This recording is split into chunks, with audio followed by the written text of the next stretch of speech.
wrong overlay. Wait, hold on.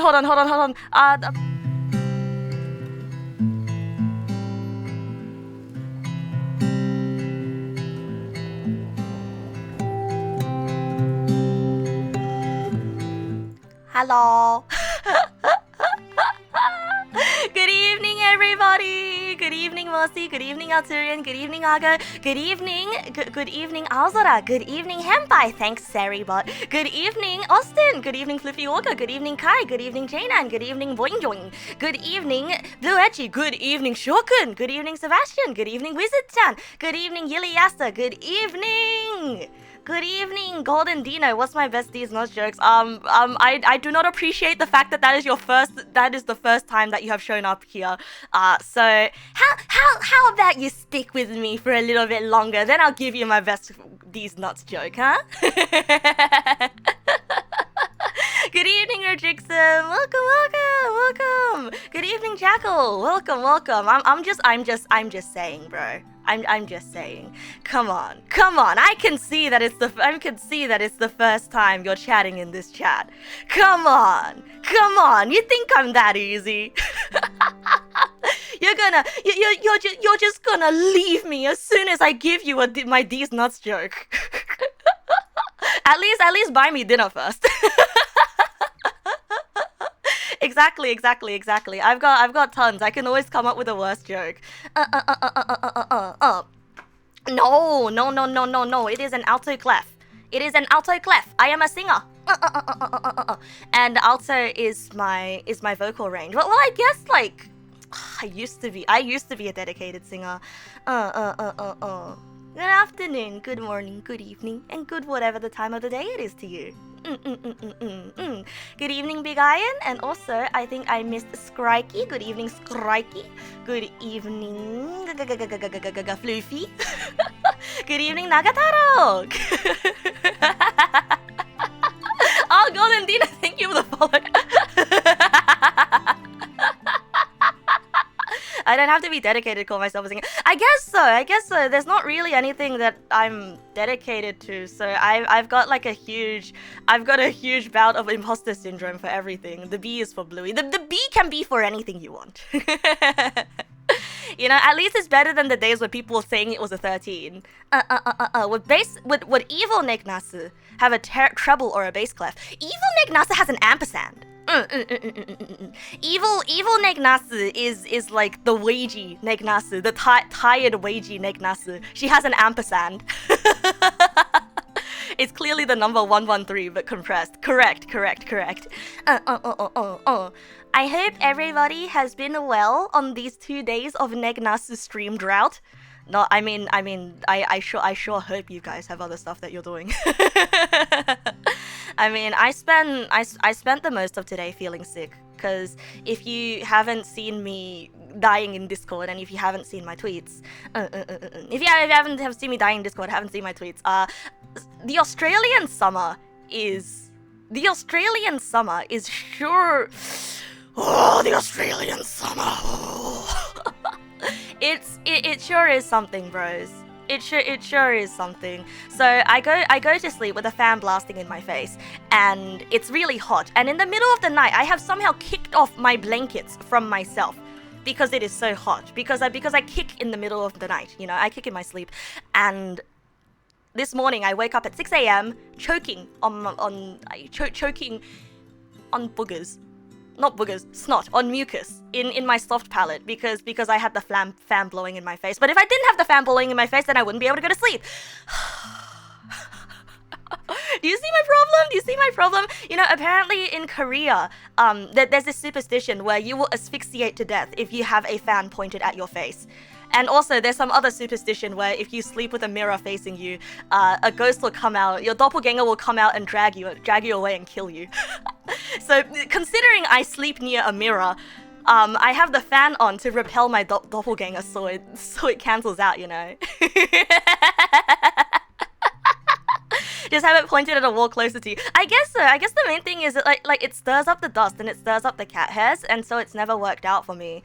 Yeah, you haven't heard the mirror one. Actually, I was thinking about this while I was drifting in and out of sleep today while I was trying to recover. I was like, can you imagine an indie game? Can you imagine a puzzle game where you are trying to survive the entire night of sleeping, and every single sleepy time superstition horror monster is out to get you, but you have to like activate each one so that they cancel each other out. So you know your sleep paralysis demon fights your doppelganger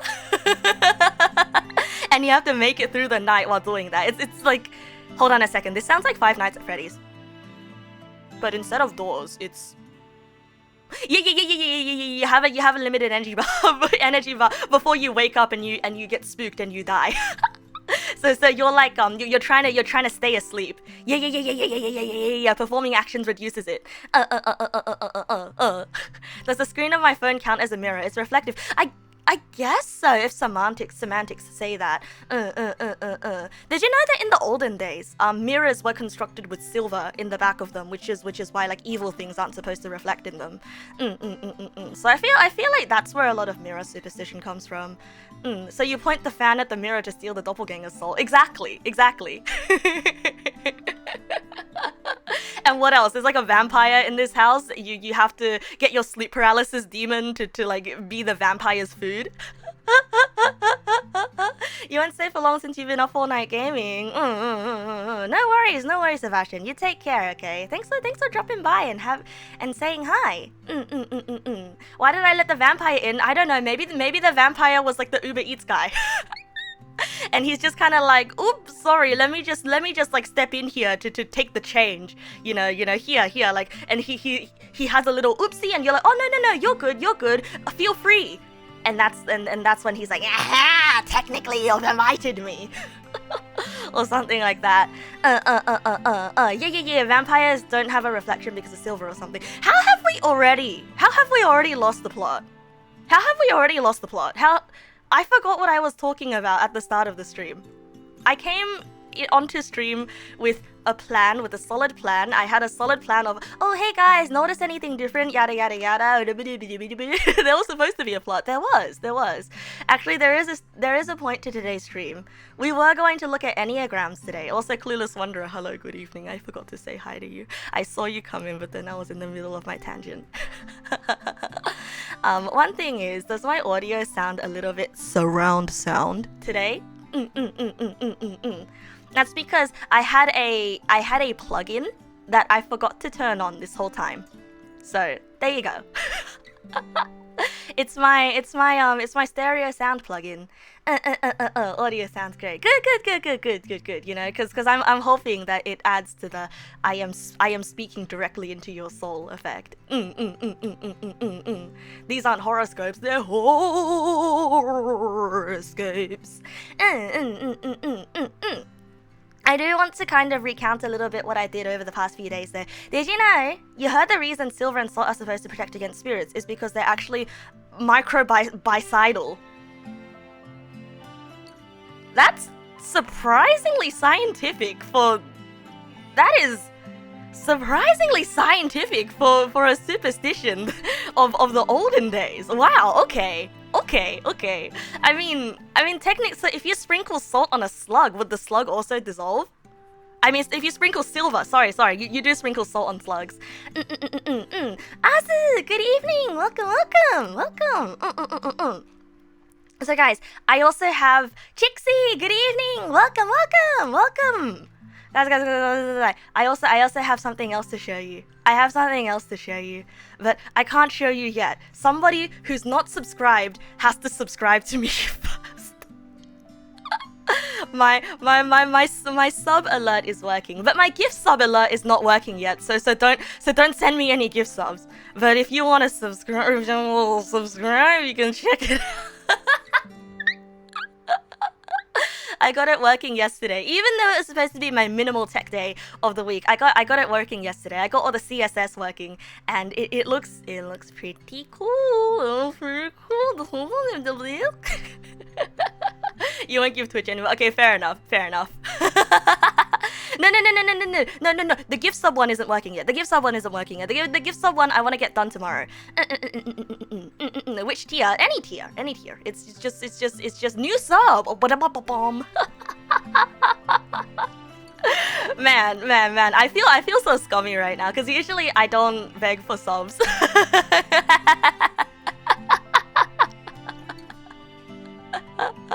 I guess this is less like I'm begging for a sub, and it's more like check it out. No, not desperate times. It's okay, you guys will see it eventually. But that means you just have to be on the lookout for it when it shows up. Hopefully the whole batch will be done by the time the next sub happens, eh? Any whoosies? What the? Anyhow, I hope you guys have been well over the past few days. I am feeling a little bit sick today because of... Oh yeah! That's why I started talking about the fan and everything. Oh yeah. I am feeling a little bit sick today because, well, I woke up at 6 a.m. I had snot dripping in my throat and it sucked, and I sat awake in the bathroom in the toilet. Because that's where the toilet paper roll is. I'm just blowing my nose. In like a darkened house. Nobody else awake, just me sitting on the toilet with the toilet lid down, blowing my nose on the tissue paper and reading stories about false hydras on my phone. Oh, it was so bad, bros. It was so bad. And the worst part is when I tried to go to sleep during the day, I just would not sleep. Oh yeah, by the way, did you guys know that? Yeah, it sounds like a time. It was a very, very suffering time, bro. False hydras are probably one of my favorite D&D monsters. Alright, did you guys know that today is Groundhog Day? Did you guys know that today is Groundhog Day? The 2nd of February? You know what time it is? Never before in my life have I drawn anything faster. I was drawing like a possessed person. It's Groundhog Day, bros. It's Groundhog Day. Look at him. Punxsutawney Negpal Phil. The seer of seers, the prognosticator of prognosticators. Americans are so funny, bros. Americans are so funny. I keep talking about Groundhog Day, but okay, so for those of you who don't know what Groundhog Day is, and God forbid you don't know what Groundhog Day is, Neg Nasu keeps talking about Groundhog Day, but on the 2nd of February in America, there is a live stream. On the 2nd of February in America, there is an event in Punxsutawney, Pennsylvania, where thousands of people gather to watch a guy in a top hat read from a scroll and grab a specific groundhog, his name is Phil, from the ground and raise him into the air. And if he sees his own shadow, that means winter is prolonged by 6 weeks and everybody sucks. But if he doesn't see his shadow, then that means spring comes early. This means that I mean in this picture, Negpal Punxsutawney Phil is backlit, so that means we get 6 more weeks of winter. 6 more weeks of sweltering summer, says Punxsutawney Negpal. Neg mascot coming soon. There's already a mascot. What do you mean? We've got Negpals. Look at the chat icons. Look at what's next to you guys in the chat icons. It's Negpals. Little eggplant doggos. Yeah, Groundhog Day. Groundhogs are real animals. Didn't the previous groundhog die like last year? No, that's Mel. That's the West Coast version of Punxsutawney Phil.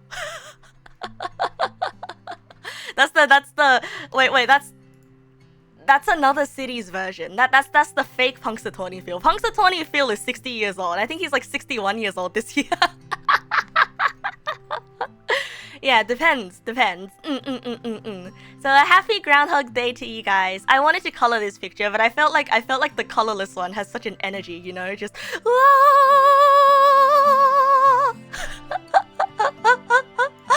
Look at them. Look at him.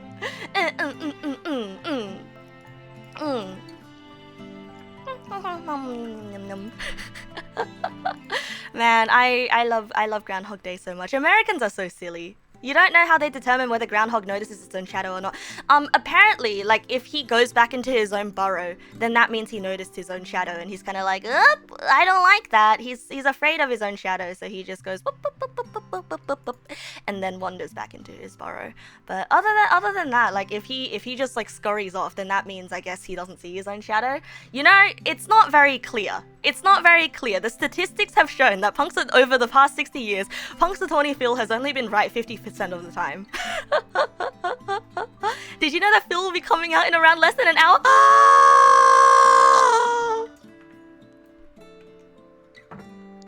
Really? Really? For real life? I want to watch the live stream, but I'm live streaming. It's okay, I'll watch the VOD. It's okay, I'll watch the VOD of the Groundhog. Watch party. Okay.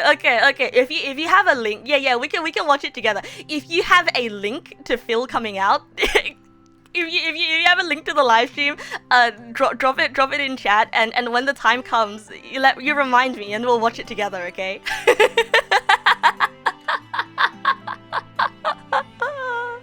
Oh, it's my favorite holiday. It's my favorite holiday. Viva la Punxsutawney Phil. Wait, no way, there's actually a live stream. Wait, there's actually a live stream. And they're singing songs. They're singing songs. There's 5.4 people watching. I love you, Punxsutawney Phil.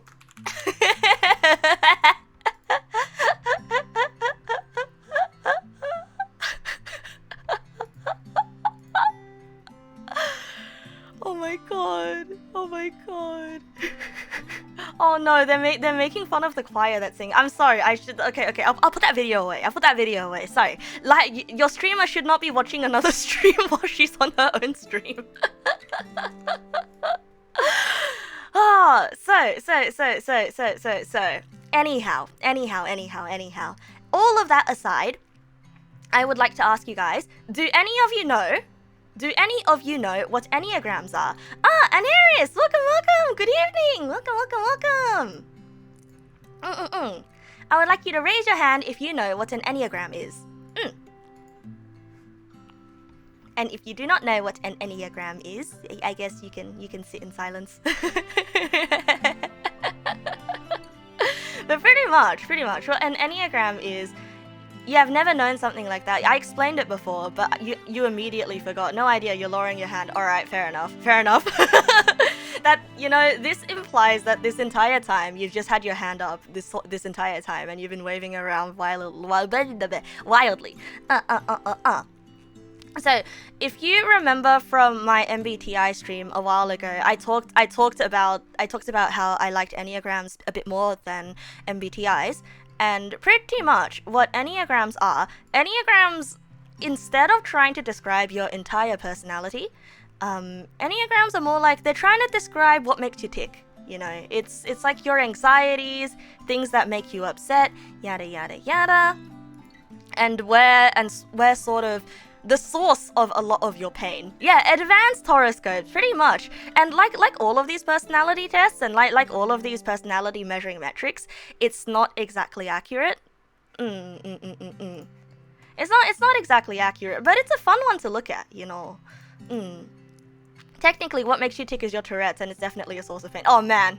I am so sorry. I am so incredibly sorry. That is a literal what makes you tick. Is this kind of a replacement for that Myers-Briggs test? It's not exactly a replacement for it per se. I think Myers-Briggs is more like workplace horoscopes. I guess it doesn't really. I know Enneagrams are less so of like a social thing, you know, like you wouldn't meet someone for the first time and say, hi, I'm an Enneagram, yada yada yada yada yada. But like you would meet someone for the first time and say, hi, I'm a bloggity blog. EBT or something, right? ENFP or something like that. Oh, they're interested in different things. Exactly. So Myers-Briggs MBTI is more so interested in I guess how you interact with the world and how you it's Myers-Briggs is definitely a lot more general, right? It's definitely a lot more general in the sense that it's trying to categorize people into the different ways that they think. Whereas Enneagrams, once again, you know, it hones in on what the source of a lot of your anxieties tend to be. Like where it comes from, you know, it's the thing that makes you go bonk in the night. And it comes from I believe it is rooted very much so in that, like, you know, nature versus nurture debate, wherein like a lot of early childhood events kind of shape you into who you grow up into as a person. And so I don't want to call it this, but it is a little bit like a childhood trauma test. If we want to put it that way, I feel like that's a little bit reductive, and also I feel like that's a little bit of a scary way to put it. But it really is kind of like a what's your trauma kind of test, right? Oh, you have Tourette's. Oh no. I don't have Tourette's. No. I don't have Tourette's. I don't have Tourette's. I was reading out Anaris's comment, but no. I don't have Tourette's. You thought it was part of a character. Oh, you mean the thing I do? Yeah, that's just my ADHD. That's just my ADHD. It's sort of like a self-affirming action, you know? It's like a I see. Except without the I see. It's like a but really, really fast. And then I take away the and I just go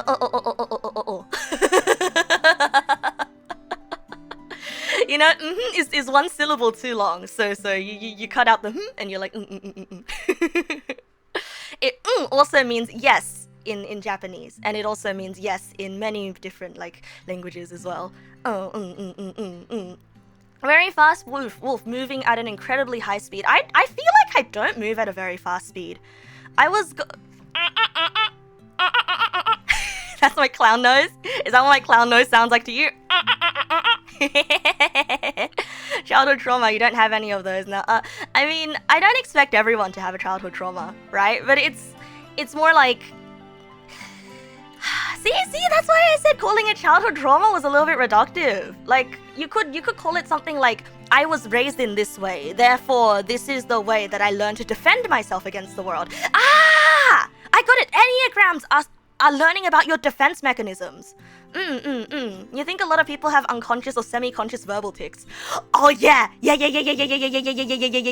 So my local doctor that I do not go to anymore because he is a chatterbox, and also he compares me a lot to his daughter who's studying law in America, because I'm around the same age as her, and it's very uncomfortable. And because I went to an elite high school, he kept trying to, when I kept going to that doctor in high school, he kept trying to talk to me to be like, oh, how did you get into this school? What's on the exams? How would someone transfer into this school? It was a lot. Anyway, I don't go to that doctor anymore. But that doctor, he used to say, you know, after every single sentence.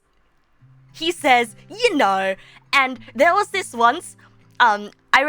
Okay, so this is about to get a little bit heavy, but like I was diagnosed with like pretty severe depression and anxiety back in high school, and when my mom was in the room with me, you know, I was kind of like keeled over, and he kept saying, you know, and he thought that I was crying and having a mental breakdown, but I was trying my best not to laugh, because every single time he said, you know, I would just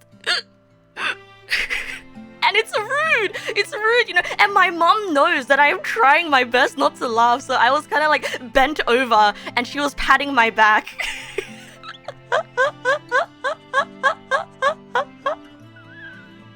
There's no way I could show my face to him, there was no way!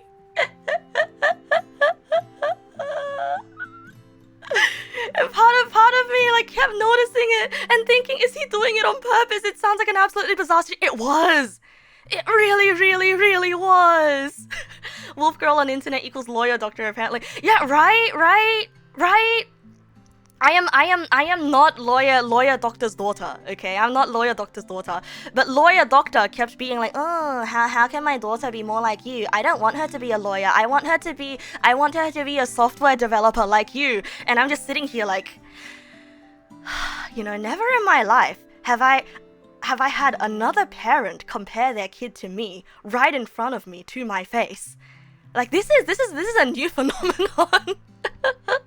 Doctor, why can't you stop laughing? I don't know what's so, I don't know what's so funny. You know, the thing is, he didn't even know I was laughing. He thought I was having a mental breakdown. I guess in different ways, I kind of was having a mental breakdown because I could not control.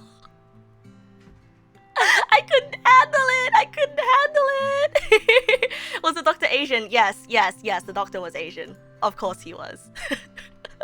Of course he was. And my family is also Asian. And so, you know... You ought to understand how well that conversation went. You ought to understand. No, do not say those two words together. It's bringing it back to me. I can hear his voice. You know. Don't make fun of him for it. Don't make fun of him for it. You doth understand how it do be when you have a verbal tic that you cannot control. Doth you not understand? If he was just trying to make conversation, that would be one thing. But asking you how you can make his daughter more like it is a deranged thing to ask her. Oh yeah, it absolutely is. It absolutely is. It absolutely is. So, I don't know if it's giving away too much information. Actually, it probably is. Yeah, I won't say the next thing out of respect. But okay, I won't say the next thing.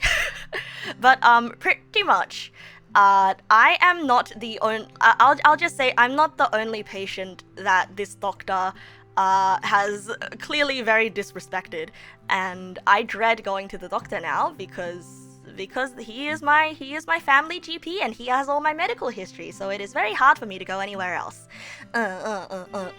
But yeah, now you understand. Now you understand why I don't like going to the doctor. He's also the doctor that I went to when I saw him with a bad knee, and he said he looked at it. I was in the waiting room for 30 minutes because he was chatting to patients, and he always runs late. I'm sorry, I'm complaining about my doctor, you guys now. Listen, he worked hard his life, okay? I feel like he gets to be a grouchy old man, but probably not on the clock. Anyhow, though, I go in, I wait 30 minutes, I go in, and I ask him about my knee, and he's like, yeah, you might want to see a physio for that. And he sends me away, and he doesn't even give me a reference. And he doesn't even give me a reference.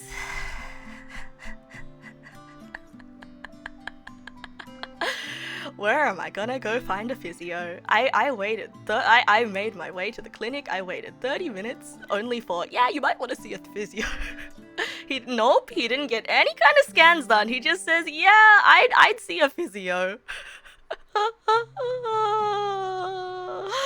Oh, thank God for bulk billing, right? Bulk billing, right? Adele Sunjin, welcome. Did I see one? Nope, I did not because I haven't gotten around to it. Maybe he was just a bit busy and completely missed out on that bit. You know.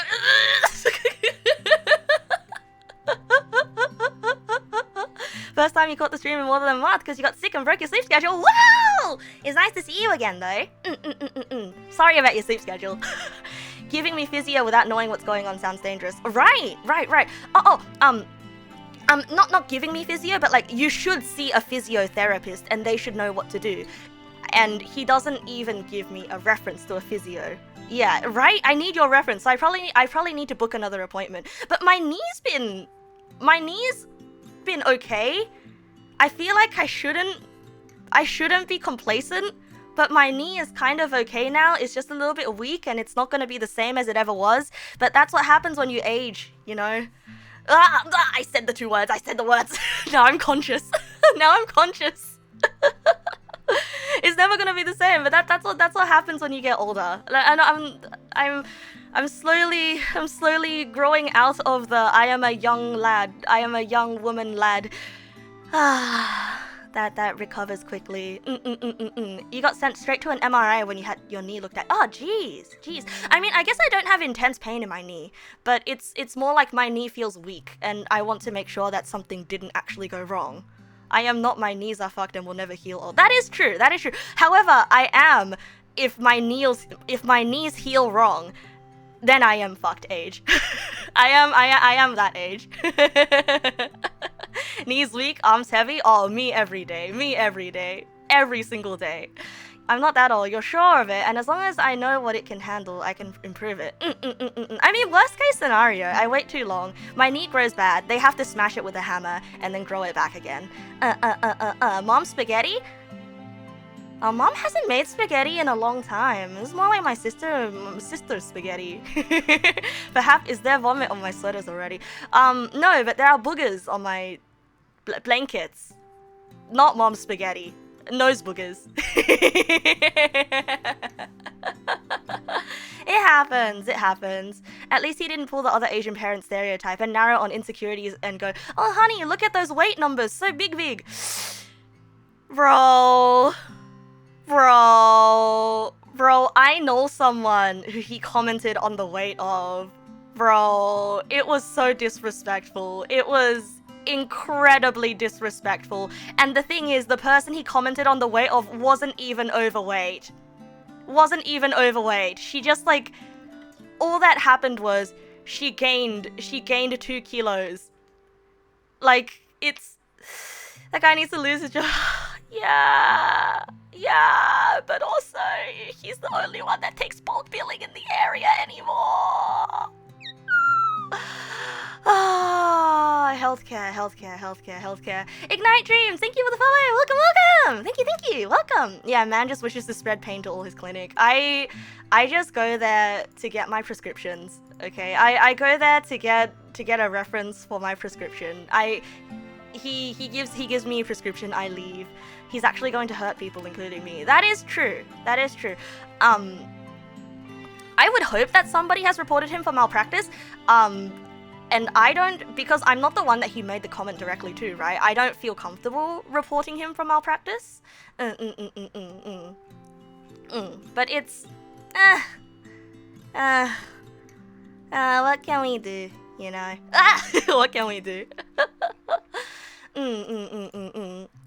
I don't necessarily think it's bad that he wants to chat. And sometimes there's a lot of things that a lot of people say off the record, you know? And I think that is like a double-edged sword of Australian culture, right? Or at the very least Western culture, where, like, as opposed to Japan, where all the workers are very stringent about their jobs and they don't really do small talk that much. Like you know, beyond the basic stuff. I think it is kind of nice to have sort of service workers, you know, like doctors, practitioners, and those people to actually do small talk with you and talk about things other than, you know, very basic and safe topics. I think it is quite nice, it's quite personable, but it's kind of like a fine line to walk, right? And there are a lot of things that are technically over the line, technically not in protocol, like conversations that you do have on a day-to-day basis with service workers that technically shouldn't have happened, but I think the world is a nicer place and a more human place for it having happened. You know, it's like really small basic things like, oh, yeah, you do this, haha. I don't know how to I don't have a description of one, but I hope you guys know what I mean, right? Small talk sometimes helps relax in a tense environment, like seeing a doctor. Right. And I think to an extent, a doctor sharing their personal experiences and sort of like sharing a nice conversation about their family, it is nice, but I just feel like this guy just doesn't have a filter. And unfortunately, I feel like that's just the symptom of being old. And everyone's too nice to tell him, hey man, you're being a little bit of a sack of shit. There's nothing we can do, quote Napoleon. Yeah. And once again, right, it is a little bit of a double-edged sword, because I don't know. Am I giving him too much of the benefit of the doubt? Because I like the world where people are, yeah, it sounds a bit more like just no filter. Fair enough. Fair enough. Next time he says something weird, I'll call him out. I'll be like, hey man, I don't want to hear about your daughter.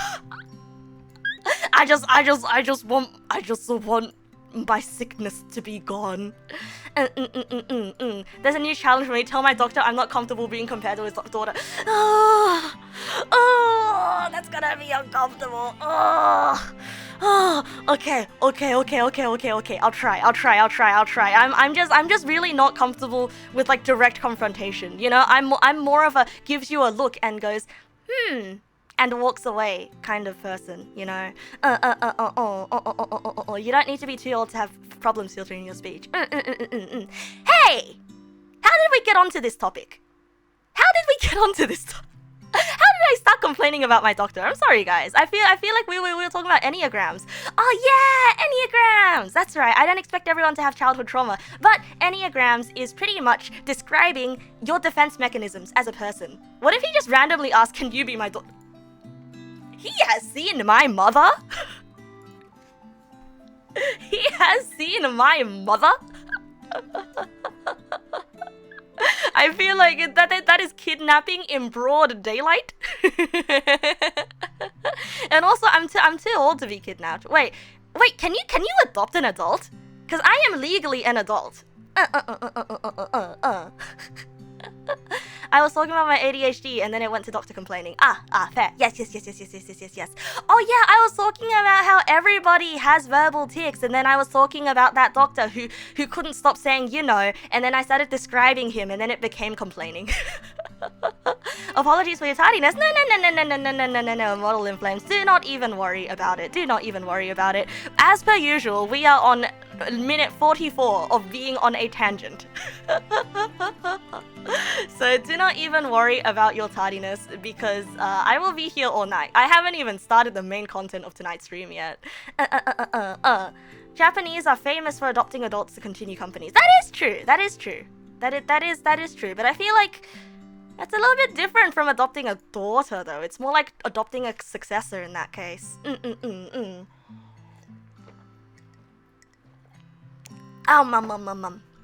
can still get kidnapped as an adult, I'm pretty sure. Is that not just being I guess it's still kidnapping. I suppose so. I'm gonna share the test link, right? Yes, I am going to share the test link. You just think as an adult they describe it as being abducted. That's the word I was looking for. Abducted. Oh yeah, by the way, guys, I could just call it involuntary abduction. Yeah, abduction. You think you just experienced a tiny miracle? A miracle? How? Oh, J9, welcome. You're making barbecue pork ribs. Yes! Actually, no, I had a big dinner. It's okay, I don't want any. But yes, but no. Could you email me some? My email is negnasu@gmail.com. Could you email me some? But you also call it abduction of a minor if it's kid. What's the difference between kidnapping and abduction anyway? Difference between kidnapping and abduction. Difference between kidnapping and abduction is not all abductions are kidnapping. While all kidnapping is considered abduction, not all abductions are kidnaps. Kidnapping is not a continuing offense, whereas abduction is. Wait, what? Kidnapping, not a continuing offense. As soon as the person or minor is separated from his or her lawful guardianship, the offense is completed. Abduction, a continuing offense, as the place of the abducted person changes from one place to another. So, wait. So if I take a child out of the hands of his mother and I threw him off a cliff, technically I committed kidnapping. According to this definition. Yeah, you kidnap someone and then they become abducted. Yeah. No. But like, what if he doesn't die? What if like I had like a giant bouncy house on the bottom of the cliff and he's unscathed. but like I unlawfully separated him from his mother in that moment. That's a kidnapping without abduction, right? Yeah, abduction is a continuous process. Lyrica, welcome. Good evening. Well, I guess like the pending charge there would be assault. Is anyone here a lawyer? I do know that we have a lawyer, Negpal. I don't think he's here today.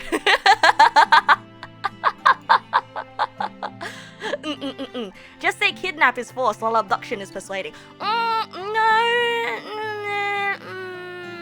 I feel like persuasion. This is a very specific hypothetical event. I'm just saying, there exists an event where you can kidnap without abducting, right? Yeah, what if he did a water drop? You trust the lawyer, Negpal. Where can you hire them? It's Arta. Next time he shows up, you should ping him to be like, oh, be my lawyer. Like, convince you there's a fun thing over there to never be seen again. I believe that is how most trafficking cases occur. Be safe, okay? Be safe. If you are in an online relationship with someone who asks to meet you IRL and then they slowly start isolating you from your friends, be safe. I watched a few YouTube videos about. I watched a few YouTube videos and I was over the expert. No. But apparently it's more common than you think it is. So be safe. Be safe. Imagine doing an abduction, then some heathen calls it an abduction. It is an abduction. It is an abduction. How did we masterfully steer into another How the... I don't know how this happened. Can someone help me backtrack? Can someone help me backtrack? Oh, yeah. We were talking about adoption. We were talking about adoption, and then it became broad daylight kidnapping, and then I said adult, and then we started disseminating the semantics between abduction and kidnapping. I am going to cry. You know, the funny thing is, right? Before I went into this tangent, I was actually gonna go into another tangent. Before we went into the tangent, I was gonna go on another tangent, and that other tangent was that recently I started watching a bunch of Lego videos, and I may or may not have downloaded a Lego CAD software, and I may or may not be trying to make my own Lego Negpal so I can order the Lego pieces off the Lego website so that I can construct the Lego Negpal. And also I found a really cool Lego Gundam build, but it needs more supporters before Lego makes it real. So I am leveraging... Yes, Bricklink Studio, yes. So I am leveraging my duty as a... I'm leveraging my duty as somebody with some form of a platform, some form of a very small platform, to ask you to back this, because I want it. It only needs 600 more supporters before Lego makes it a real thing. Thumbs up! Congratulations on acquiring another hobby. No, I didn't acquire another hobby. I was just looking at I was just on my phone looking at videos of Lego kit reviews. Okay, I was just looking at Lego reviews and watching people build Lego, and I was like, whoa, that's so cool. That's so much easier than doing Gunpla. I don't have to cut things off of wire boards. I don't have to sandpaper things. I don't have to panel line things. I don't have to paint things. And the instructions are written really, really easily to understand. And all the pieces are compatible and modular. And it's easy to break down, and you can make your own build easily. You do have to do stickers sometimes. That is true. You do have to do stickers sometimes. I'm okay with the stickers. But whoa! It's just like Gunpla, but more modular and a little bit more ugly. And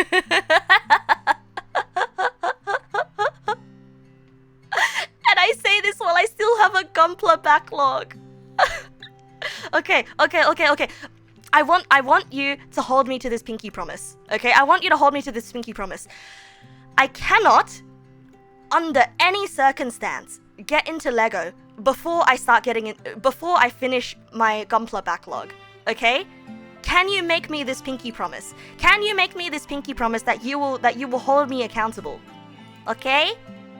Okay? No, you can't make me this promise.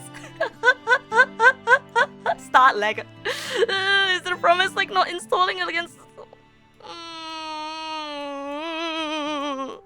please. Please, please, please. K9 Dio, welcome. Good evening. Welcome. You need all my accounts to hold me accountable. Even my bank account? I mean, sure, my mom told me not to give my bank account out to anybody. I guess if you're holding me accountable, then I have no choice. My bank number is 61. You could hold me back from Against the Storm, brain rot. You doubt Neg Pals could have that power. Hello, Poyet. Welcome. What is my wisdom for the day? My wisdom for the day is do not get into Lego before you finish your Gunpla backlog. Because I started browsing the Lego website and I was like, whoa, Lego is really expensive. Yeah. I'm 18 years old. And I have been 18 years old for 200 years. You made that mistake already. You ordered some Chinese New Year sets. Bro, I've been watching Lego review videos. And there is one particular set that is absolutely gorgeous and it's only 90 bucks. Please check out this. Please check out this, okay? I ought to get the bonsai tree. Okay, first of all, my room has no more room left for Lego. And also, I have like 10,000 Gumplas unfinished. But also, wait, the file is saving. Check out this Kingfisher Lego set! Doesn't it look sick? It looks so nice. Hold on. Right? And also, it spins. It's so... it's a native bird. It's a native bird to Australia. It's a kingfisher. Doesn't this look amazing? I have never seen a Lego set that I like more than this. I can't listen to the voices. I know, I can't, which is why I'm not. Which is why I'm only watching review videos, okay? But look. He has a fish in his mouth. He's got a fish in his mouth. Look. And look at the way that the bricks are interlocked. Bro. Have you seen those Lego build videos? Like, you look at the bricks and you're like, oh, wow, it's so satisfying how they click together. I wonder what this Lego is gonna build into. And then you slowly build up all the parts and you're like, whoa, it's all coming together. I hate to say it, but watching Lego build videos is more satisfying than watching Gunpla build videos. Yeah, it's just a single Lego set. How bad could it? I'm not gonna buy Legos. I still have Plumals to get. I still have Plumals to finish. I have my Gunpla that I didn't finish. I need to finish my Gunpla, but I'm just saying. The Lego can wait. The Lego can wait. The Lego can wait. The denial begins. I'm not gonna get Lego. I'm not getting Lego. I'm just looking at Lego. I'm just checking out Lego. I also downloaded Bricklink too, so then I can make my own custom NegPal Lego. And you know what? I'm not gonna... I can play with Bricklink, right? That doesn't count as buying Lego, right? That doesn't count as getting into Lego, right? That's just using a software. That's just using a free software to build digital Lego. See? That's fine, right?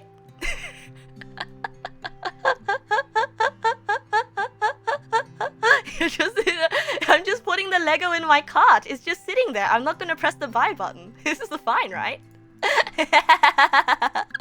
There's a Lego app where you can take a photo of random Lego pieces on the ground and it'll tell you what Lego sets you can build them from. Oh, Lego is so cool! Lego is so cool! I'm such a consumer, bros.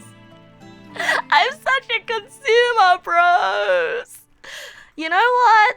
In order to not be a slave to capitalism, I'm gonna buy fake Lego. That's right. Link me your best fake Lego website.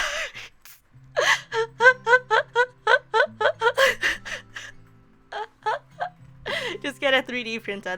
I feel like buying the bricks is gonna be cheaper than 3D printing every single one of them. Blue bricks. Luak, welcome. How am I doing? Oh, I'm asking everybody and begging everybody, please make sure I don't get into Lego. Hey, is Blue Bricks compatible with Lego? So can I Frankenstein Blue Bricks and Legos together? And will that cause my soul to combust? I'm just gonna casually bookmark this, okay? You don't think so? Oh. But Lego has a bunch more pieces. If 3D printing sounds like a rabbit hole, I will disappear down for months. Well, thankfully, I haven't picked up 3D modeling yet. Once I pick up 3D modeling, then it's all over. It's Jova for me. It's Jova for me. I'm gonna like hand in my VTuber graduation notice, and you're gonna find like a new. Actually, I'm not gonna graduate. I'm just gonna become a 3D modeling VTuber. AOH, thank you for the bits. Thank you. Just examining my credit card and pretending to put information there hypothetically, but the Lego not buying. NASA graduating will make you very sad. I do not plan on quitting anytime soon, bro. I do not quit. I shan't quit. Okay. Like, I have way too much sentimental value tied to you guys, and you know, a lot of the time I just think about the next time I get to stream. I tell you this. I told you this, bro. Anytime something happens IRL, I'm like, oh my god, I gotta tell the Neg pals. Oh my god, I gotta tell you guys. I'm like, oh, I wonder how I can phrase this into a story. You know, me watching Lego videos on the internet, like me like slowly looking at Legos, me having fun, but then 1 second later, I'm thinking, oh my god, how are the pals gonna react to this? How are you guys gonna react to this? Oh no, I shouldn't tell them, but I'm gonna tell them anyway. Do I know about Lego ideas? Yes. By the way, speaking of Lego ideas, you guys should support this Gundam, this RX-78 Lego idea. Okay, I am begging you. I have never begged anyone. I have never begged my community for anything. Okay, bro, I have never begged you guys for anything. I've always given you freedom, but this is the only time I'm begging you. Please support this. Please support this, so it can become real, so I can buy it. We just need 600 people in the next 180 days, bros. I actually begged for a sub earlier. It's less like a beg. It's more like a suggestion.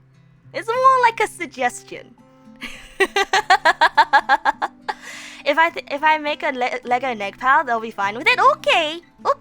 Okay, I'm down with that. I can't buy it because I need to finish Gunpla. Well, I'll just have to finish my Gunpla before this gets approved. You just got voluntarily robbed at an airport. They know we can't buy food. They just charged you $17 for a breakfast sandwich. That is highway robbery. Man, inflation's really gone places, huh? We're gonna have 5-hour printing streams, whereas Atsudan while printer whirs in the background. Isn't that just me wasting time to be like playing video games while, oh guys, my 3D printing's ready. Alright, bye, stream's over. You like about how all the things I happen to get excited about tonight is freaking Lego Gundam. I didn't even start doing Enneagrams yet! Oh my god. I feel like... the thing is, anytime I do a Zatsudan stream just for the sake of Zatsudan, I run out of things to say. But any single time I try to stream anything other than Zatsudan, anytime I want to do anything other than just randomly talking to you guys, I spend 500 years talking about whatever the hell I want to. It's a curse, bros. It's a curse. I'm the streamer cursed with never getting anything done. I am the master of tangents. Or maybe it's the ADHD time blindness, you know? It's like one thought here, one thought there, one thought everywhere. So far we've covered Groundhog Day, medical malpractice, kidnapping, and Lego.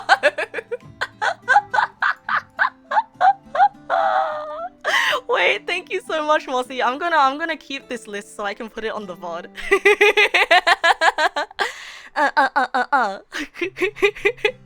Well, guys, I'm gonna cut the stream short. The 3D printer made a mistake. Goodbye. I'm not gonna do that. I'm not gonna do that. Okay, listen. I am not rich enough to get into 3D printing yet, and I don't have enough space in my house to get into 3D printing yet.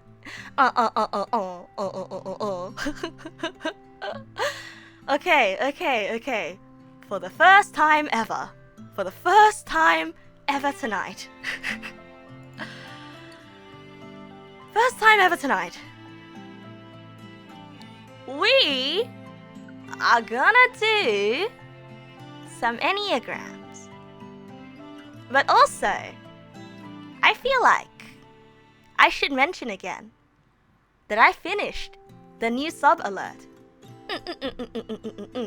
So, not that I am begging or anything, but if anybody would like for it to show up, it's fine. It'll happen naturally, bros. Don't worry about it. This is just a callback. It's a callback, bro. Don't do it, cause gift subs won't activate it. Yeah, gift subs won't activate it. So don't listen. Wait. Now it sounds like I'm actually asking for it. You know what? I've talked myself into a corner. So let's look at Enneagrams. You supported my Lego dream? Wow, thank you for it. Thank you. Wow. Okay, so I just need to get the website up. Eclectic Energies Enneagram is the website that I usually use for Enneagrams. So let me just get onto the main event. Wow! Wow, look at that! Kush Kama, thank you for the sub. Thank you for activating it. Wow! Look at that! Wow, thank you. Woohoo! Woo! Sorry, that's a bit loud, isn't it? Sorry, I just punched my microphone. Oh, thank you.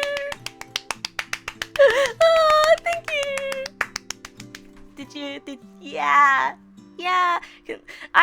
It was great. I'm really happy with it, you know. I did the CSS, I animated it all by myself. The art is by Ghosty. Arta,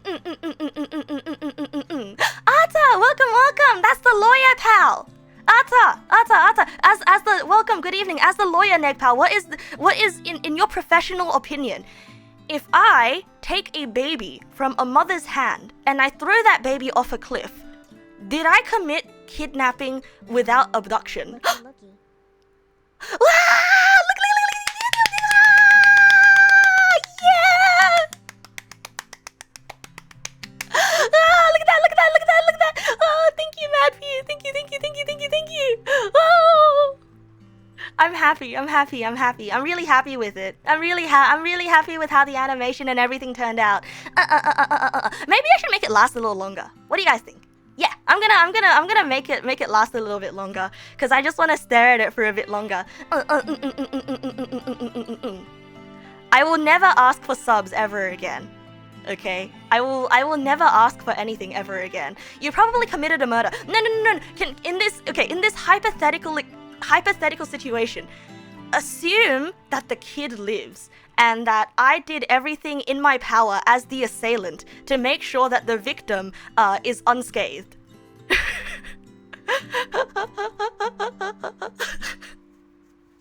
Yeah, assume no fall damage.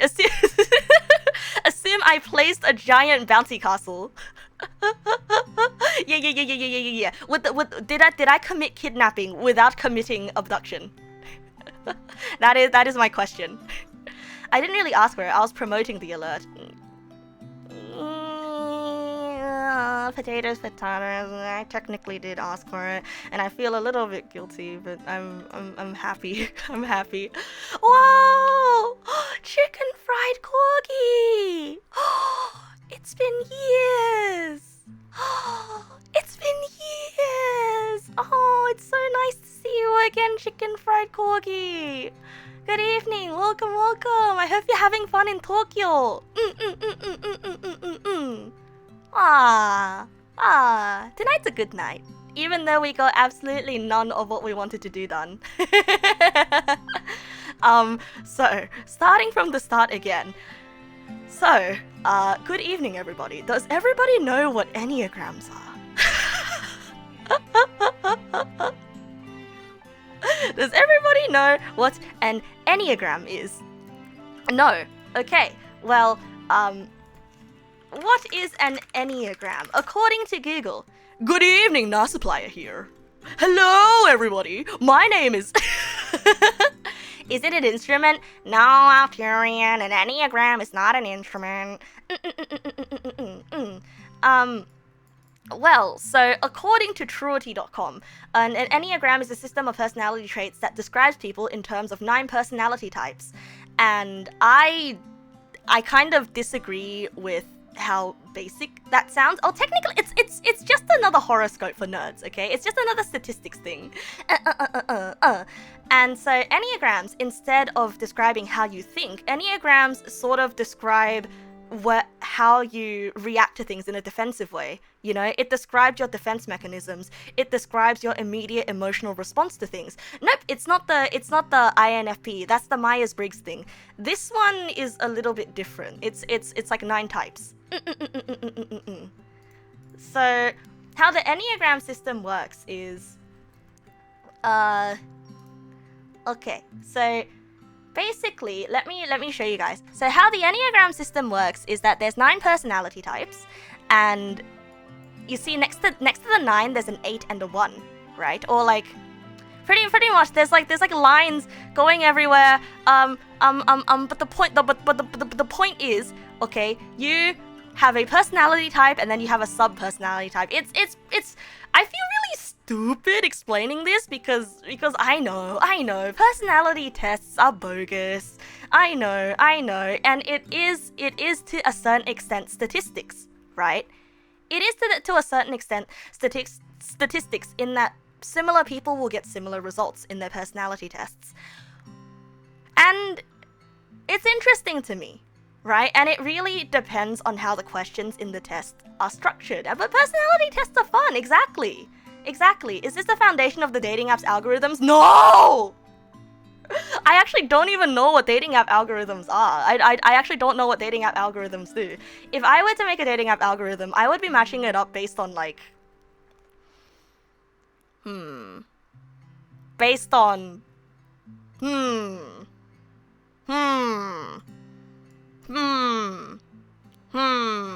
Based on media literacy.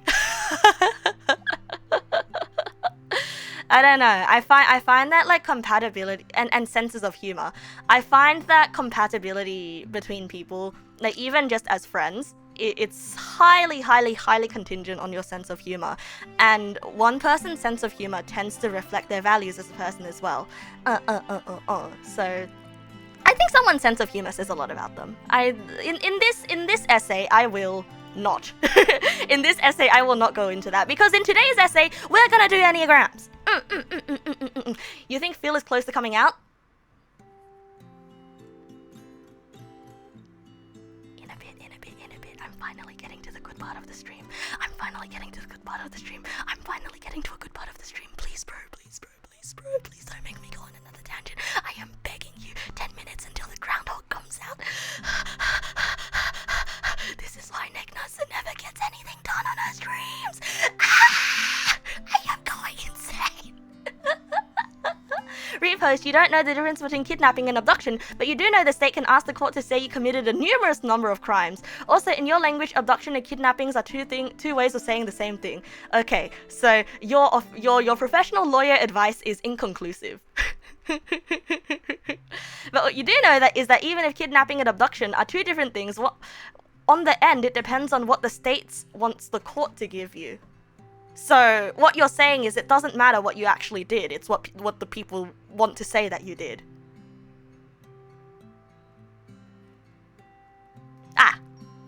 Okay.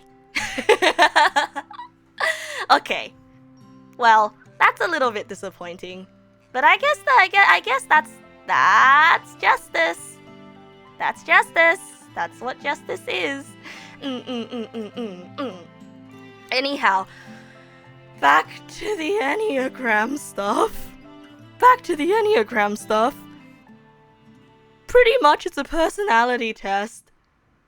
And would you guys like to do the personality test together?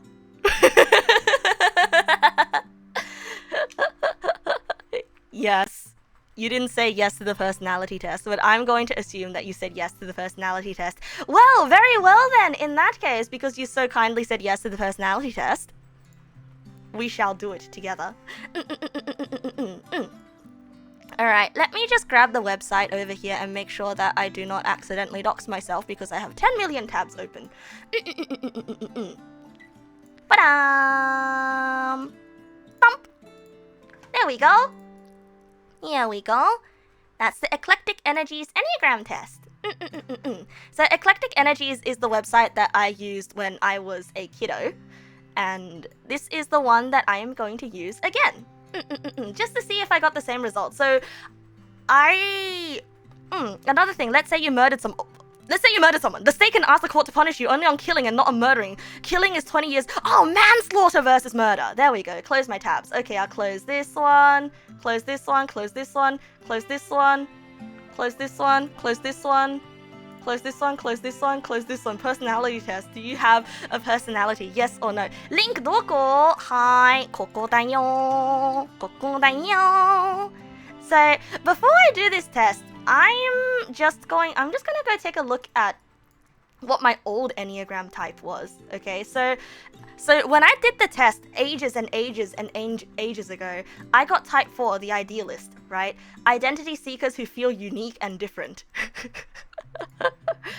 Fours build their identities around their perception of themselves as being somehow different or unique.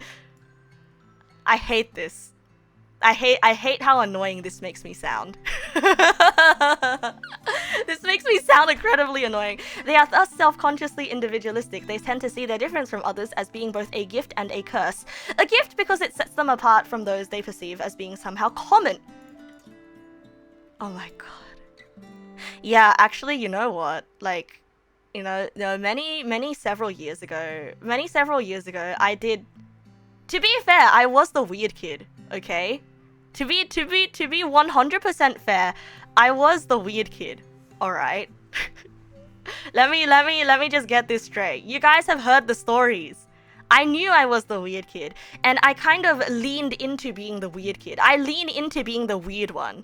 And so, I do know that when I was a little bit younger, when I came into contact with people who were a little bit more weird than me, but then they were more socially accepted than me and more well-liked than me, I would feel really, really hurt and upset because it's sort of like, how come when she does this thing, it's regarded as cute and quirky, but when I do this thing, it's regarded as weird? How come when she likes this thing, she's nerdy and into niche things, but when I like something, it's just weird, and she's creepy, and she's weird, and why does she not like normal things?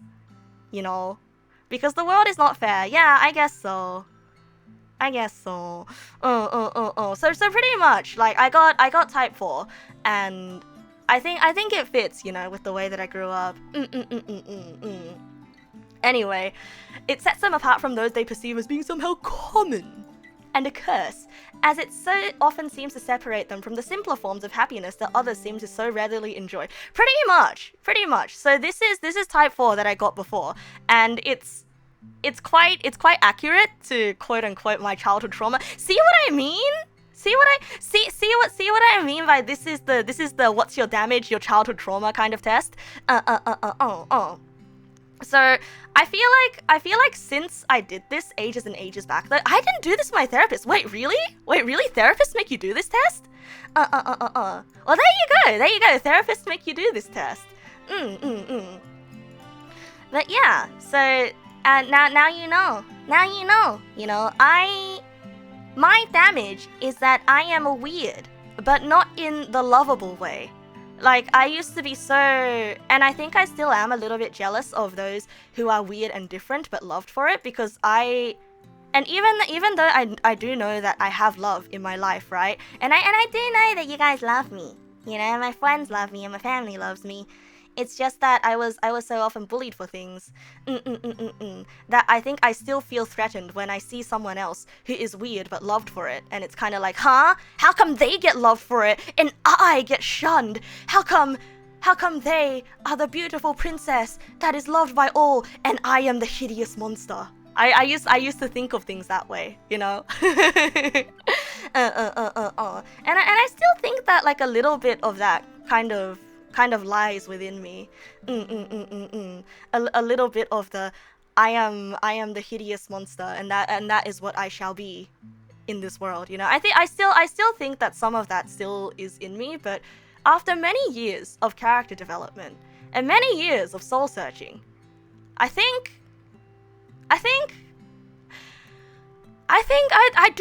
no longer think that I am a type 4. I no longer think that I am type 4. I think I have come to peace with the remember when I said we are all mid? I am mid. I have come to terms with being mid. I remember when I was in high school, right? And when I first started seeing my therapist, she said to me, "Neg, you seem to be afraid of mediocrity. You are you either want to be the best at this thing or you claim that you are the worst. You seem to be unsatisfied and uncomfortable with the idea of being mediocre, right?" And that was true. But you know what? Now, I'm fine with being mid. You're mid, I'm mid, we're all mid. Goodbye, Luak. Have a wonderful day. Thank you so much for dropping by. Wait, no, have a mid day. It was very mid of you to drop by, and I mid you. Mid bye, bro. Mid. Life is pretty mid. Yeah, life is pretty mid. Most people in life are mid. You know, most things in life are mid, and mid does not mean bad. You know, on average, most things are mid. That is literally what mid is. It's middling. It's all right. It's good, but it's not the best. You know, but it's not the worst either. I'm mid. You sounds like a modern curse. I curse you with a mid. Now nobody will ever think that you are based. Oh, Torashi, welcome. Good evening, welcome.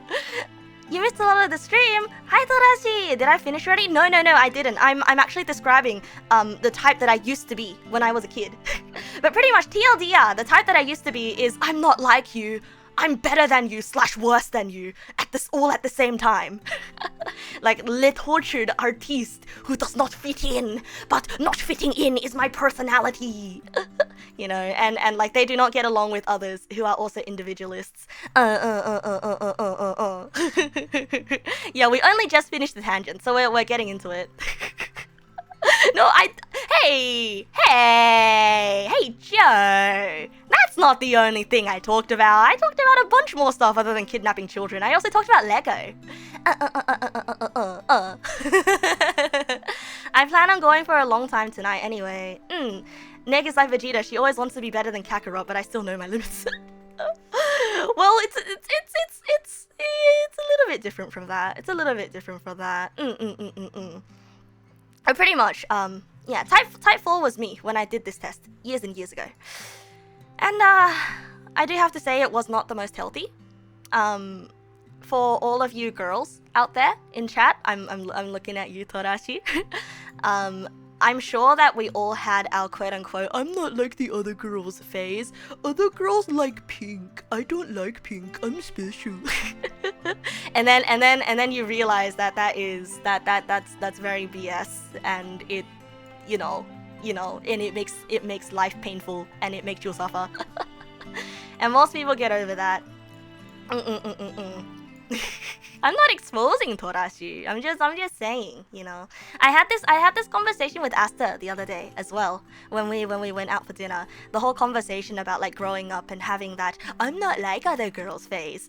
Not gonna lie, that was kind of see, you are exactly like every other girl who has the I'm not like other girls phase. It's It's interesting, right?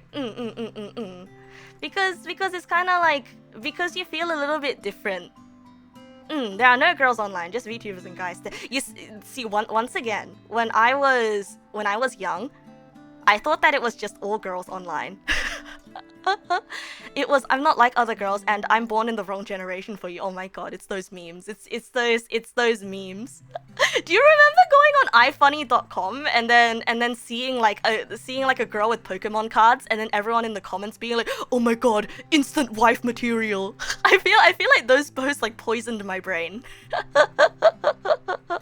What is ifunny? Oh, my sweet summer child. Oh, too young for ifunny. Do not. It's just the bottom of the barrel memes. You had a, I'm not like those other people. I'm smarter. I should be somewhere else. Your narcissist face. Oh yeah. I feel like, you know, once again, I think for a lot of people who are isolated, socially isolated in some way, right? They do go through their sort of, I'm not like these people. I'm smarter phase. You know, like, once again, I had my I'm not like the other people, I'm smarter phase as well in high school. So remember how I said that I went to an elite high school, right? An academic elite high school, but my grades weren't exactly the best because I had undiagnosed ADHD. I spent all of my time reading Haruki Murakami books and watching Japanese art house cinema and being like, I am depressed and I'm not like everybody else at school. All they know how to do is study and get good grades. I am truly smart because I know what suffering is. I know the true human condition. Ha! Look at these kids. They're just studying for grades that mean nothing.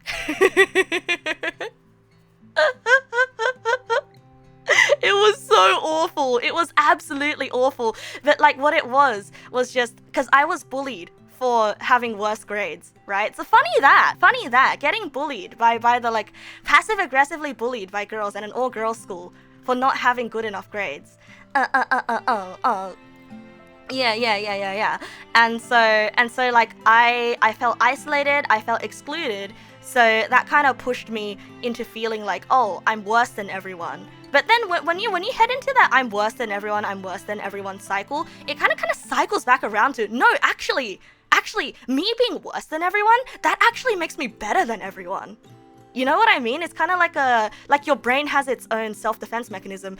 It's kind of like a toxic cycle, and I find that it's very, very easy for people who have been socially isolated to fall into those kinds of cycles, and it kind of perpetuates that, you know? Suddenly it's not I can't fit in. Suddenly it's, you know what, I don't want to fit in. You know what, I don't want to be liked because everybody else is a simpleton. Anyway, it's, I find it's very, very common. I find it's very, very common among those who have experienced some sort of social isolation. And you know what? If you've had one of those phases, I'm with you, bro. I'm with you, bro. You think people depend a lot on having a community for that kind of regulation thing. Right. And it's about having the right people around you, the right people who are supportive of you and who love you for who you are and accept you. And me, I didn't have those people. And it's really sad because I feel like it's a lot of people don't have those people in their lives, especially when they're more susceptible to stuff like that. Which is kind of sad. But I just want to say, if you are going through something like that, lurkers or not lurkers, I hold you in my arms because, man, I get how that feels. And what truly got me out of that was streaming, which I mean you guys, you know, it was you guys. That's what got me out of it. And well, streaming plus getting medicated, but that's something else. Streaming plus getting medicated, and now I'm okay with being mid, you know. I'm okay with being mid, because a superiority complex, unless you actually have some sort of megalomaniac disorder, which is something else completely, like, a superiority complex is often just loneliness, right? Like coping with loneliness, and I feel like it's the best way you've got it at that time. Because even if you do feel like you're better than everyone else, nobody wants to feel like they're alone in the world, you know? Like, even if it's just a perceived top of the hill, it's lonely at the top of the hill, right? Like, I don't want to climb this hill if I don't have friends chugging alongside me. Yeah, streaming is a good artistic and social outlet for me. It really is. It really is, bro. It really, really is. Like, I'm very, very socially anxious, and this is a good way for me to get my thoughts out there. I have so many thoughts, but I'm just afraid of expressing them. What if my friends are waiting beyond the hill? Depending on what the hill is in this metaphor, depending, right? I'd say you should find friends who are willing to come over the other side of the hill to grab you if you're having trouble. You know? You know, I feel like you want the kinds of friends who will like, as soon as you say you're having trouble, they will come rescue you and pull you over the side of the hill. Yeah, it's a way to cope with isolation. Like, it's okay if I'm alone. I'm better anyways. At least that was how I thought of it. I don't want to apply this to everybody, but I'm just sort of explaining, I guess at the time that's how I thought of it, right? It's the whole like, I'm having FOMO on this thing, but instead of having FOMO, you're kind of like, oh, I'm above this, you know? Right? Like, say for example, fun new video game comes out and everyone's playing it. Let's use a recent example, Pal World. Everyone's playing Pal World, but you don't have time to play Pal World. But everyone's enjoying Pal World, and you're feeling grouchy. You're like, you know what? I bet Pal World's not even that good anyway. I bet Pal World sucks anyway. Look at these simpletons. They're enjoying something so clearly bad. I have better taste. You know, but then really you're just kind of sad because you don't get to join in on the fun. Yeah, exactly. It's so common. It's so common. it's such a common feeling out there. It's sort of like you're coping with the FOMO and you're coping with the loneliness by trying to by just being like, I don't know. It's literally the, hey, you want to date me? No. Whatever. You're ugly anyway. And I will admit, sometimes I still feel that way. Like, I felt that way a little bit about Pal World. I was kind of like, oh man, I don't have time to play Pal World. I don't want to play Pal World. It's ugly anyway. I don't like how the human models look anyway. A little bit. But, like, for me, it was genuine. Like, I do not like how the human model looks, and I will not touch that. Isolation isn't entirely bad, though. It's better to be alone than with the wrong crowd. True. That is also true. And I think isolation did me good in high school, because if I fell in with the wrong crowd, I would be a very, very different person. You know, like if I fell in with the wrong crowd, I would have dropped out of high school or something. I don't know, right? I don't know, right? Maybe one day at the library, I come across a group of kids from other schools, and I'm like, whoa, yeah, time to become a delinquent. You think that's separation rather than isolation. Anyway, this is another tangent, isn't it? Yeah, this is another tangent. Like, bro, you are not above Undertale. Yeah, no. You are not above Undertale. Undertale is great. Which is also why I'm kind of like, I want people to enjoy everything that they enjoy, and I love seeing people wholeheartedly enjoy things. There's no such thing as cringe balls.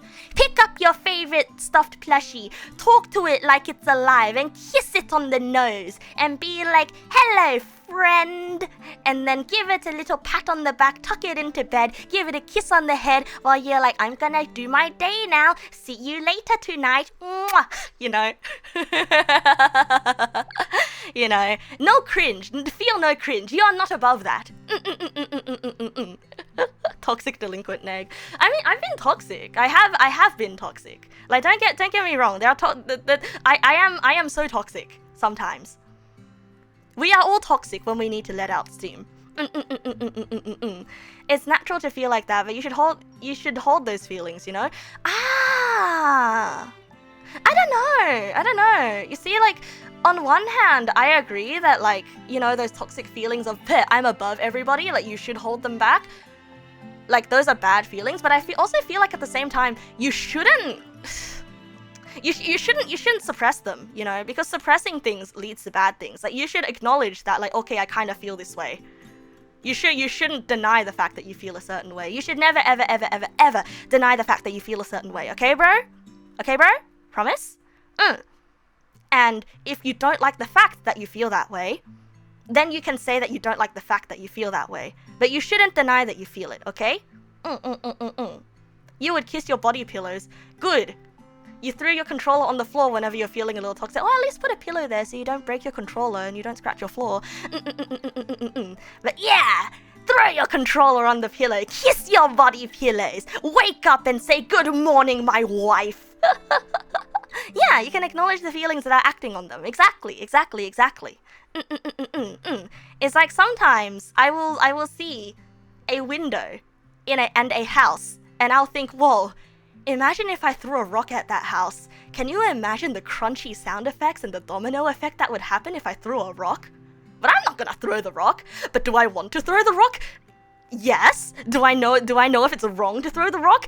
Also yes, but do I still want to throw the rock? Yes.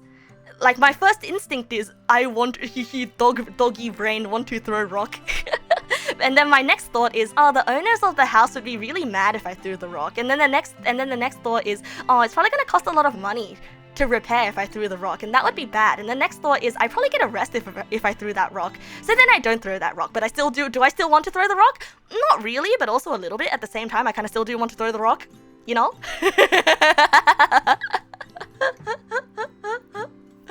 Yeah, why not go to the next scariest house on the top of the hill and throw a rock at the window there? Because we don't have abandoned scary houses.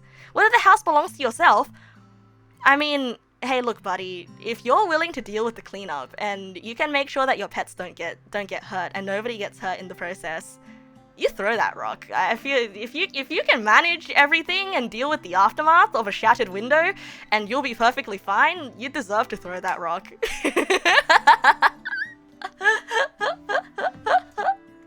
Your house, your rules, you know. Take your body pillows to Chipotle and feed it a burrito bowl. You know what? You should do that. I went out 2 days ago wearing a dog collar, because I am a dog. But sometimes people find it weird. I wore this exact collar, and also I had a keychain of an ugly plush toy strapped to my hips, kinda like this. Did I care about judgment? A little bit, but not really, because I could get away with it, because it matched my outfit.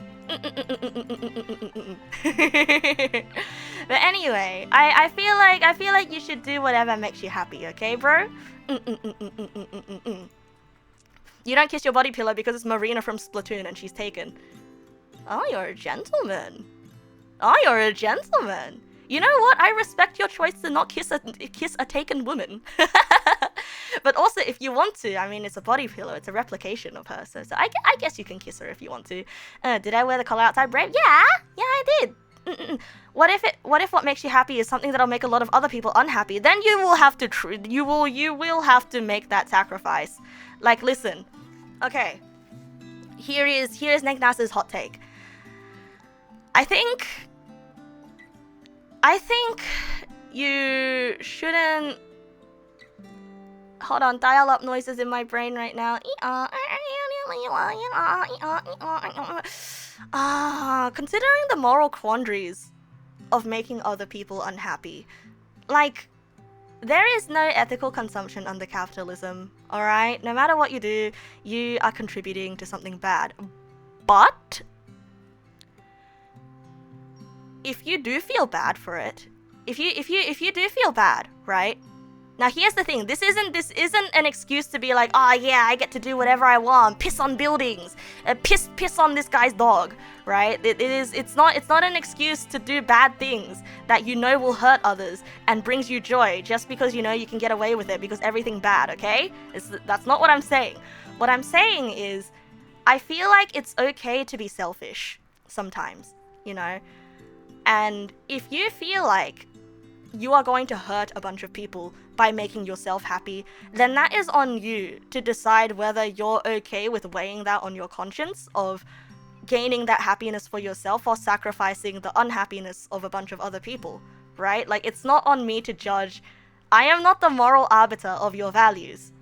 I mean, I am the arbiter of how I feel about you and your values, and whether I want to continue to interact with you as a human being and a dog. But, like, you know, I'm not the arbiter of your values, and I think it's okay. You know, I think it's okay if you think it's acceptable to do something to make yourself happy that hurts a bunch of other people. Just be prepared. You know, some people might try to change your views on it. If you do not feel bad enough to not do the thing, then that means you have already weighed the pros and cons. So just go ahead and do the thing that makes you happy, and then you are going to have to live with the consequences of being the bad guy in these other people's stories. Isn't that like the trolley question? Yes, it is a little bit like the trolley question.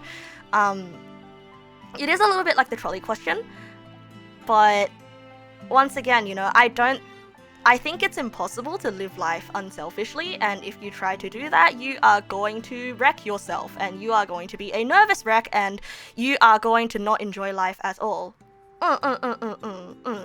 Right, if you want to listen to music that's going to impact your neighbors, how late you go and how loud the music is going to be your decision you will have to make. Exactly. Being selfish is good to an extent, but once again, you know, there does come a point where you become a menace to society. Are you the only one who can't hear me? You can't hear me. Wait, is it because the music is too loud? Or am I too quiet? Am I too quiet? Real Yulken. Also, welcome. One guide. Oh, okay, I got one guide. I'm sorry. Get one guide. The good answer to the trolley question is making a frame perfect input to derail the trolley. I guess so, but I feel like if doing that kind of defeats the purpose of the trolley question in the first place. Right, life is a team game, even as a shy introvert. You know it's important to remember this. And I feel like you can also go about life sort of thinking in ways of which, oh, if I do this and it causes pain to this person, how much pain will it bring back onto myself? Yada, yada, yada, yada. And then you can sort of like look at other people. You can quote unquote like how useful they are to you, whether you care about hurting them or not. And that makes you a sociopath. That is what we call sociopathy. And that is generally frowned down upon. So, what am I trying to get to in this tangent? I guess your values are your own. Like, I don't want to make value judgments.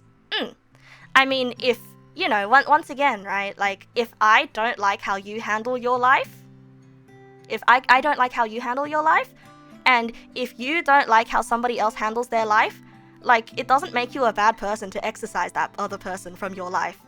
Like, probably don't murder them. But you can sort of just fade away and go, goodbye. You know, You can fade away. Like, you are not obligated to keep a menace around you just because you can kind of justify their actions. If somebody is hurting you, you are within your rights to tell them to fuck off. You can always abduct them. Wait, no, that brings more of them into your life. I'm saying if you want less of this person in your life, you can have less of this person. It doesn't make you a bad person for wanting less of a person in your life. You must return to your people. Okay, yeah, see you later. Whatever, bye. You love philosophy talks with me, not to be that guy, but tangent. Ah! ごめん Oh man, I'm on a tangent again. Real Yulkin, welcome. How am I? I'm on a tangent. I started throwing rocks again, and the rocks landed in Tangentville. You can always throw them off a cliff onto a giant bouncy castle. Yeah, fair enough. You can abduct them away from reality. Good, bad? I'm going good. I'm talking about philosophy stuff again. Philosophy and values and how you live your life. You know this test has 14 pages? I know this test has 14 pages, and I am ready to weather all 14 pages. Alright. Let's do... yeah, let's do this. Want less of a person, just cut them in half. Yeah, cut them into pieces. Enneagram test. Honestly grade each statement. Yes for yes, this is really me. Partly for this is partly how I am, and no for this is probably not how I am. If you don't know whether it applies, it's usually best to check no. I love to take care of people and I'm good at it. And I'm good at it. No. I mean... I don't know. I mean, if you don't know whether it applies, it's usually best to check no, so probably no. The child I didn't throw any children off cliffs! Stop throwing rocks! I'm begging you! Okay, I want to win the approval of those in authority, sometimes even when I don't really like them. Oh, that's rough. That is rough. Yes. Unfortunately, yes. It is a very guttural desire, and I do not like it. I do not like this one bit, actually. I have this very, very big inner need to win the approval of people that I do not like. It is very, very bad, bro. It is very, very bad, and once again, I feel like it has to do with that sort of whatchamacallit? That sort of tendency towards... No idea. No idea. It's just people pleasing, you know. It's just people pleasing. I'm slightly getting better about the whole thing. It's kind of like, oh, I must grow to be okay. Yeah, need for acceptance.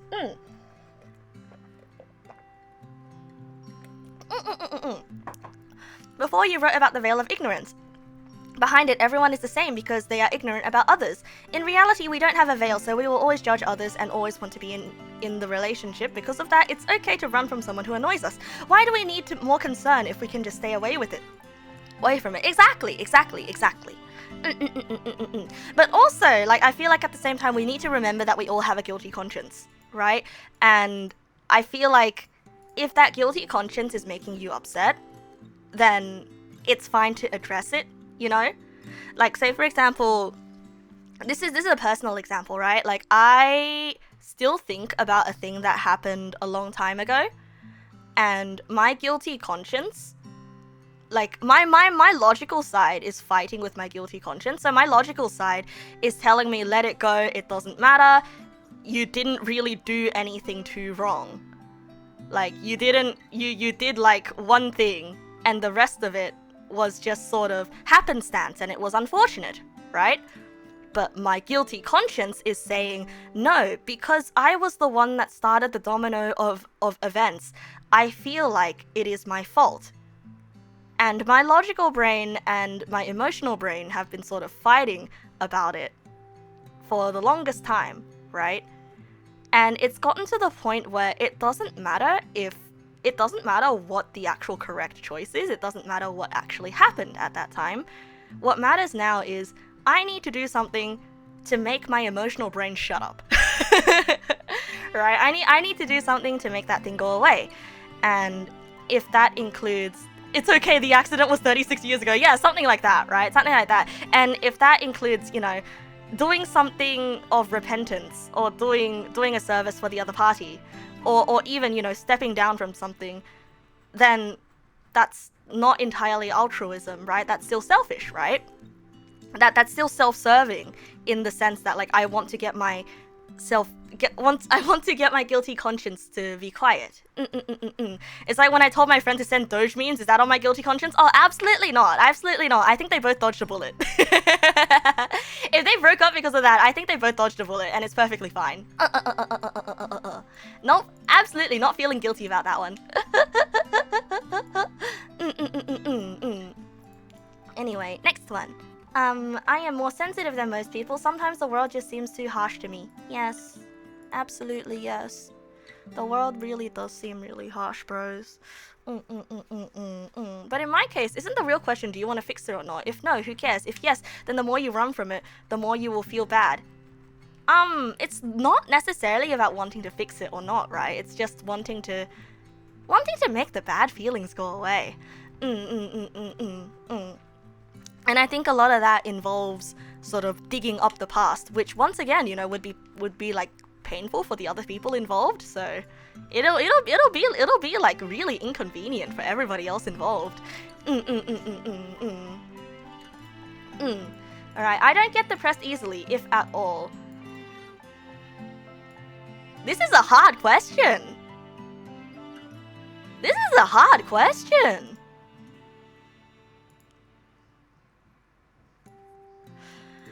Huh.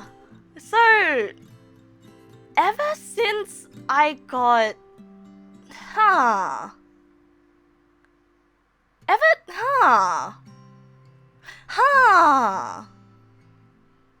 Yeah, this is a hard question, because, like, ever since I got medicated, which was, like, which was 6 months ago. I don't, that is true. But I feel like, has it been long enough for me to entirely say no? Has it been long enough for me to say yes? That's partly then. Partly. Let's just say partly.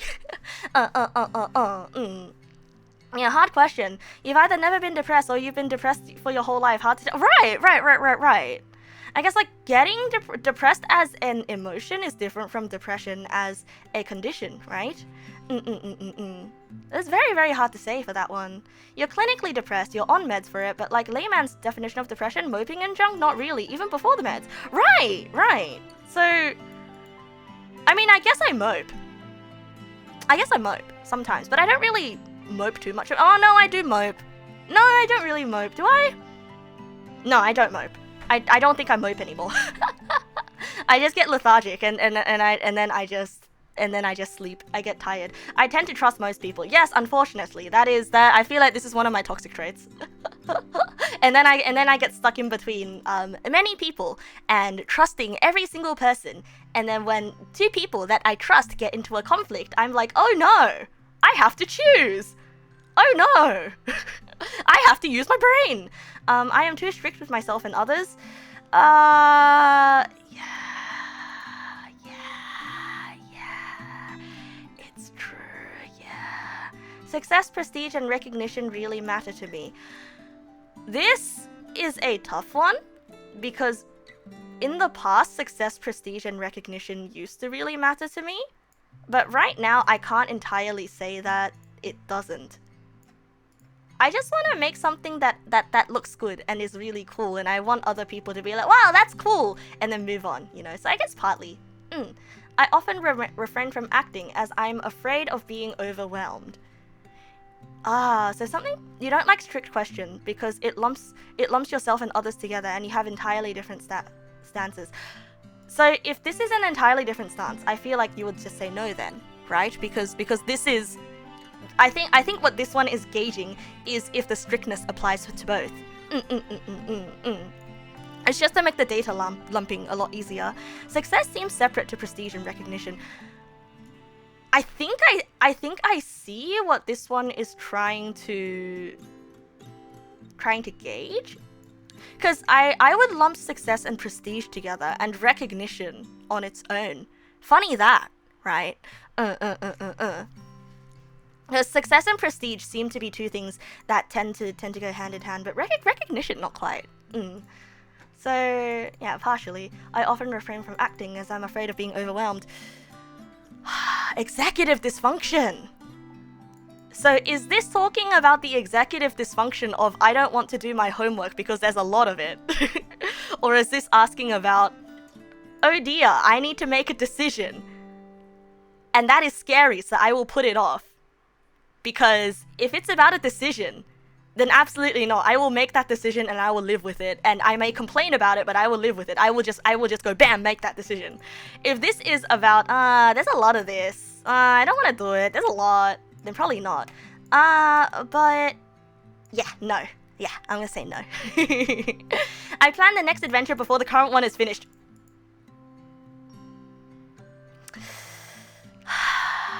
My biggest toxic trait, Lego.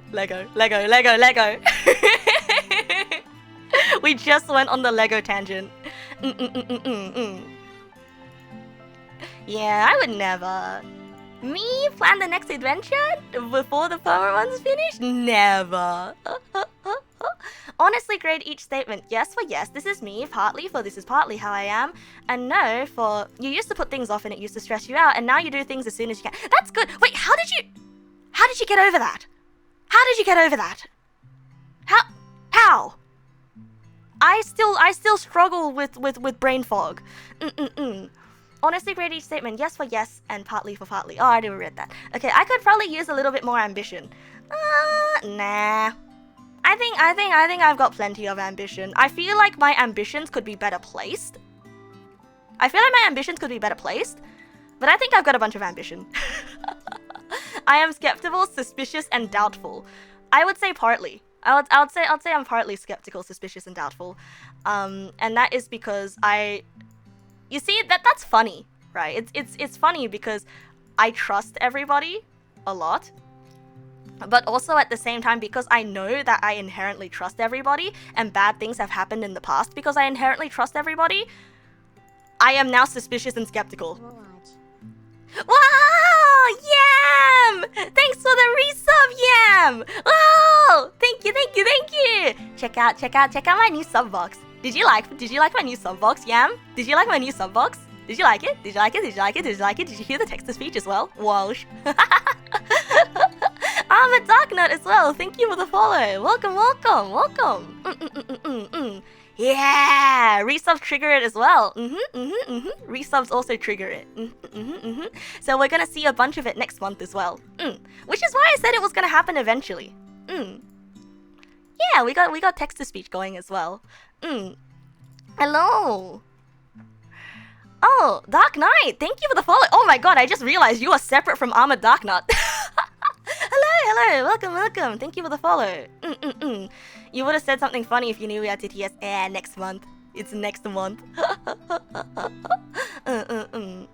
Alright, so what I was saying about skeptical, suspicious, and doubtful is that I am very trusting, right? Unfortunately, I am too openly trusting, and because I am too openly trusting, people take advantage of that, and so now I am skeptical and suspicious, but I am also trusting at the same time. So it means that anytime I feel suspicious of someone or I trust someone new, I just have this entire stew of emotions inside me, like, should I trust this person? I trust this person. Oh, but should I not trust this person?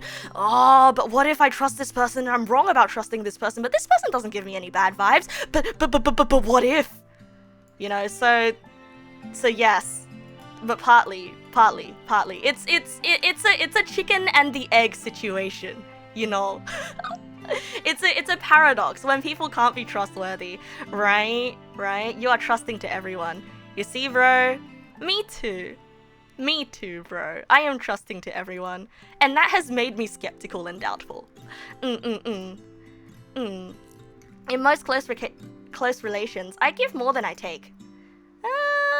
I wouldn't say. I'd say no, not really. No, not really. No. I feel like I give equal parts in my close relationships. Yeah, no, not really. Or rather, like, it's not really a significant... No, yeah, no, not really. Oh, wait, no, I probably give a little bit less because I'm bad at reaching out to people, and all of my close friendships are people who reach out to me first, so yeah, no, probably not. But I mean, I give a lot more gifts. I give a lot more gifts than my friends do. But then that just makes us equal. So yeah, no, not really, no. It's important to me that I am admired by others, and many people do admire me.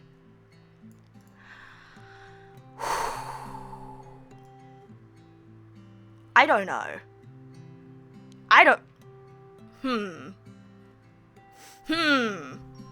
Alright, this is a hard one. So, it's not that I want to be admired. It's that... Actually, yes, it is. I just want people to think that I'm cool. I just want people to think that I'm cool. And I feel like... Okay, it's because...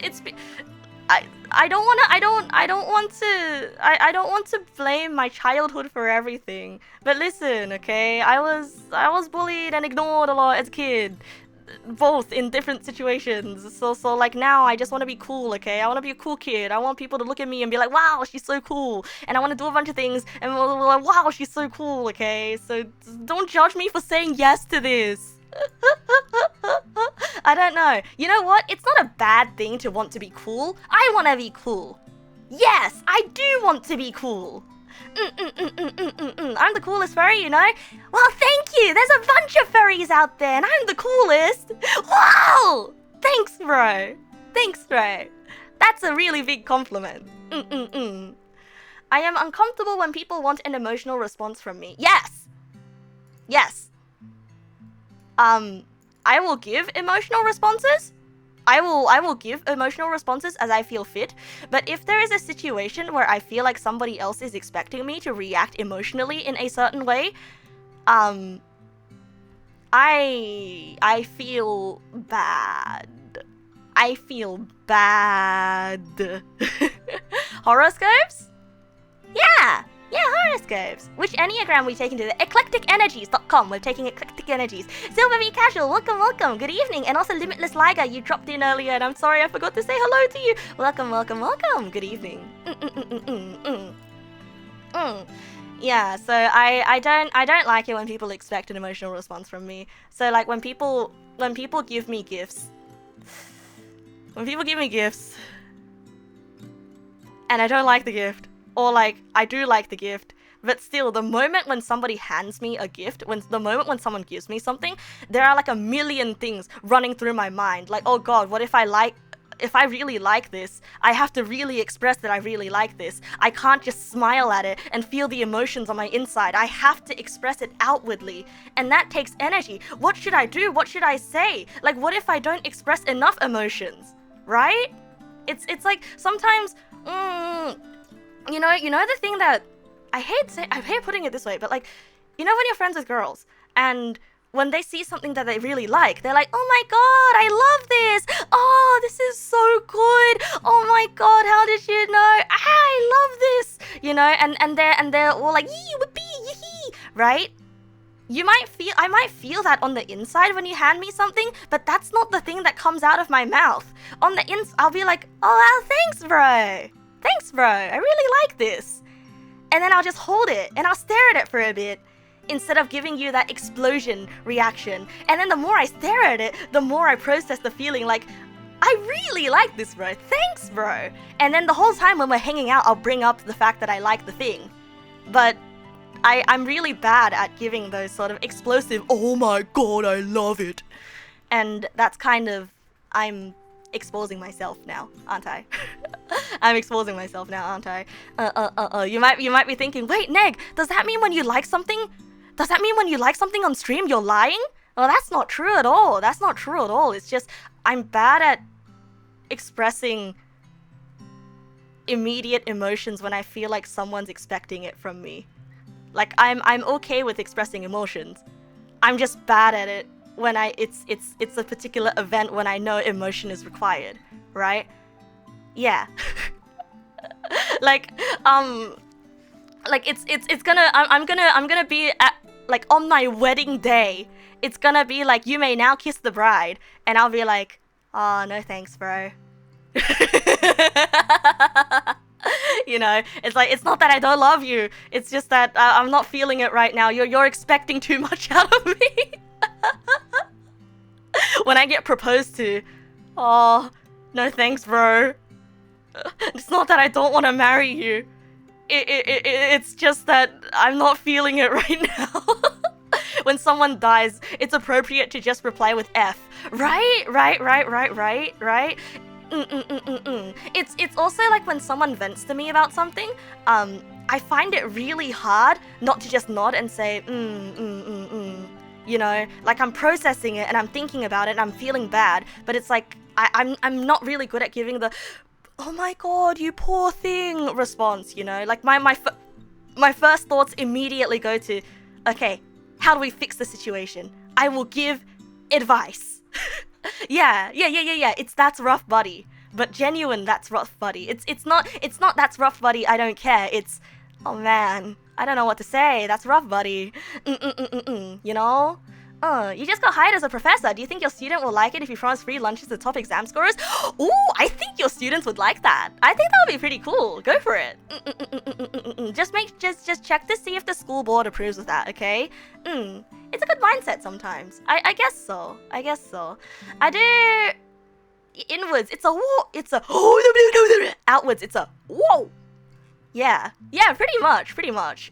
Engineer's folly. Oh shit, someone's talking to me. How do I fix this situation? Yeah, pretty much. I don't know. I don't necessarily think it's a trait that needs to be fixed, but I do think that it is chotto hard to live in the world. I've taken to... So, when someone gives me a gift, I've taken to expressing my emotions with this sound.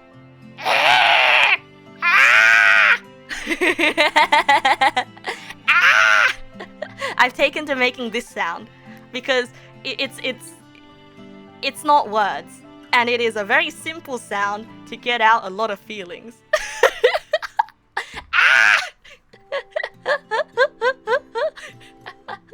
It's like a bird squawking. Level 3 goblin noise. Pterodactyl laying an egg. No. Aw, Dark Knight. I'm glad that you like it here enough to think that you'll stick. During a job interview, they asked you what your favorite color was, and you said a while, and they said that was wrong.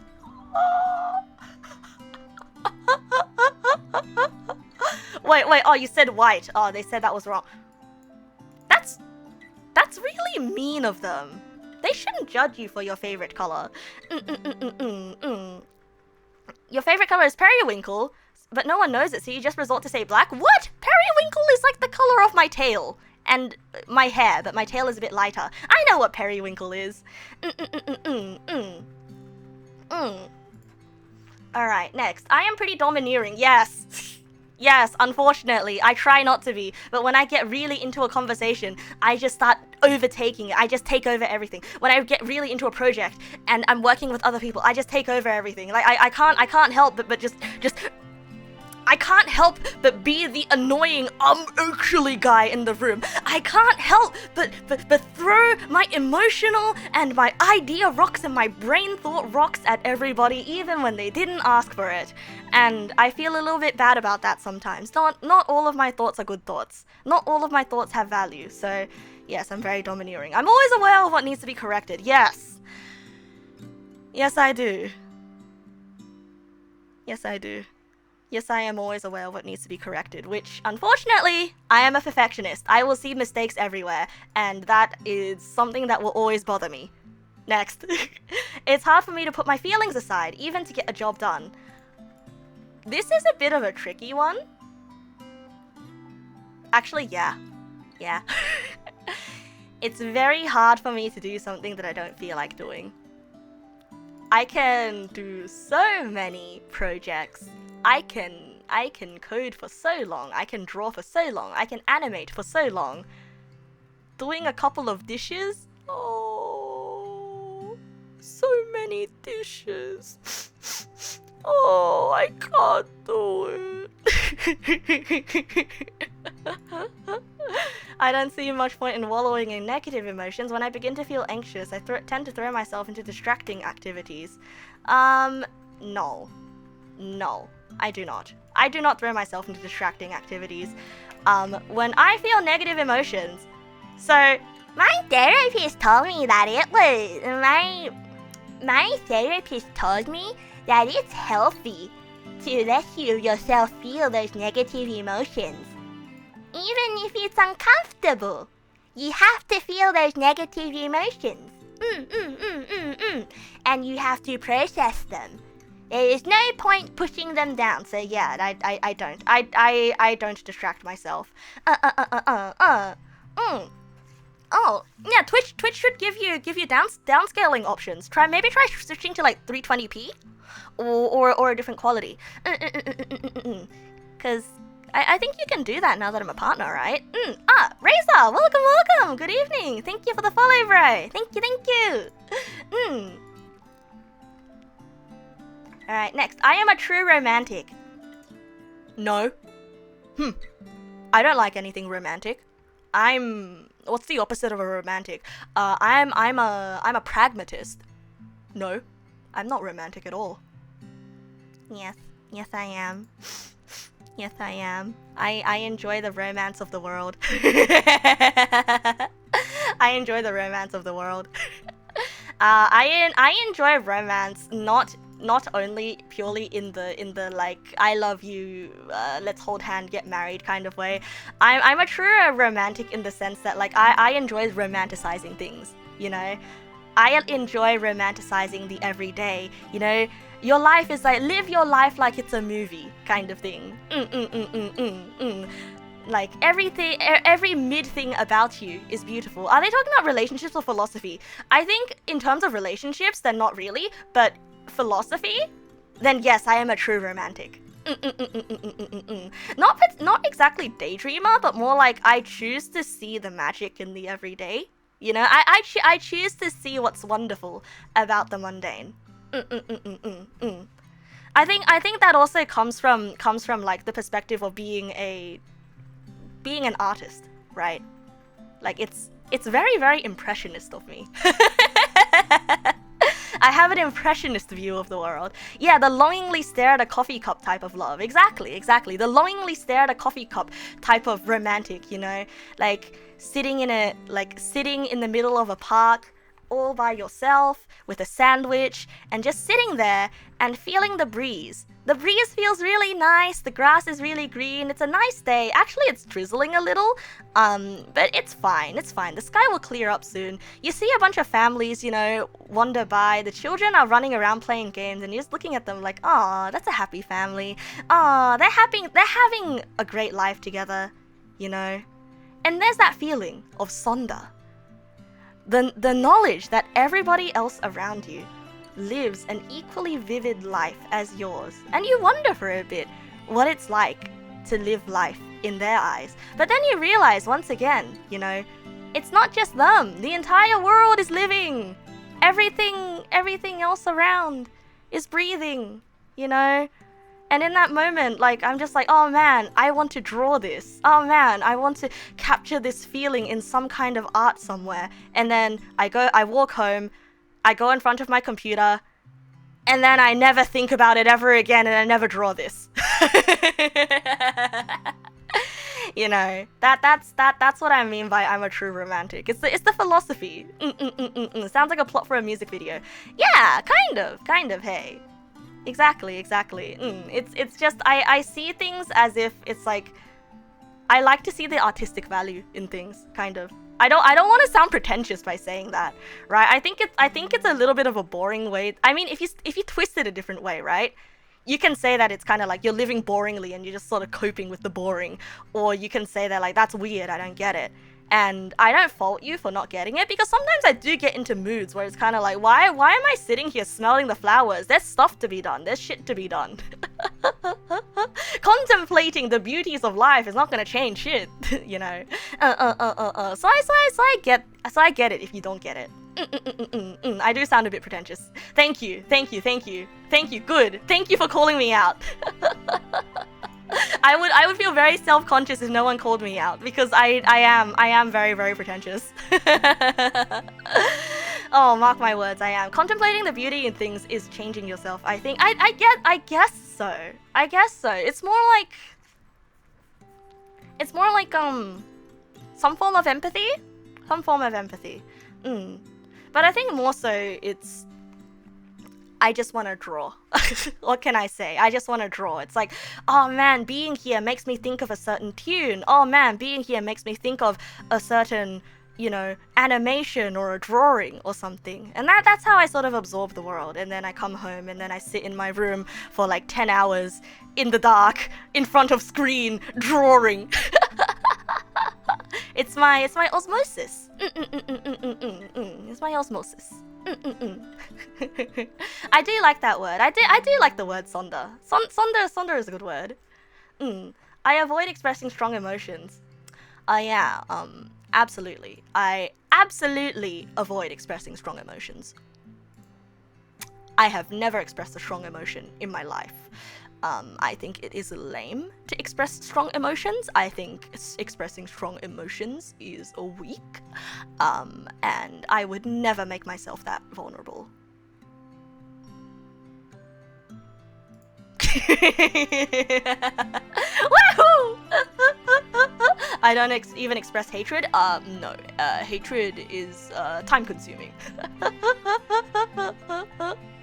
Even though it is frequently irrational, I sometimes worry whether people are talking behind my back. Funny that. I used to worry about this a lot. I used to worry about this so much.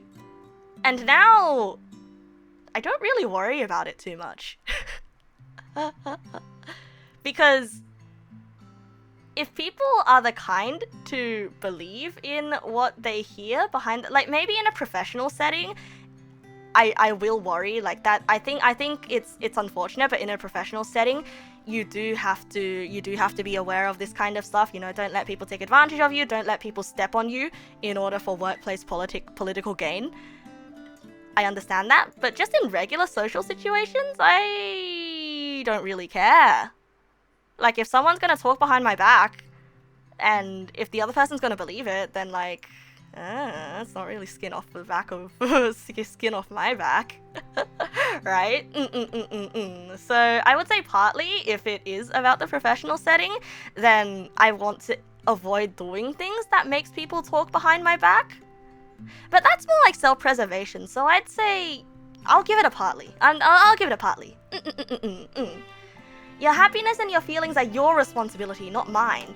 Ooh, that's hard, that's so hard. I preach this a lot, right? I think it's the healthy way to live. I think it's healthy to live this way. You know, your happiness and your feelings are your responsibility, not mine. But I don't feel this.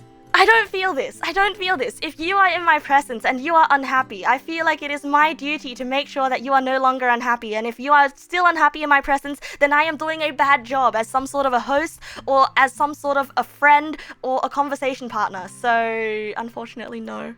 You think the professional setting stuff isn't part of your personality though. That's why business things are so uncomfortable, because it's a mask.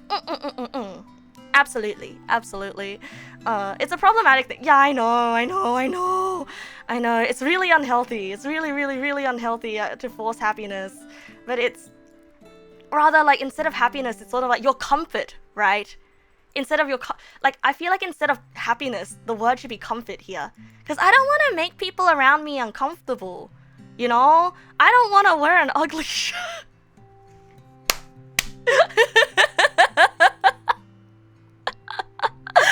It's always the ugly shirt.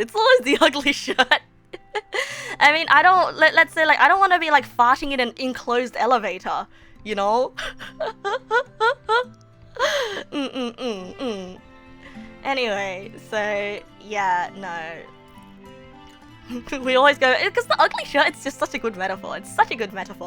The problem you have with this phrase is that it's like an excuse to be an asshole and blame the other people for feeling bad for your actions.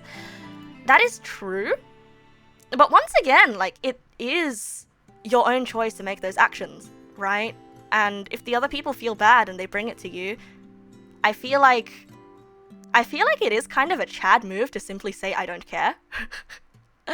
But if you have a guilty conscience and you say, nuh-uh, it's your fault for feeling like that, then I don't really like that.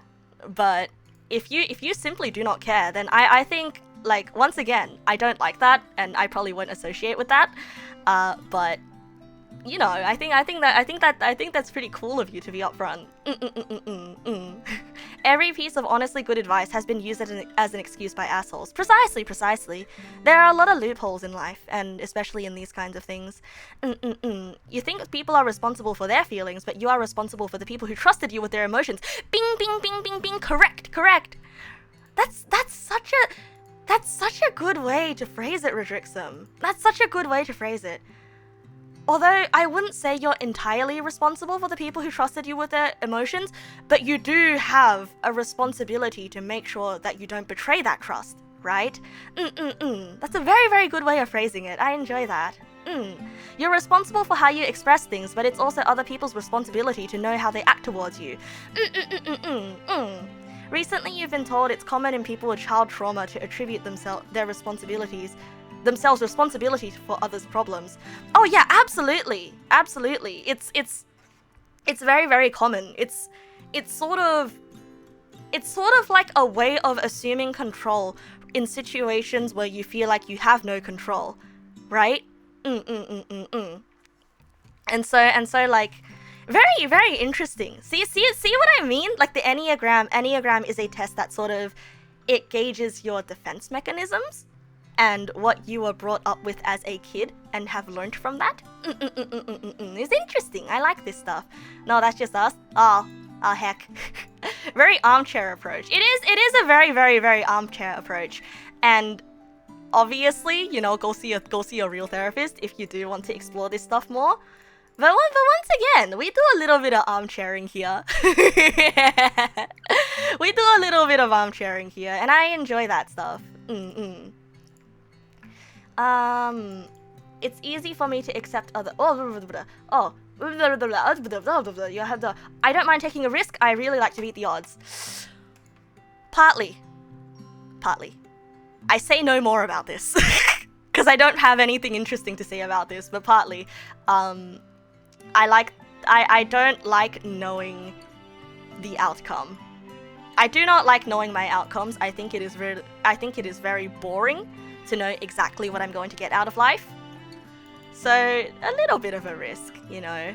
Spice up the pot a bit. Take a different route home. But not too big of a risk. Like I'll take a risk, like, you know, taking a different route home. Or like the jaywalking sometimes to get somewhere sooner. Yeah, we're all philosophers here. This quiz is just an icebreaker. Exactly.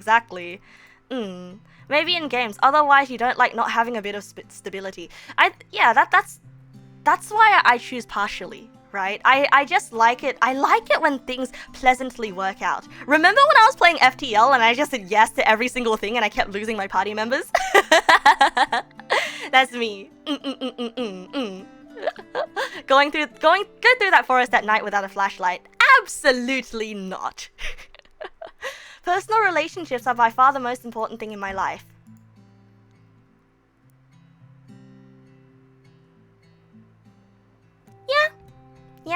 Yeah. I think life is what life for me. Life is experienced through the people around me. Yeah. Crazed man? Oh, poor soul. Come in, bro. Yada yada is gone. Oh man, who could have guessed? Let's see. For better for worse, I compare myself to others to assess how I'm doing. Oh my goodness. This is awful. I used to do this so much. And here's why. This sounds like a YouTube video title. I used to do this one toxic thing so much, and here's why. No, but genuinely though, I used to do this so much, and the reason why I used to do this was because I didn't trust myself. I couldn't trust, and I had such low confidence in myself that I didn't trust the people that I cared about to tell me the truth on how I'm going, right? But then like, and so I just compare myself to other people. And surprise, I always end up on the bottom because there's always something worse about me than somebody else. And it's, if I'm like above someone in something else, I'll be like, oh, but yada, yada, yada, yada, right? Is bad. But nope, I I only partially do this now. It's a really bad habit that I've started kicking ever since I got medicated. Yes, medication fixes everything. I feel like I keep saying I used to do this, but I don't do this anymore ever since I got medicated. Oh, happy jalapeno! Welcome back, bro! Welcome back! Welcome! Thank you for the resub. That's some real internalized self-deprecation. Yeah, that's what happens. That's what happens when you grow up in a very bad environment that makes you feel like poo-poo. But that's okay, you know, that's okay. We're going through character development ever since I got medicated. Y'all be honest, if you're driving and every car is going in the opposite direction to you, won't you assume you're the one who's wrong? Yes.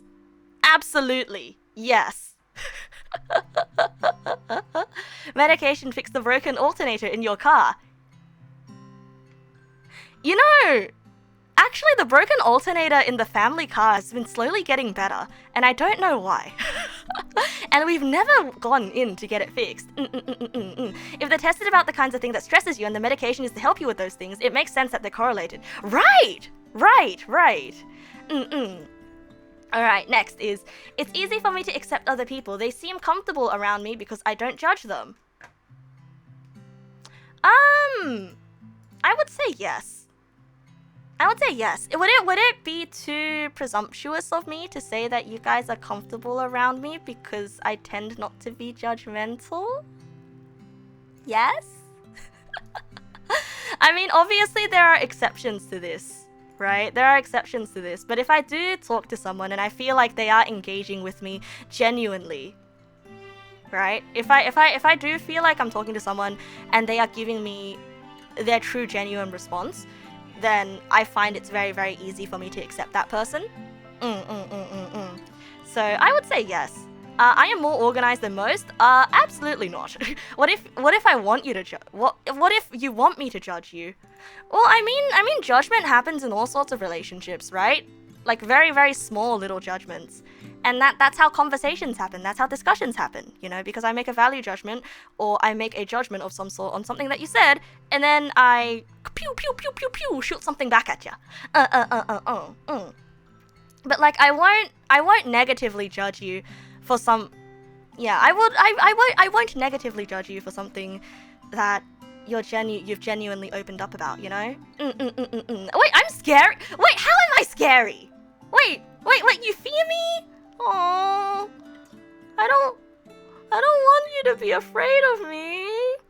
Can I call you if I call you a rat bastard instead of a sack of shit, well, would that be more okay? You would say I'm too soft most of the time. Oh, yeah, you're right. I'm too soft. That would not be okay. Not a rat bastard.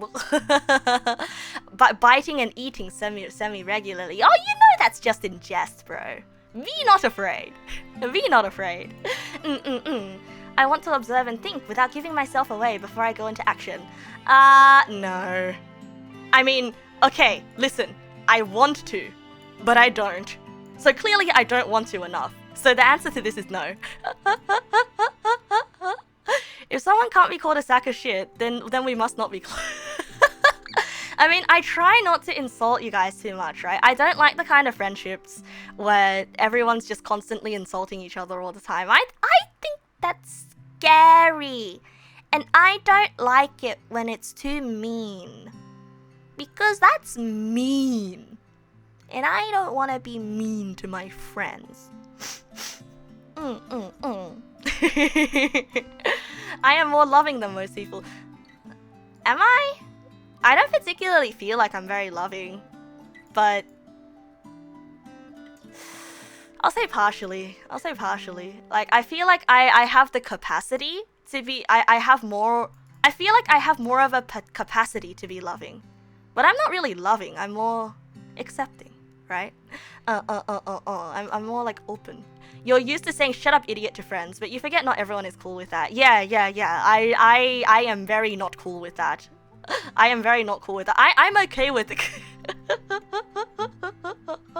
I'm okay with stop talking. Who taught you how to speak? Never speak again. You know, I like phrases that are like very clearly jokes. I'm very kind to you. I just don't like being mean. Okay, I don't like being mean. Can I expose a few friends to you guys? Can I expose something about my friends to you guys? So, I was out with some friends a while back. I was out with some friends a while back, and then they came across an adult man drinking from a baby bottle. And then they started making fun of him. Like not like to his face. Not to his face, but it's just kind of like looking at each other and being like, "Oh my god," being like, you know, talking about how it's weird and like having a little chuckle, right?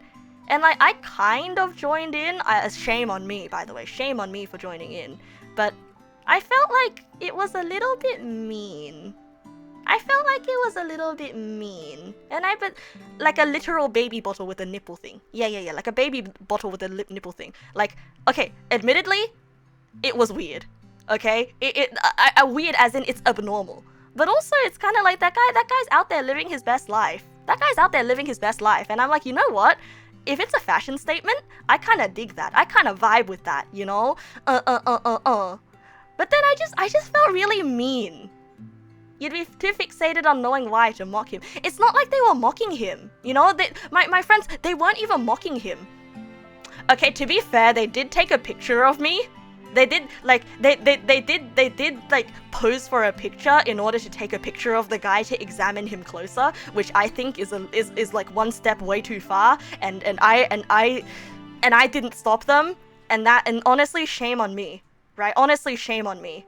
Shame on me for not stopping it. I did not like that one bit. I really did not like that. I felt really mean, bros. And I really regret not calling them out. If he's happy, he's not hurt. Right? Yeah, okay. I'm glad that you guys feel the same way. But I see, like, I don't know, maybe I was thinking, like, I went home that day. This happened a while back, so like it wasn't anytime recently, and I didn't talk about this on stream because I just felt so mean. Like, is my threshold for mean like way too low? You know, or is it compared to regular people? Cause my friends, they're not the type of people who I would call mean people. They're not the type of people who I would call mean people, right? Like, they're all actually very nice. That opens up the hole for evil to triumph. It only requires good people to do nothing. Honestly, if you didn't mean to harm him directly, I think I harmed myself more than anything. Yeah, I think that interaction hurt me. I think that event hurt me more than it hurt anybody else. Cause my guilty conscience. They were very nice. Takes picture of someone minding his own business. They're not usually like this. I promise they're not usually like this. I love them very much, and they're very good people. Man, I feel mean talking about this. But thank you. You know what? Thank you for the encouragement, bros. Thank you for the encouragement. Being in a group makes you act weird sometimes. Probably your friends wouldn't have made fun of that guy individually. I mean, they may have looked at him and thought, oh, that's strange, right? But like, even so, even if I thought he was a bit strange, like, I'd just be like, oh, that's unusual. And then I would move on from it. I don't know, bro. I don't know. Anita Maxwin, thank you for the follow. Welcome. I mean, hey, this is coming from the girl that wants to wear like phone lanyard, you know? So you've been told that we as people are more receptive of this towards strangers than we are about close people in our lives. Right. It's true. Like, it's true. And I think it's one of those moments of like harmless fun, quote unquote harmless fun, right? Where you're just sort of like observing something and discussing something among your friends and having a little bit of a laugh, and it doesn't really hurt anyone. But I think I am a little bit sensitive. This is coming from the girl who did wear a dog collar. Hey, I am dog. No one called me out on it. You know, I wore the dog collar 2 days ago to meet with Asta, and like I asked her, hey, does this just look like a regular choker? because she didn't comment on it all day, and she was kind of like, oh no, that absolutely looks like a dog collar. But I didn't say anything about it because that's just Neg. That's just you. That's just you, Neg. It suits you. I thought I got away with it.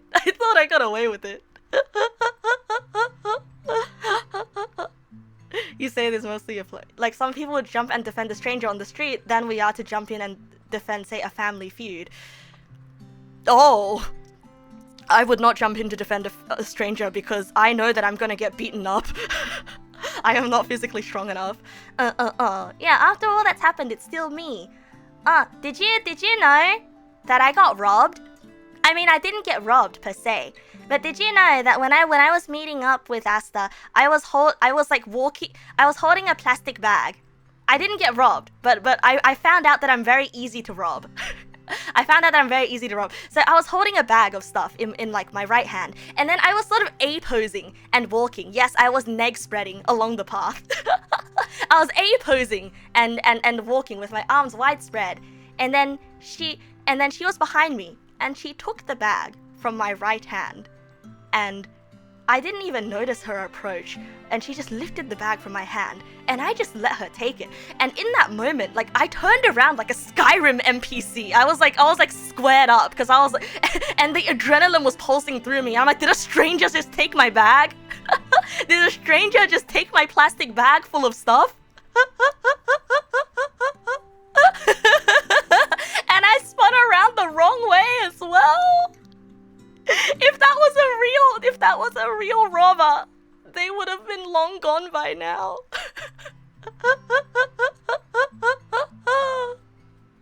Yeah, I spun around the long way instead of the short way to face her. The long way. I spun around the long way. My bad.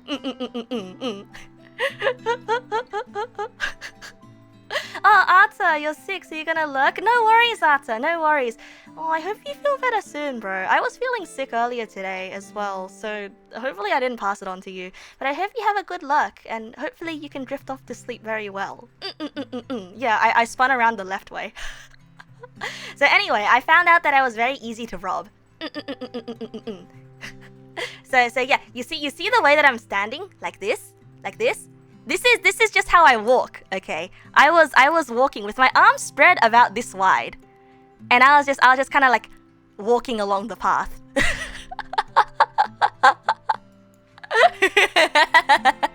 I was neg spreading. I was taking up more space than I was allowed to in the path. La Guerrera, welcome, bro, welcome. Good evening. Most people don't immediately process something being taken like that. Yeah, honestly, it was wild. Like, it was the kind of adrenaline that made me ready to punch a clown. I don't know how to explain the exact feeling, but I was very ready to punch a clown. Cringe mathematician, welcome. Good evening, welcome. You're picturing me walking with shoulders wiggling, making my way downtown, walking fast, faces past, and I'm homebound. Honestly, it kind of felt like that. I had a bounce in my step. Good morning, Toasty One. Welcome. I remembered how to say your name. The exact, yeah. I was walking with the exact energy needed to kill a mime. I mean, a mime is just a clown if you give it like a moonstone. A clown evolves into a mime if you give it a moonstone, and if you give it a firestone, it evolves into a jester. It appears when Asta is around, I get energy. I mean, I get energy when I'm around people I love anyway. A Mr. Mime, the Pokemon. Yes. Oh, a Mr. Mime. Oh, not a real mime. Oh my god, I wasn't even... I misread it into not a Pokemon, and it somehow came back to being a Pokemon. Okay, back to the quiz. I want to observe and think without giving myself away before I go into action. Absolutely yes, but I don't, so no. Yeah, that's why I'm full of energy in streams. So many viewers I love seeing. Honestly, I was so ready to cancel stream today because I was feeling sick. You know, I was kind of like, oh, you know, even if I wake up, I'm gonna be late to stream. oh, I have no energy. Oh, should I just cancel? Oh, but then I was like, no, I want to hang out. And now I'm having lots of fun. I am more loving than most people? Partly. I am quite unobtrusive and easy to get along with.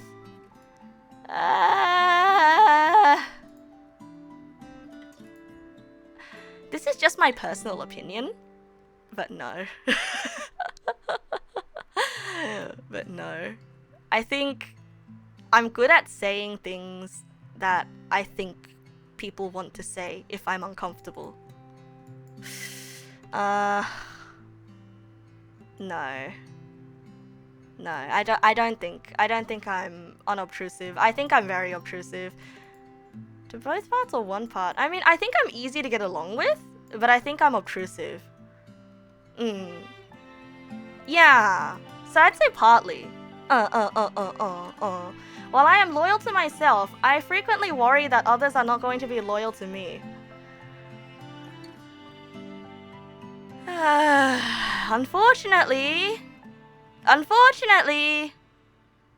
I have to say partly. Unfortunately. I mean, I used to be an entire no because I would put my trust into people, but you know, because I trust people, that makes me suspicious. Only partly. Probably yes. I mean, I don't frequently. It's not something that I worry. It's not something that I worry day and night about, right? What does loyal to myself mean?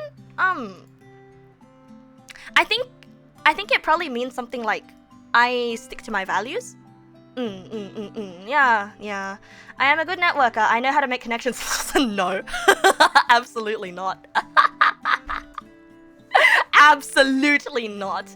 I am good at burning bridges because I am very good at exercising myself from bad situations and fading out of things that I feel uncomfortable in. And once I do that, I never come back. So, no, opposite of this. Very opposite of this. I get anxious. I am more formal than most people. I'd say partly, yeah. I would say partly I am more formal than most people. Did you know that when I had my first... This is part of good networking? No, this is not part of good networking at all. No. You see, a very big part of networking is making sure that you follow up with all of your relationships. I think I'm good at first meetings. I'm good at first impressions. I am very, very, very bad at maintaining relationships because I have a switch on and a switch off mode, right? My switch on mode is I am in a social situation. I am required to behave in a certain way now. This is my time where I'm like, wow! And then when I switch that off, I become a recluse. I'm reclusive. It's like my business hours and my non-business hours, right? When I'm in my non-business hours, I kind of block everybody out. Yeah, good networking doesn't mean you can't cut off people, but once again, you know, I'm very, very bad at keeping up with the network. Oh, I hate that so much. It makes people sound like tools, and I really don't like thinking of people as tools. You're concepting a personal tarot card in the deck, and in one of the first cards you thought of was the Arsonist, which is to bask in the glow of a burning bridge. The card of get the fuck out of there now. Oh, you're making a completely new tarot concept deck. Oh, that's so neat. When it's done, I want to see it. I absolutely want to see it. Please post works in progress on Discord. Please. I want to see it. Keeping up with the network sounds like a spy sitcom. It does, doesn't it? I kind of like that. I kind of like that idea. But yeah, I am more formal than most people. You'll try to remember, but you will likely forget. I like that honesty. Thank you. You know you got a good network if you find yourself saying, I know a guy for each situation. Oh, I don't know a guy.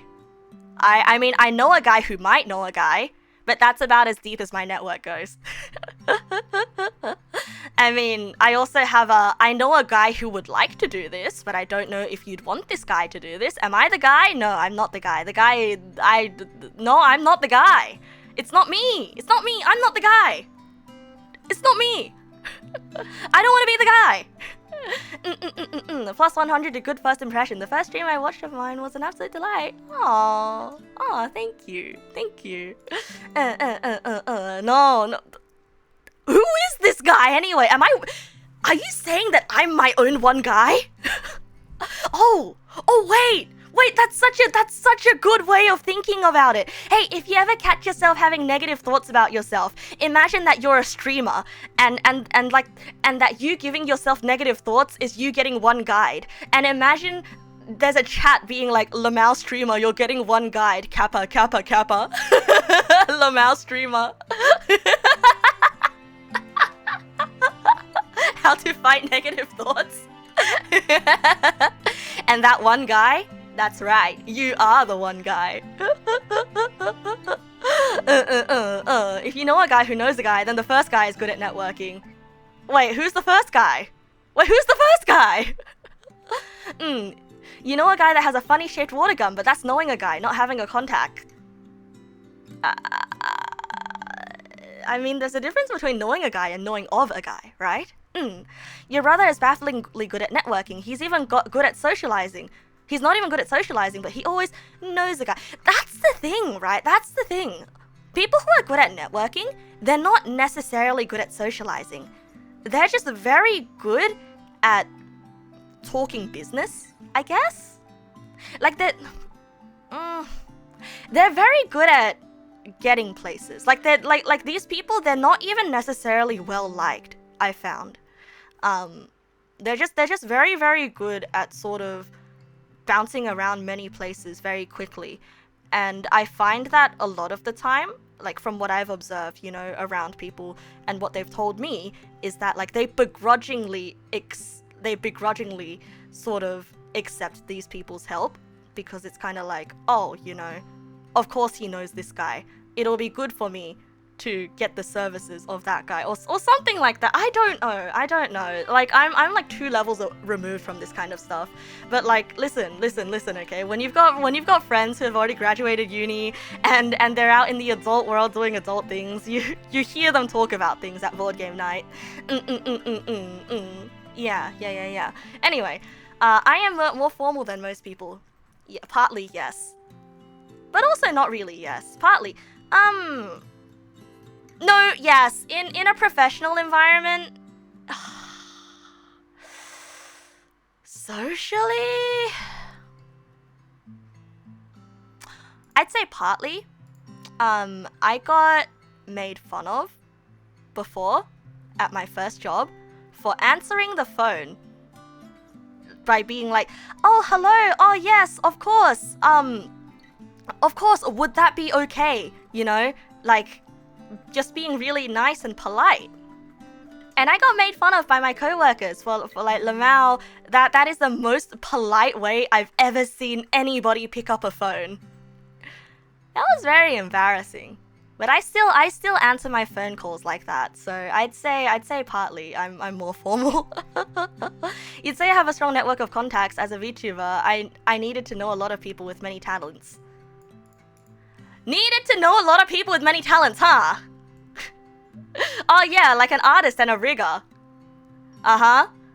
And a motion graphics designer. Uh-huh. And a programmer for my stream elements. Uh-huh. Uh-huh. And an audio engineer. Uh-huh. Oh gee, I wonder who all these people are. It's me. It's me. It's all me. I literally picked up all of my skills because I don't have a networking. I don't have skills in networking, which is why I do everything myself.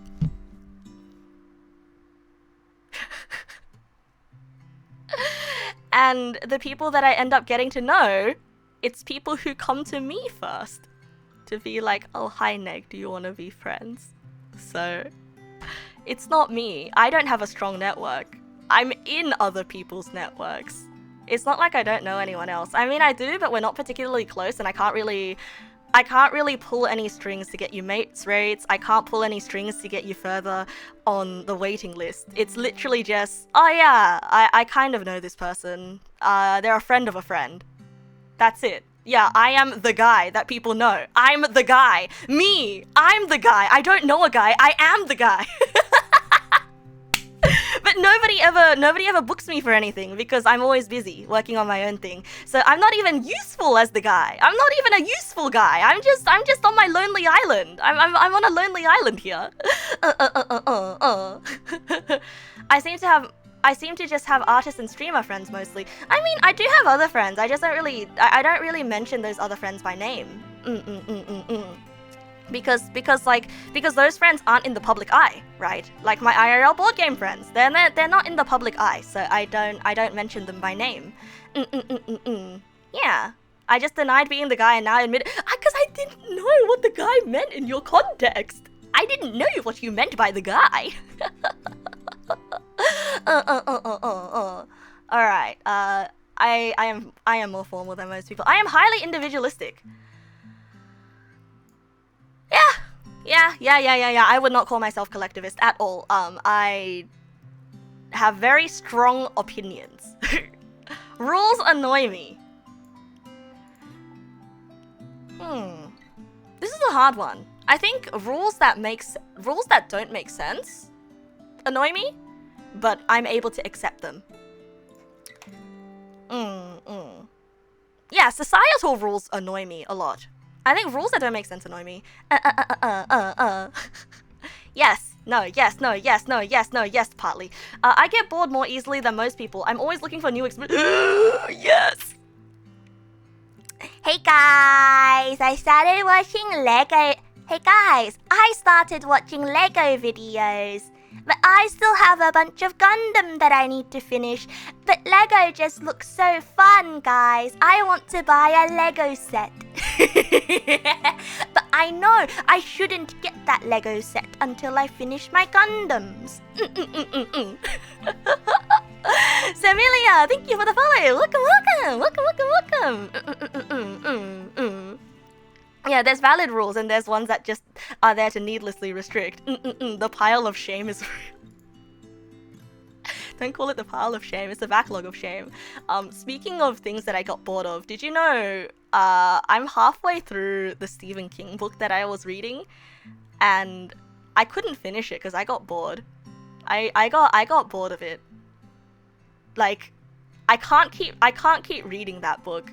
The old man died. He was my favorite character, and now and like I can't care about the main character because he's I don't get it.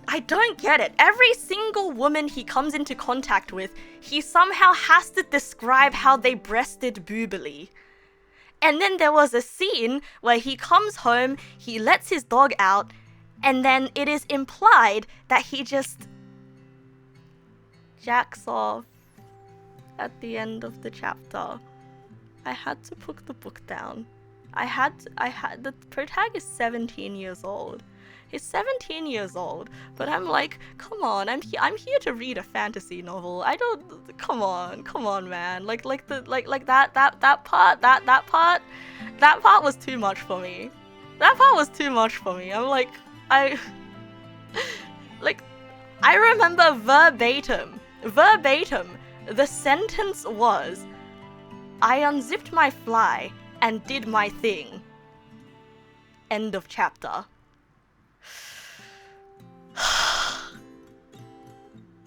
Like, and I know for a fact that he wasn't pissing.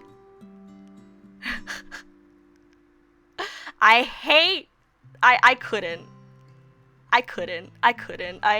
couldn't keep reading. It didn't go into... Bro, if it went into detail, I might give Stephen King some props for that. I'm like, alright, buddy. Listen, at least you didn't just imply it. You doubled down on it. But like this is just like, why? What does this add? I feel like I got bonked on the head.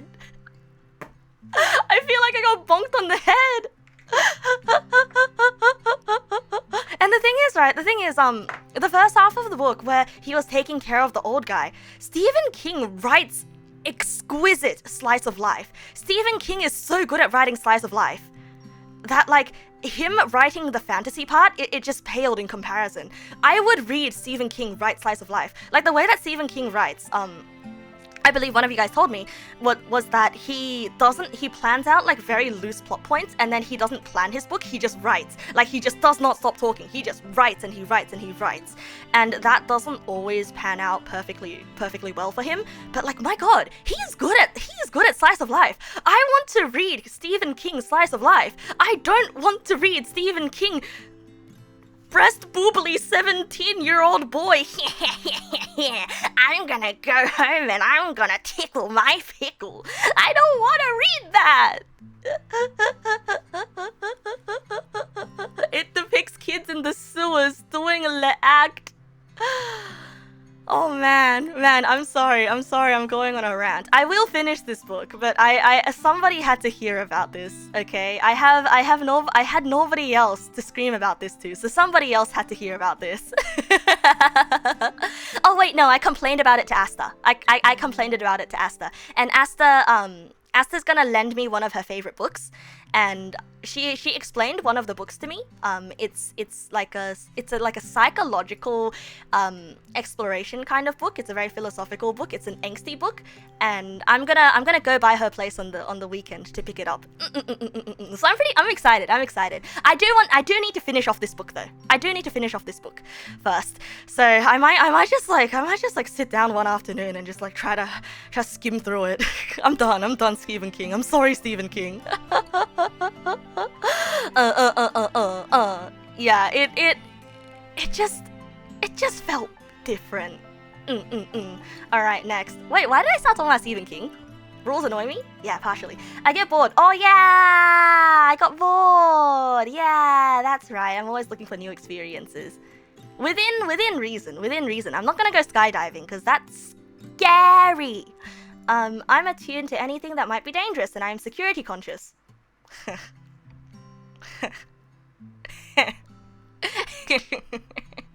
Security conscious.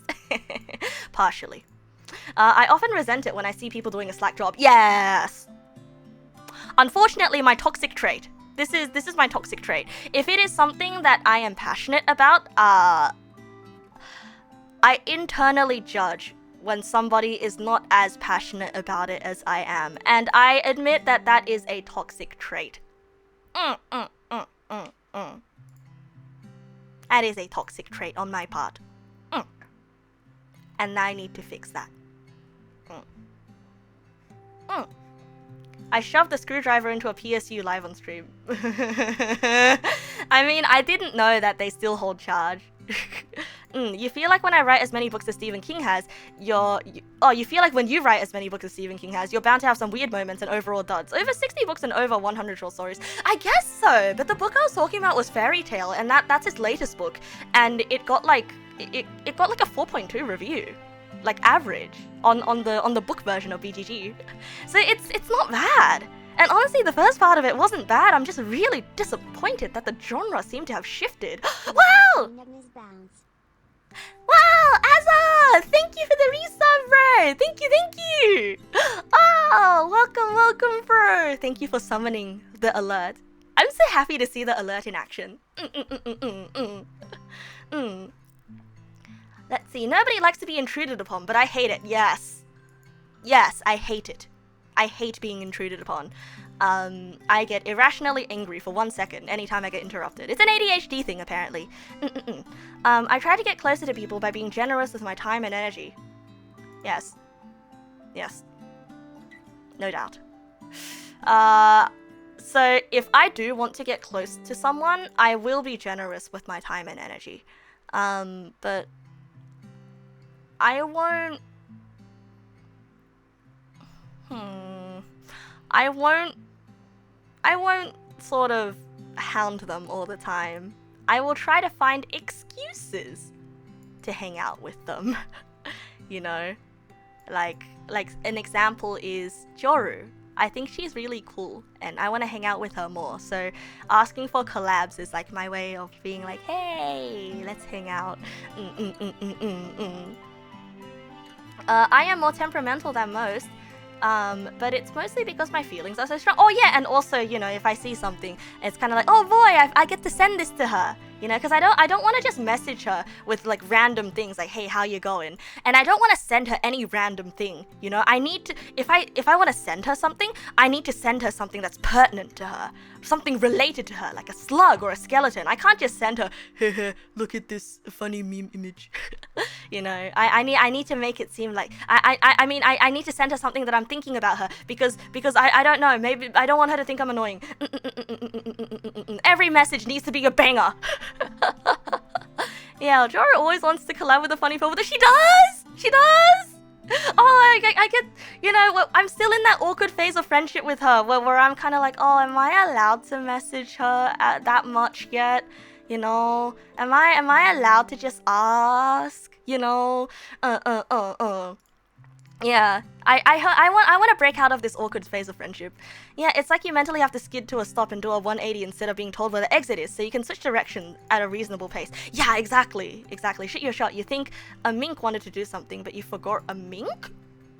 A mink? I'm trying to think of if I know a mink. Do I know any minks?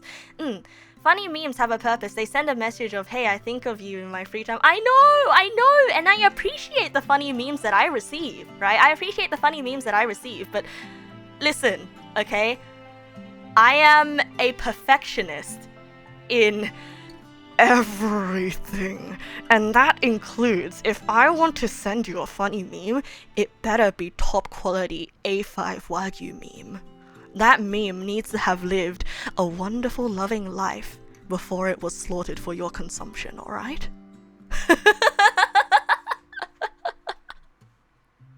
I'm sorry, I'm just very pedantic. Let's see. I am more temperamental than most, but it's because my feelings are so strong. Yeah. I mean, before... Once again, say it with me now. Before I got medicated. This used to be a lot stronger. I used to have like ups, down, up, down, up, down, up, down, up, down. But I still feel like I'm someone with a lot of strong emotions, you know? And I do like having strong emotions. I mean, I play it up because sort of expressing all these emotions is fun. And it's healthy, in my opinion. I don't like commitment. Who wants to be locked into something, especially if something better presents itself? Ooh, that's an interesting one. Do I like commitment? Do I have a problem with commitment? The answer will surprise you. The answer may shock you. And the answer is... Actually, yeah, I do like commitment. I think commitment is stability, but commitment is also scary because, once again, you know, you need to commit to it. I like the idea of commitment. Like, I'm gonna do this every day. I'm gonna do this thing every day. This is gonna be my schedule. But it's hard to stick to it because ADHD and time blindness, you know? So, no. Actually, this is no, I do like commitment. I come on pretty strong and can sometimes intimidate people. I've never been intimidating in my life. I've never been intimidating to anybody in my life.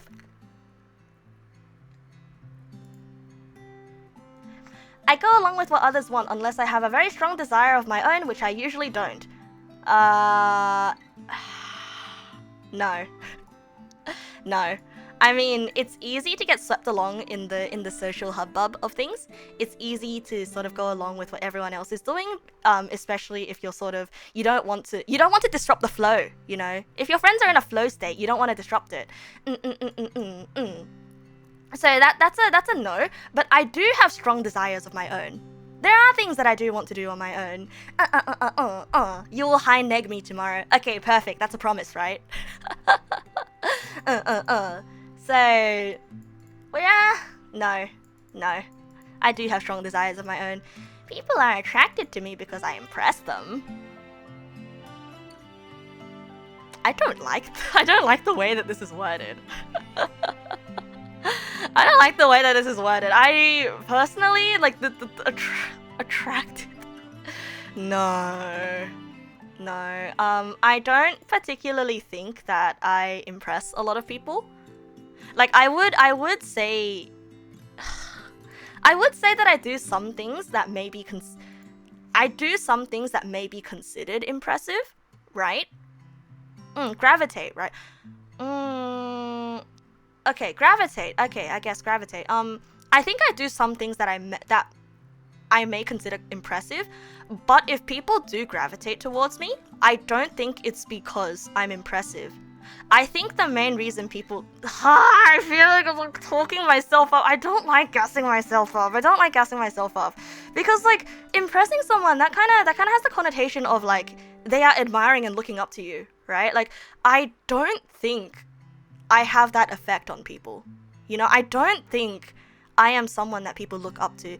I feel like I am someone that people can feel equal to, you know? I feel like I am good at making somebody feel equal, right? Nah, feeling equal is not quite the right word either, but like, I don't know. I definitely do not think that being impressive is the thing. If people gravitate towards me, I mean, I guess you guys are here. I don't like it. I don't like talking about myself like that. I would say no. In specific ways, I guess. Oh no! Form resubmission.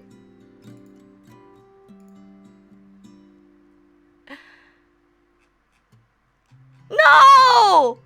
No!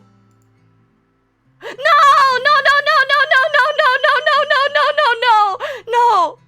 Did I just... No, I just lost everything. You know what? I know... Okay. I know what I answer to every question. This one's yes. This one's partly. This one's yes. This one's yes. This one's partly. This one's yes. This one's yes. This one's partly. This one's no. Okay. We're speed running this. Okay, we're speed running this. This one's no. This one's no. This one's yes. This one's yes. It's important to me. This one's partly, I am uncomfortable. This one's yes, it's hard for me to put my feelings aside. This one's yes, I'm skeptical partially. I don't see this one's no. Alright, next. Personal relationships, yes. I am more organized, no. I don't mind taking a risk, the odds, partly. Your happiness, and partly. I avoid expressing strong emotions, no. For better or for worse, I compare myself to others, partly. Even though it is rational, I was, partly. It's easy for me to judge both sides. I'm uncomfortable with yes. I'm a true admit yes. I am more loving than most of you. Partly. I'm a restrictive partly. I'm a restrictive partly. Rules and knowing partly. I'm gonna like no. I'm gonna yes. Why am I sad for that? Partly. I'm highly interested. Yes. I want to observe and think what I'm going to say. No. No, of that. Yes. I go along with what other people's want unless I have a strong desire to that. No. People are attracted. Okay. Partially. I don't like commitment. No. I can come off pretty strong. Yes. I am more temperamental than most because my feelings are so strong. Yes. I am attuned to anything that might seem dangerous. No. I try to get closer to people by being yes. I often resent it. Yes. I'm just trying to get to where we were. Okay, new questions. Finally, we are somewhere that we weren't before. I am meticulous and fastidious, even about details that other people find minor. When I really get into something, this is a yes. But in general, no. Actually, if I'm doing something, then I do get meticulous and fastidious about the details. So yes, if it's something that I'm doing, so yeah, yes. I'm competitive and ambitious, but I do not think of myself as cutthroat. Yeah, I'd say so. Yeah. I tend to the competition tends to be in my own brain, and it's mostly for self-improvement. So it's never really something I take too seriously. I see life as a struggle that I intend to win. What a way of phrasing things! No! No, life should not be a struggle. Life is not a zero-sum game. When making a decision, I often ask myself which option will yield the maximum enjoyment. Yes. Yes. Yes. Maximum long-term enjoyment of life is what I will say. You will win at life and none of us can stop you. You know what? If that's your choice, bro, if that's what you want to do, I will support you. It's not zero-sum because the winner takes all. It's the thrill of one more kill, the last one to fall. Will never sacrifice his will.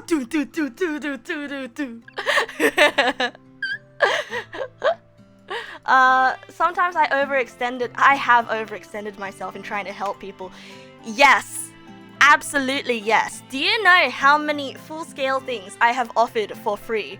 I used to offer a bunch of things for free because I'm like, oh, I think it would be fun to help other people. Sometimes, a lot of the times. And this is something I want to admit, okay? This is something I want to admit. I like feeling useful. But more importantly than like feeling useful, I like the feeling of, don't worry about it. I got it, bro. Don't worry. Don't worry your pretty little head about it. It's okay. Everything's gonna be okay. Nasu is here. I'm gonna fix you up real good. You know, like it's kind of like, don't worry.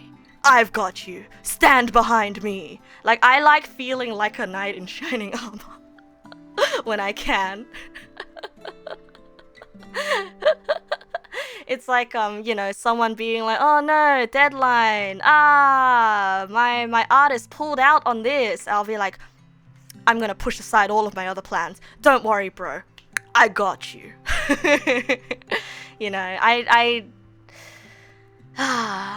It's, once again, it's a toxic trait of mine. I like feeling like a knight in shining armor. And what can I say? It's just, I like feeling like I saved someone from a crisis.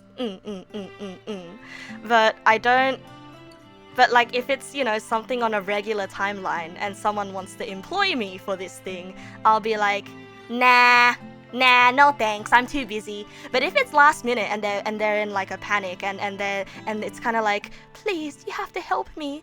Oh, I'm just a peasant. I do not have anything. I cannot pay you. For all I have are breadcrumbs. Oh, the war has ravaged my family so.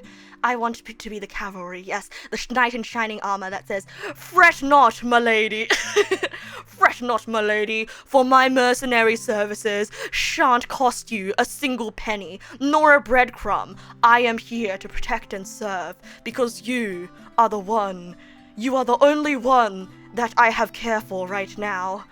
You can trust me. Kira, kira, kira, sparkle, sparkle, sparkle. I like feeling like that sometimes, okay? Sariktarek, welcome, good evening, welcome. And yes, this has also resulted in me doing other people's homework for them before.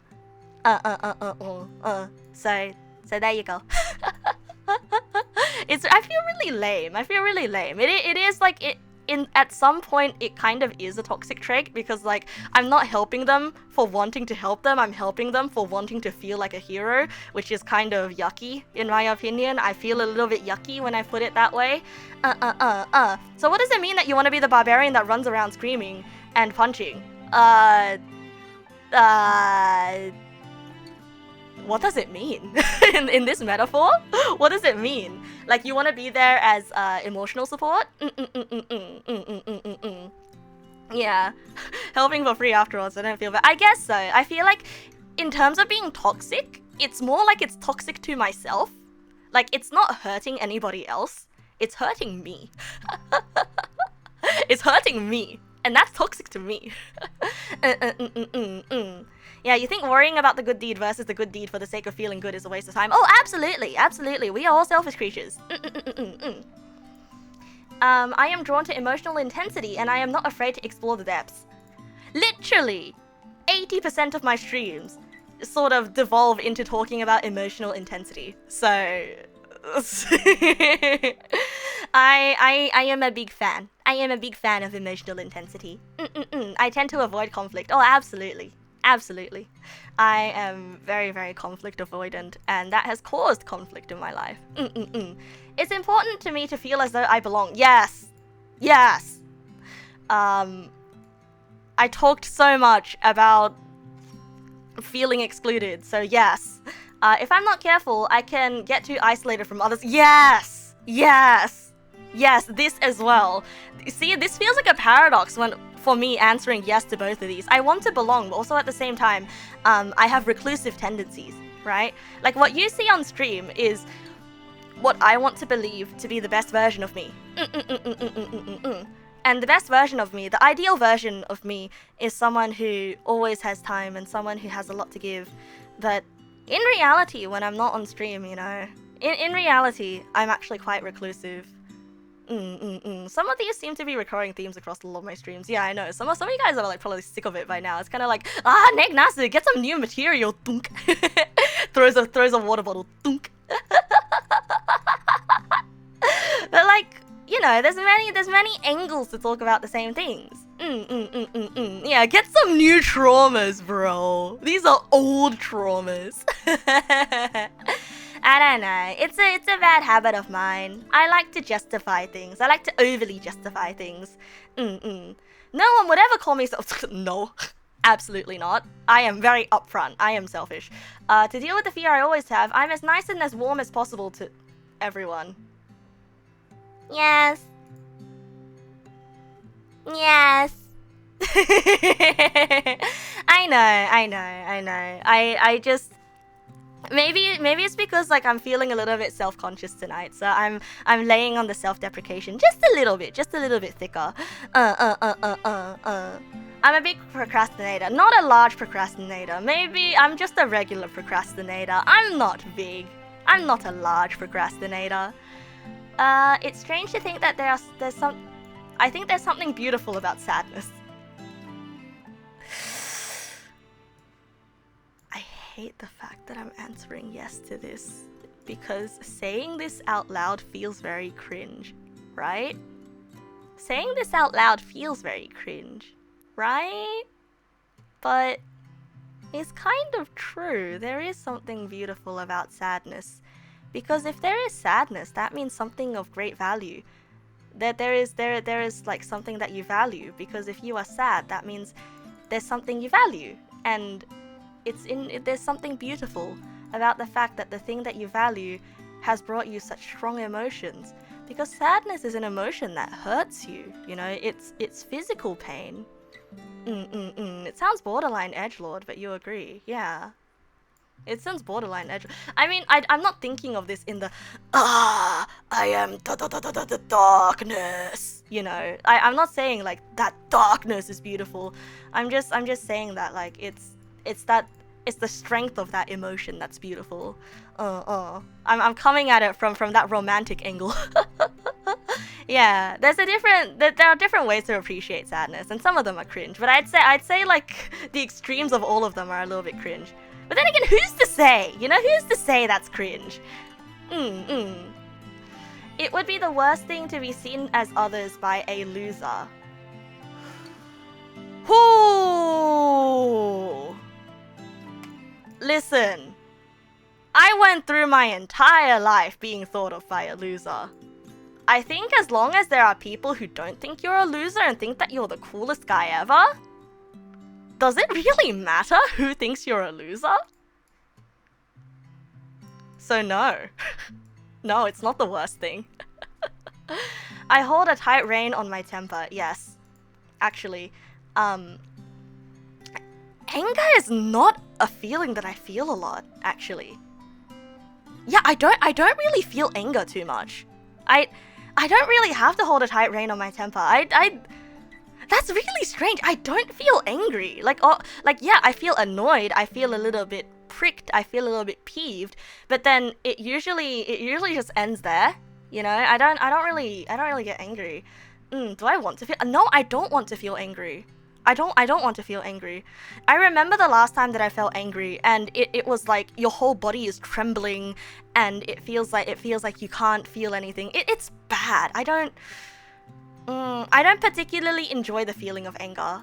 I enjoy the feeling of spite and letting out spite, but anger is a bit too much. I don't tend to overcommit myself. I have a limited amount of time and energy. I have a limited time and energy, but I do overcommit. I do overcommit so badly, bro. So badly. It's called blind rage for a reason. That is true, right? You see, Jalapeno, I never thought that you were the angry type. Because you seem like such a lax and easygoing kind of guy. It's hard for me to save money as I tend to spend beyond my limits. No, not really. No, nah. Maybe in the past, but nah. But I am a little bit reckless with money. You know, like especially if I'm going out to eat with friends. Like I think like, oh, you know, why hold back? Like I'm not gonna get the $60 Wagyu steak every time. But it's sort of like it's a time to hang out with friends. Why hold back? You know? So I don't really have a super tight grip on money. Yeah. I welcome a good fight as it clears the air. Honestly, yes. You know, I tend to avoid conflict, but I feel I've been trying to get better about being conflict averse. I think a good fight is good, you know? The scary thing is though, see, nowadays I feel like it's very, maybe as an adult, I feel like it's very, very hard to get into a fight and come back from it, you know? Cause I talk to most of my friends like on the internet, and we don't really meet up. A good fight, like I don't appreciate fights which are slinging insults around, but I do enjoy, you know, like I wouldn't say enjoy, but I do welcome situations where we're sort of like throwing our ideologies at each other and sort of like talking about how we feel, even though it might not necessarily match how the other person feels, and then, you know, giving each other a little time, giving each other a little time to cool down and sort of like understanding each other's perspectives. That's a debate. Yeah, I guess so. I don't know. I just think that in my ideal friendships and in most of my friendships, like I wouldn't be around someone who throws insults. Like, you know, throws personal insults when they get mad in a fight, because it's that's just dirty, right? That's a really low blow. Yeah, you call that a discussion. So I welcome uncomfortable discussions as it clears the air. But like, I feel like in the context of this test, I feel like in the context of this quiz, my uncomfortable discussion probably substitutes in for a fight, right? I welcome uncomfortable discussions. I mean, I have uncomfortable discussions with you guys all the time, don't I? I almost never lose control of myself. What does it mean by losing control? I mean, yeah, sometimes I draw like a possessed. Actually, no, I get addicted to things very easily. I get addicted to things very easily. Oh yeah, yelling at each other. Oh, absolutely not. There's way too much yelling in my household already. Absolutely not. I do not ever resort to raising my voice. I never resort to raising my voice. Like that is something that I have resolved to do, and I have not done it. So no. I never lose. Yeah, I get addicted to things like video games. I don't resort to violence. I sort of resort to just being like, okay. And then afterwards turning around and being like, God damn it! On my own. If something doesn't go my way, I can find something beneficial about it. Yeah, I can find something beneficial about it. I think it's weak to back down from. Yes. I think it's weak to back down from confrontation. I don't like confrontation. but I think it's weak. Like, I always think that if there is a confrontation, that it wasn't easy for the other person to muster up the courage to bring that confrontation to you. So at the very least, you should respect that decision from the other person and face it head on. Because the other person fought their demons over being a weenie, right? So it's now is not your time to be a weenie. You gotta square up. You know, didn't I want to throw babies off cliffs and out? No, that was a hypothetical. It was a hypothetical over kidnapping. Or maybe the other person is a dick. But I want to give everyone the benefit of the doubt, and I want to I want to assume everyone's participating in good faith. It depends on what the confrontation is like. Like, if the other person comes in guns blazing, middle fingers stacked up against you, then I'll be like, yeah, goodbye. But I think, based on my definition of a confrontation, I'd say it's weak to back down. I am more sentimental than others. I mean, not to a severe degree, but I guess I am. I'm good at getting things done.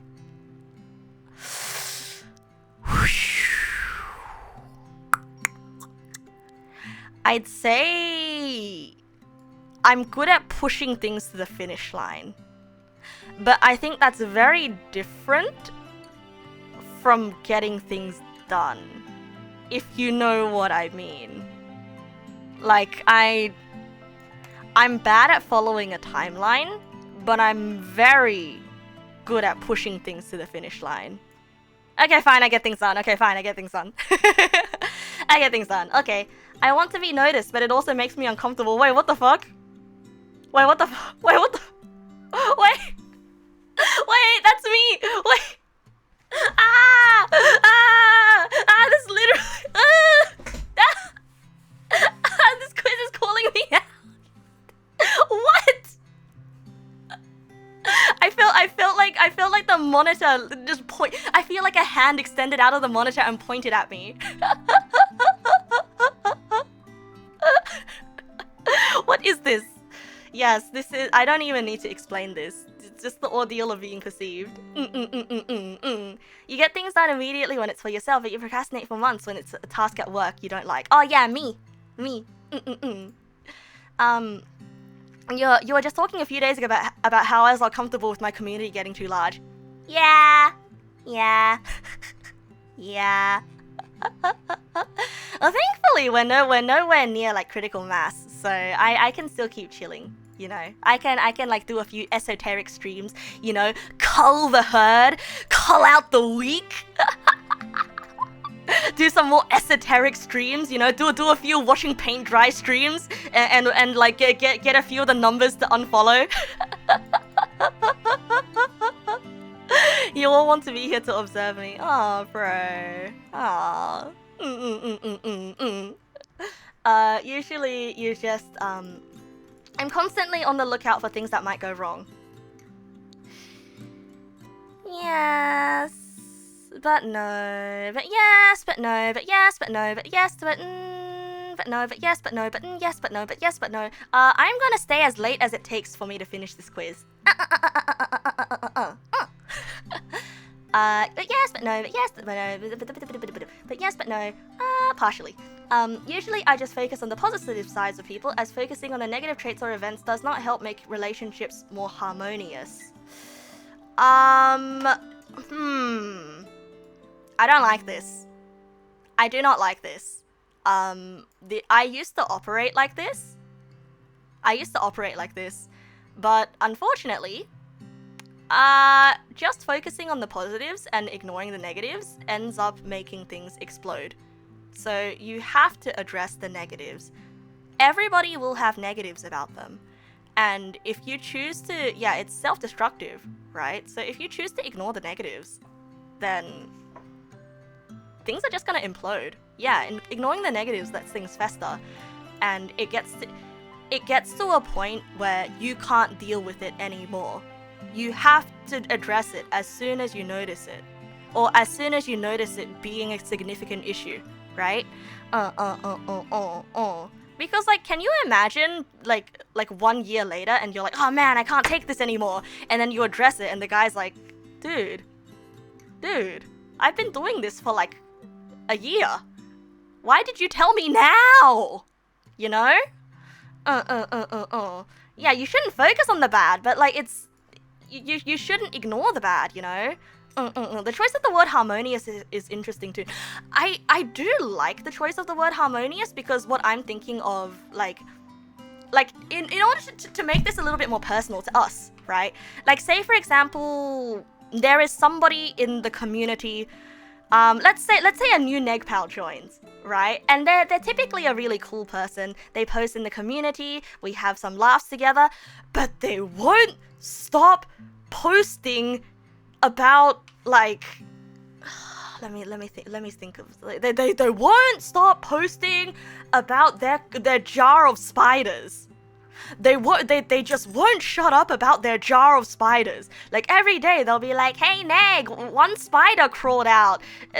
My spiders did this. And it's kind of like, some of us are arachnophobic, but we choose not to, and I'm like, I guess it's fine. You know, I guess it's fine that they're posting about their jar of spiders. Some people are a bit uncomfortable, but it's okay. We can ignore it for now. I kind of don't really like that jar of spiders thing, because I'm a bit scared of spiders and I don't want to see it, but I guess it's fine. They're not technically breaking any rules. They're not doing anything wrong. And then they assume that it's fine to post their jar of spiders. And then like, over time, I'm like, oh fuck, I wish they'd stop posting about their spiders. I wish they would stop posting pictures of their jar of spiders. But like, the more time that goes on, the more I'm like, oh, but they're technically not breaking any rules. But like, now it's awkward because enough time has passed by and they've been like posting their spiders daily. And everybody else is uncomfortable. Hell, some people have left the community because they got scared. They got so scared that they had a heart attack and they went to the hospital and they died. You know? But like, I guess they're not breaking any rules by posting their jar of spiders. But God, I wish they'd stop posting about their jar of spiders. See what I mean? If I didn't like their jar of spiders, I should have told them to not post their jar of spiders at the very start, because hey, that's scary and I don't like it.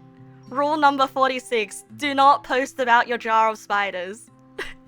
Exactly. So things fester, you know? Things fester. Just because you think, oh, it's fine, I can deal with it now.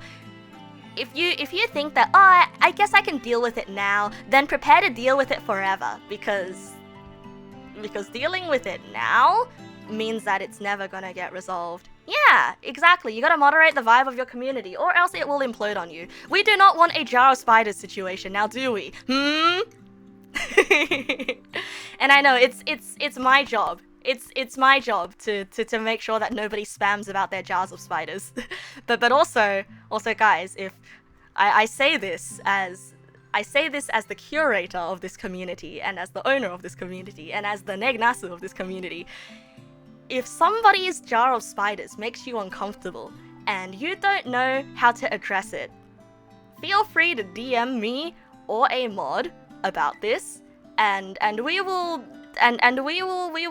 give them a nudge about, hey, hey man, you gotta stop with the jar of spiders thing. Okay, if somebody's jar of spiders makes you uncomfortable, remember, you can always talk to me about it, and I'll try to tell them not to post their jars of spiders.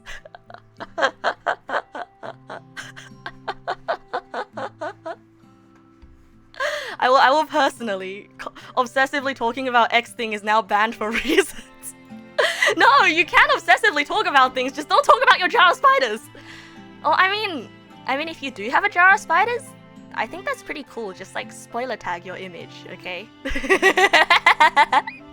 Just spoiler tag your image, okay? I think it'll be really cool if you have a jar of spiders. No offense to anyone who has a jar of spiders, okay? If you live with someone who never washes the dishes and you never talk about it, you will always have to clean the dishes yourself. Correct. I think that is a far better metaphor than my jar of spiders. I don't know how you did it, but you somehow did it.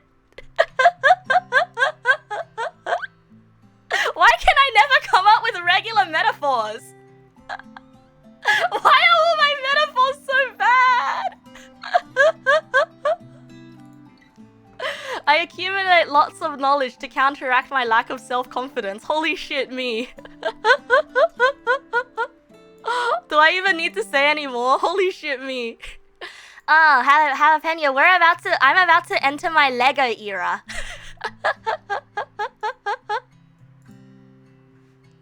I'm just really bad at coming up with metaphors that make sense, okay? It always has to be something really long-winded. My metaphors always end up being a story. Future time! Welcome! Good evening! Welcome! Others need my assistance much more than I need theirs. No. I think I need more help than others, to be honest. I think I have too much of a do everything myself syndrome. I have dad syndrome. I have the no, I refuse to ask for directions dad syndrome. Listen, the more weirdly specific a metaphor is, the easier it is to remember. True, I can just mention jar of spiders from now on and you guys will be like, oh, got it. So I will remind you, remember guys, jar of spiders, okay? If anyone's showing you their jar of spiders, remember, you need to tell them no. Make sure to say no to all unsolicited pictures of jars of spiders.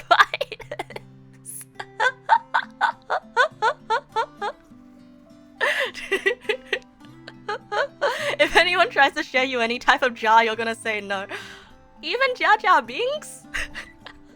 You hear dishes metaphor, and that could be anything. Jar of spiders metaphor, that's lodged in it. Thank you. I'm so glad you understand. I feel like you're gonna say jar of spiders to me next week, and I'll be like, what? Jar of spiders? What the hell is that? I never said anything about jars of spiders. My memory is so bad, bro. My memory is so bad. Magilun, welcome. Good evening. Welcome. The dad syndrome of we're not lost, I know where we're going. Okay, others need my assistance. No, it's important to me that I win the respect of others. Only people that I care about. I don't let it show, but if I'm with someone who is as unique as I am, I get a bit jealous. I talked about this earlier, didn't I? I would say it is only partially now because I don't think that I'm particularly unique. But if I do come across somebody who has the exact same skill set as me, I do feel a little bit uncomfortable because I'm like, ah, I'm replaceable. This person's just a better version of me. There's no reason for me to exist anymore, and it's a very toxic brain trait that I have. You know, like I unfortunately see myself as very replaceable. Yeah, personally not all the time, but yeah. That's a simultaneously broad but specific skill set to encounter, right? Like Man, I hate being self-deprecative. But these questions are bringing out, like, I gotta be honest, right? I gotta be honest. Like, I see myself as someone really easily replaceable. And even if that isn't true, even if I think that's not true, it's still, like, a really hard feeling to get rid of, you know? Because, like, I kind of had made peace with the idea that, like, people come and go in life and sort of, like, that's okay, you know? And and we're all just here, like ships passing in the night, right? Like don't expect anything to be forever, yada yada yada. And it's kind of like, I'm about to say a really toxic thing. But like, you know, if you find someone that you enjoy more than Neg Nasu, then like, to me, I've learned to be okay with just letting with like I don't really feel sad about that. It's just sort of like yeah that was bound to happen. But I'm just happy that we had our time together. It's toxic because it's undervaluing yourself, you know. Unsub, unfollow. Fair enough. I mean, I am very enamored with the idea of transience, right?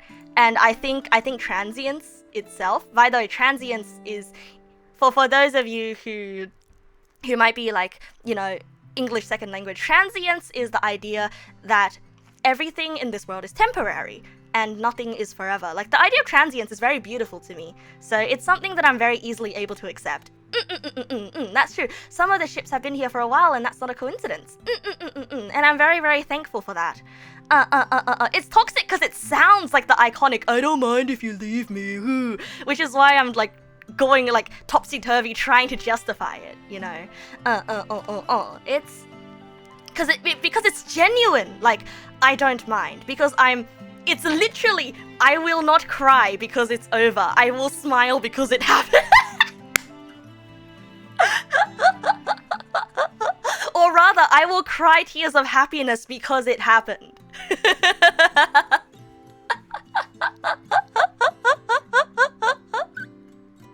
Dies of cringe. No, don't do that to me. Don't do that to me. I'm just being honest.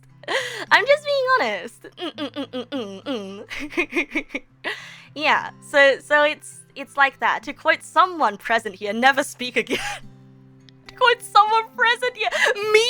Never speak again? As long as I don't go live, laugh, love, unironically. Okay, but like, live, laugh, love?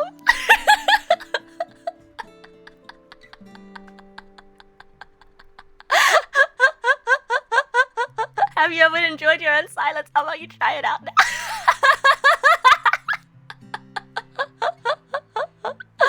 Oh my god, I love that. I love that. I love that. You don't think it's necessarily toxic, it's pessimistic, but it's also realistic. You'll live, laugh, loathing this. Oh, I like that. I like that. I like that. Live, laugh, loathe. I posted cringe, I'll lose subscriber, but you know what? I'm okay with losing subscriber because I'm crying tears of happiness that you were once ever subscriber, and I'm not crying because I'm sad that it's over. I'm crying because you allowed me the beauty of it, of having happened.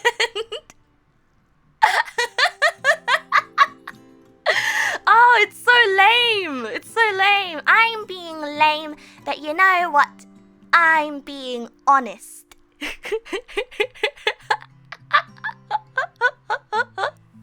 I'm not crying because it's over. Someone's cutting onions next to me. You'd be sad if I didn't feel a little sad if you left. This is selfish though. I mean, of course I'll feel a little bit sad, but like it's not like, you know, like it's more like on the inside. I will feel sad, but the feelings of thankfulness that it happened and that like I'm happy that you found something that you enjoy more, you know. That is gonna be stronger than, oh, I'm sad.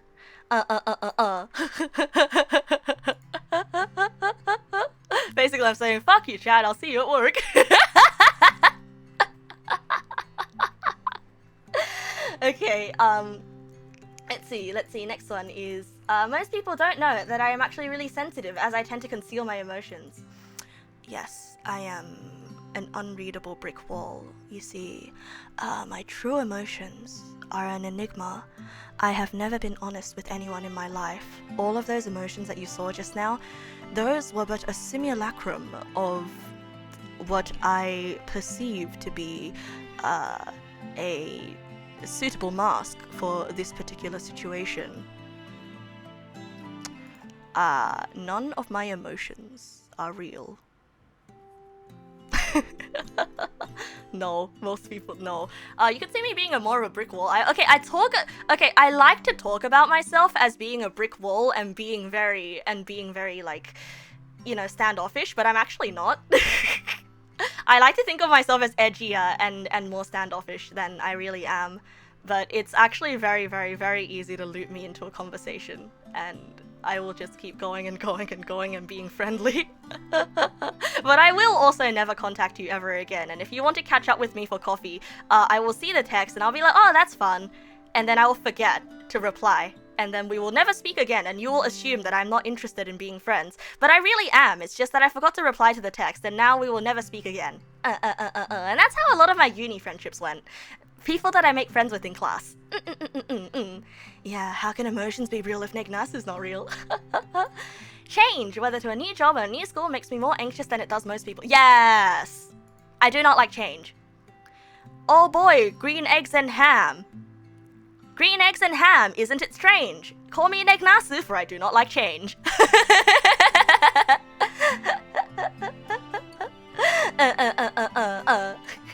You too hate quarters. No, it makes me anxious. It makes me think about all the things that would happen. Scruffball86, welcome. Thank you for the follow. I know when you were born. You were born in 1986.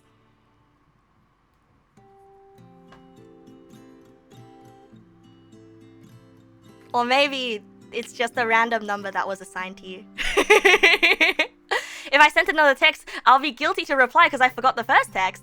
Yeah, exactly. Wait. Wow, let's go! Woohoo! I'm so true for this, bro. I'm so true for this. Welcome. I'm sorry, I didn't mean to call you out like that. Oh, thank you for the bits. I get bits for exposing your age. I'm so sorry. I don't know why I feel like I punched that out of you. I'm so sorry. Thank you, bro.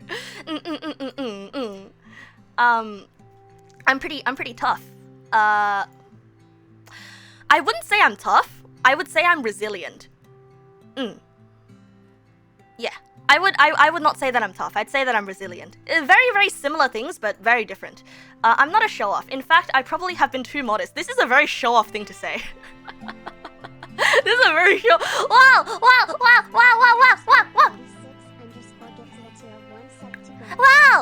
Wow. Hey, thank you for the gift sub, Scruffball. Thank you. Wow. Wow, thank you for the sub, Jory. Thank you for the raid. Welcome, raiders.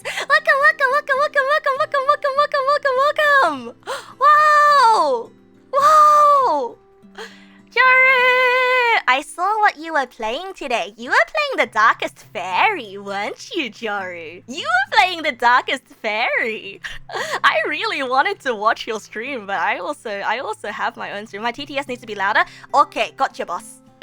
I'll adjust that after stream. Yeah, I really wanted to watch stream, but I also have my own stream. Yeah, so Joru is great. Everybody please go follow Joru. Wait, could we get a shout out for Joru? Oh, we did get a shout out for Joru. Okay, never mind.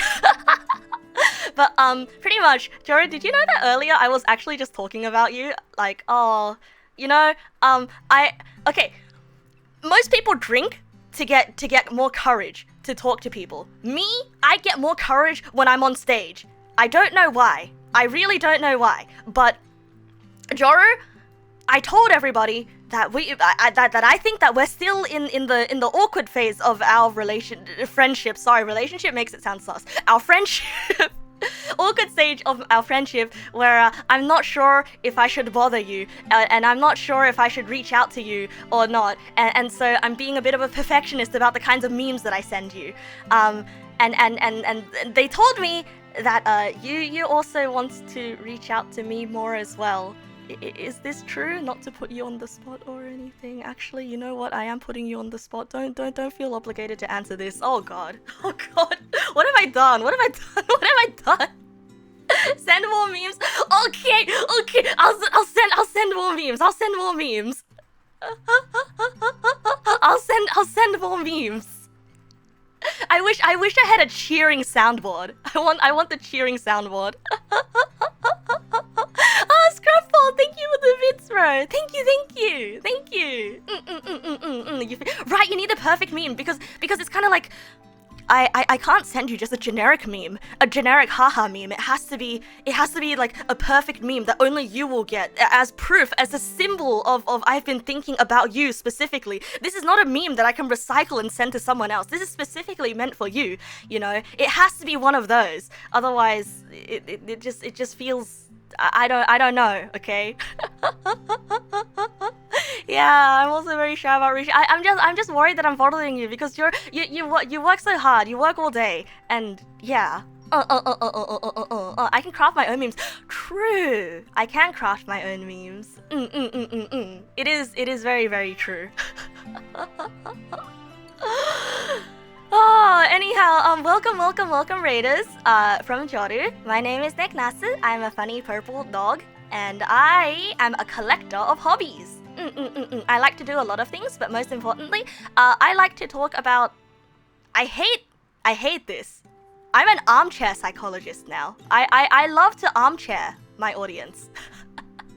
I like having uncomfortable discussions. And I'm a weenie, and I like playing pixel games that make me cry. I like drawing. I like singing. I like Japanese media. I like sing Japanese song. こんばんは、皆さん。僕の名前はネクナスです。日本語も話せます。よろしくお願いします。I need a new introduction. I need a new introduction. Ever since I retired from being the rockstar dog, I really need a new introduction. I need to say more things. I'll craft one. I'll craft the script. Jazza! Jazza, thank you for the sub. Thank you. Hey, check out my new sub alert. I animated that. I did the CSS for that. I did that one. I did that. But Ghosty drew it. Yeah, Neg Nasu is no longer party rocking. The rockstar life is a little bit intense for me. You literally had to ask people not to share weird stuff about themselves not too long ago. Did we? Oh yeah, I'm not a weenie. I'm just soft.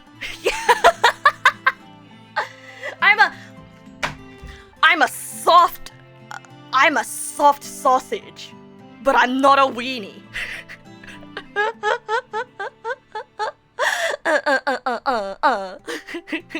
Yeah, I'm a soft alpha.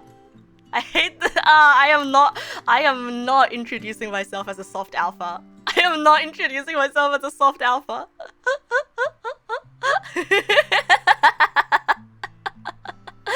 Welcome. Joru, if you need to go to bed, because I know it's like almost 12 in Japan, and you've got work tomorrow, don't you? You got work tomorrow, don't you? So I don't want to hold you up here. As you know, I go on many tangents. I will be contacting you soon regarding a stream for next week, if you're free any day next week. But yeah, please do go rest up. I will look after the buns for you. Thank you for trusting me with your buns, Joru. Have a wonderful night, Joru. Sleep tight. Oh, I'm happy. Thank you for wingmanning me. Wingmanning me. Neg Pals who are also buns. Oh, I'm so happy. Wow! Ursagal, thank you for the gift subs! One sub to non-existent pumpkin. Wow, thank you. The gift sub alert is not done yet, so it only says it for one person. One sub to evil sandwich 83. Yeah, it just gives it to everybody. Oh, thank you, Ursagal. Gifted a tier 1 sub to 54. Let's go. I'm happy. I'm very happy. So and buns as well, if you need to rest up after Joru's stream, please do rest up, because right now we're just doing the Enneagrams test. Yeah, Enneagrams personality test. It is a personality test about things that make you anxious. Why did my shoulders roll so suavemente? I know what suavemente means! Suavemente means softly! Or smoothly. Softly. Oh, my shoulders roll because of this. Because my hips are also moving, see?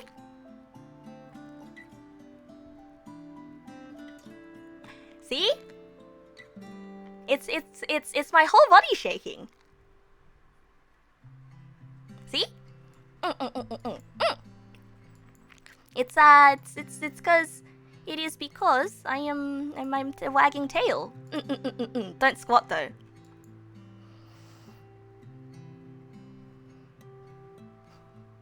Like this.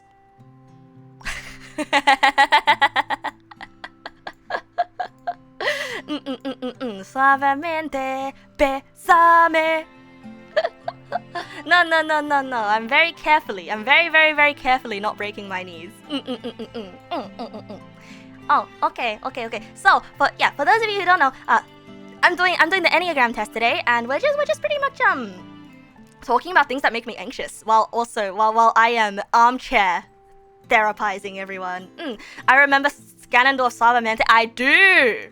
That was the thing that introduced me to the song. Can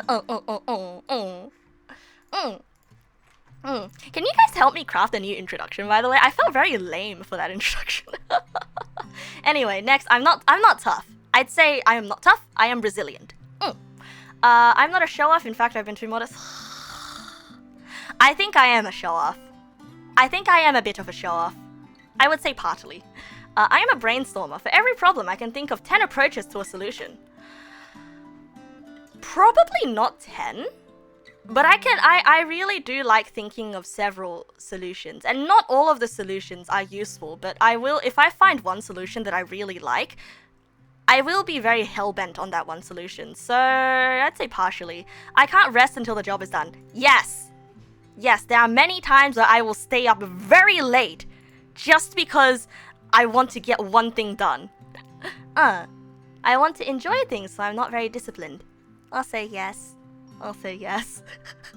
I think I used to be a lot more disciplined, right? But that's because that was before. Say it with me now, guys. Say it with me now. Before I got medicated.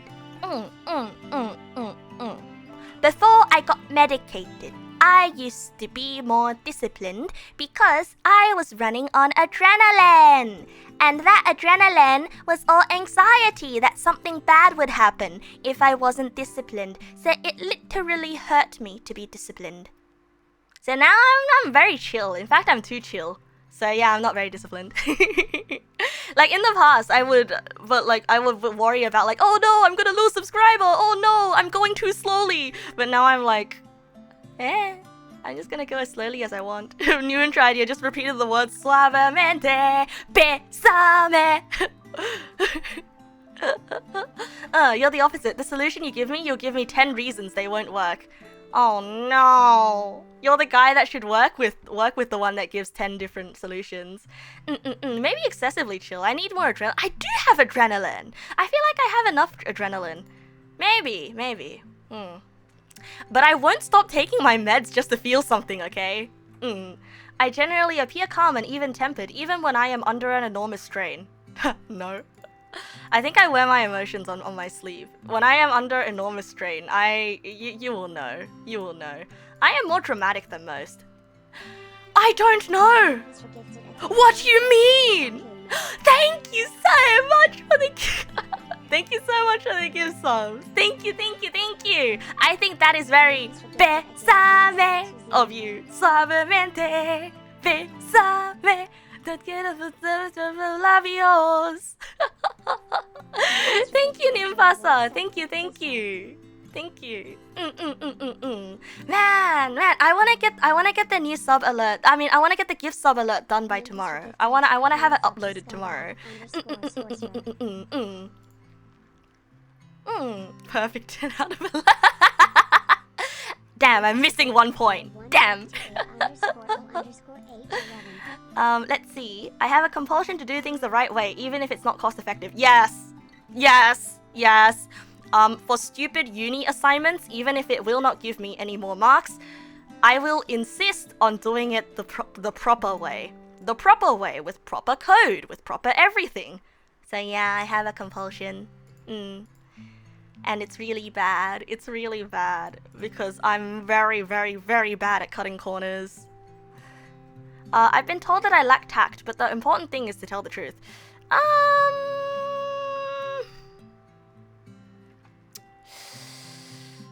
I think the important thing is to tell the truth, but I don't think I lack tact. I mean, sometimes my words get ahead of me. Sometimes my words get ahead of me. What should you eat for breakfast? You should get a breakfast roll. You should go to a cafe and get a breakfast roll. Yeah, it's more the type of I tell people how it is. Oh, then no.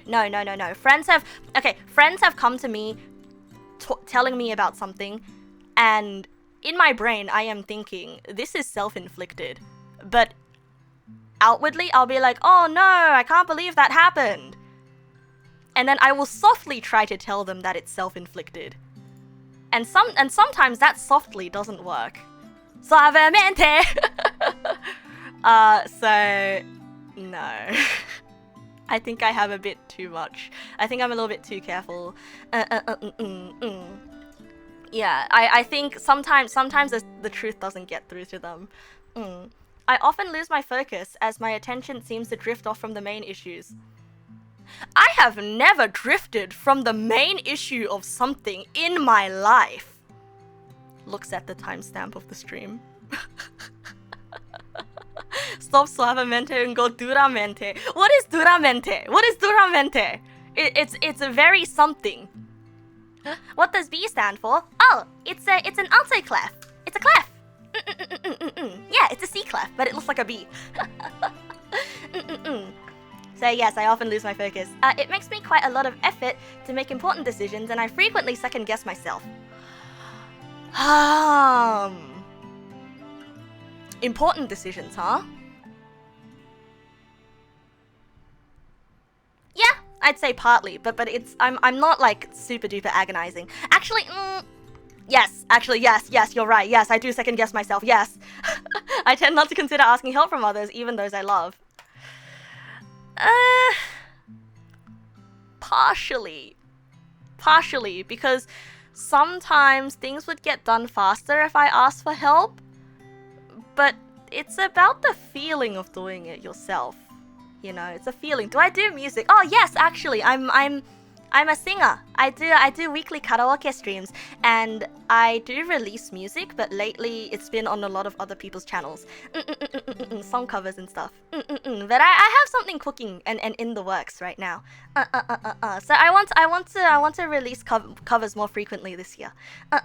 So yeah, I do music. I am a singer. It feels weird to call myself a singer, but I guess I do a little bit of singing. Hahaha.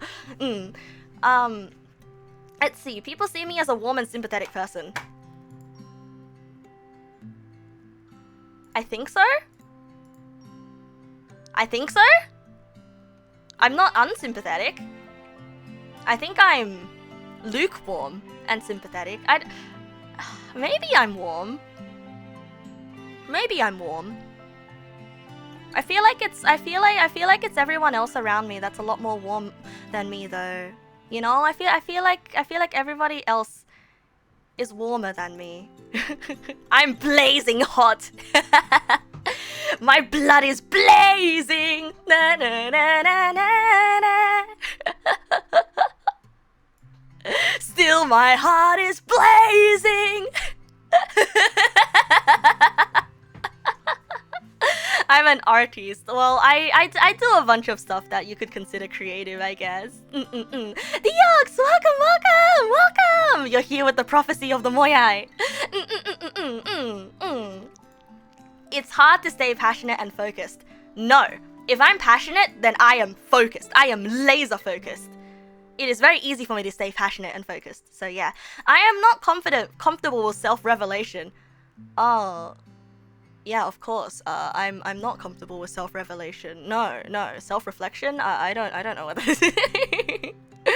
Yeah, I am very comfortable with self-reflection. Probably too much to a degree.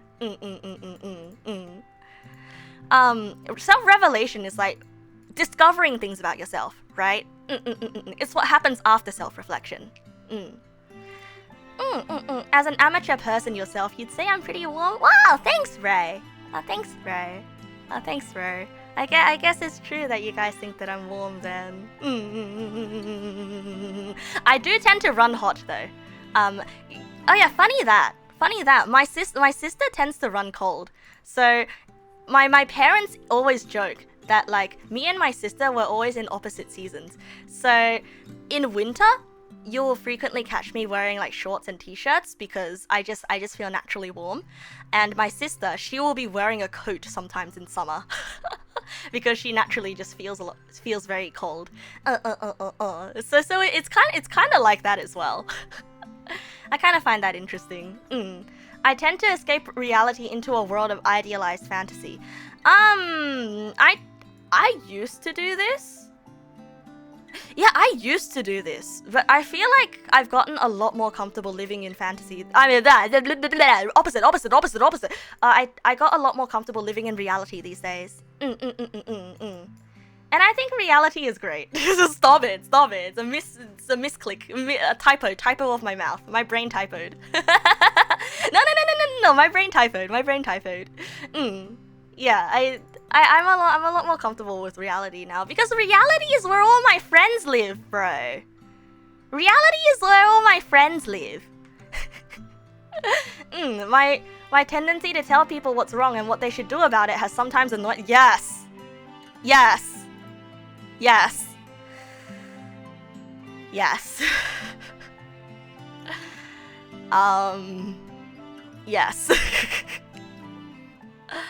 I needed to install a filter because, you see, I am very bad at telling people, like, if I'm not close to someone, I'm very bad at telling people that something is wrong. If I am close to them, like, if they I mean, it's less so them as a person, right? But if they're like, oh, hey, Neg, I made this, right? If they did something, I'm very bad at complimenting the thing that they made.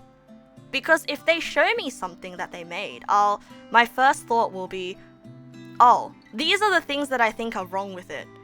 And if there are less words, if there are less things that I say are wrong with it, then that means I really like it, right?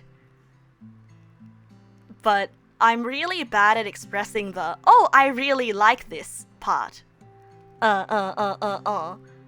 Like, and sometimes I have to force myself to, like, throw out the I really like this, because, like, it's implicit, you know? To me, it's implicit that, like, I do like this, you know? Like, the criticisms are just me being like, oh, I think, you know, it would bring out more of the charm of the picture, the charm that already exists in the picture, if you did this and fixed this. You know what I mean? You know what I mean? And like, I guess, like, it's when people show me creative things, you know, that I'm a little bit versed in. It's my way of being like, I am meaningfully engaging with the thing that you're showing me. It's my way of expressing love. And it's not good. It's not good. So, like, I used to just give criticism, but I guess, like, in recent years, I've gotten a little bit better about actually saying, oh, I like this. Because in my brain, like, I have to remind myself, people don't know. People don't know that you already like this. You have to tell them. Yeah. It's best if you ask them. Yeah. I've taken to asking as well. When I say these things, do I expect them to be fixed? I expect to get a response about it. Like, I will make a comment about how, like, oh, I do think this part of the composition is a little bit odd, right? Or like, if I think this thing is a little bit odd, like, I expect them to be like, oh, okay, I see it. Or if they don't see it, then I'll just drop it and be like, okay, then I guess it's just me. Or if there's a reason for something being like that, then that just means I don't understand the piece and it was intentional. And then they'll explain it to me, and then I'll be like, oh, okay. So that's generally how it goes. It's the worst thing when people show you something they made and your feelings are like, this isn't very good, and you have to figure out a meaningful way to respond. You know, it sounds really mean. It sounds really mean when you word it out like that, but it's so true though. Sometimes things like that happen. But, like, I don't know. I think there's always something to like about, like, if it's something that someone genuinely put effort into, you can see, right? And so there's always something to like about something that someone genuinely put effort into, even if it's not quote unquote very good. Alright, next one is I tend to escape. Oh my god, someone's in my room.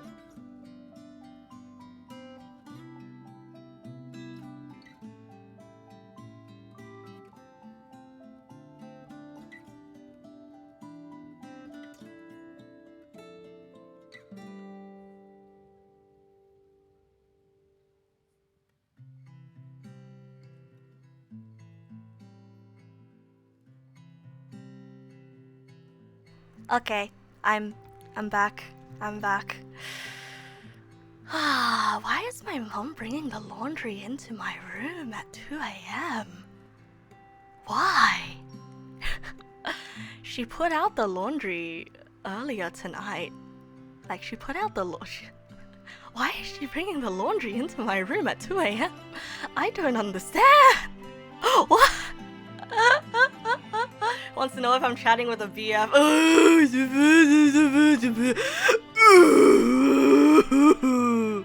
Yeah, I'm chatting to a BF. A bunch of best friends. Sounds like the plot to a Korean thriller movie. Don't ask me the name. Wait, I'm gonna ask for the name. What Korean thriller movie? What Korean thriller movie? Did I leave it in the machine and now she needs it? No. It was like on the racks hanging. Like we hung up the laundry literally earlier today. You can't remember. When you say not to ask, that is like asking someone to ask. but while also not asking them to ask. You must understand.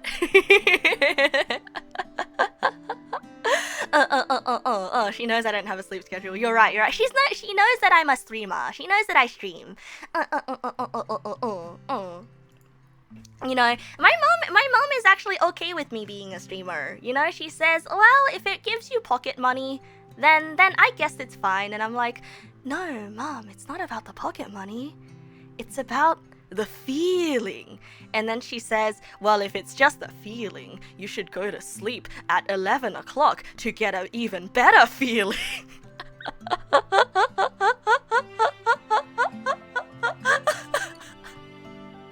And you know what? I can't disagree, but it's a different feeling. It's a different feeling. It's about the friends we make along the exactly. It's not about the feeling. It's about the friends we make along the way and those feelings. You can imagine her asking me why I was up at that hour, completely ignoring why she was up at that. You know why she was up at that hour? She was gaming, okay? You know, I asked my, I can't go on walks with my mom on the weekend. You wanna know why? Because weekends are the days where raids have several resets.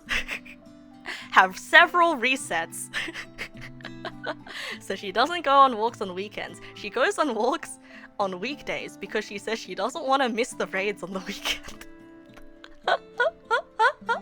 And you know what? I respect that, okay?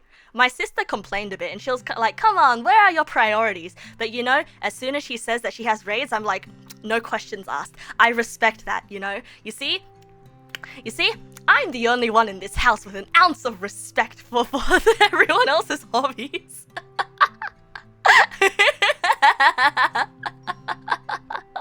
You know, it's important to her. It's important to her. So like, why should we judge? You know? No, she's not calling me out for streaming. It's just she says it in jest. Okay, she says it in to have fun. It's fine. She's just worried about me once I get a job. Once I graduate uni. Alright, next. Life is about give and take, so giving love is the most important thing in my life. Partially. If Candy Crush moms had a laptop, they'd be pretty cracked at Age of Empires. You're just, bro, when my mom used to have a PC, she played a bunch of Age of Empires. So this is actually true. Oh, that's Amaya! Congratulations on turning 30 years old! That's what I'm gonna assume you mean by old. 30 years old is not old, by the way. 30 years old is not old, by the way. Okay? You are not old. But congratulations on turning 30.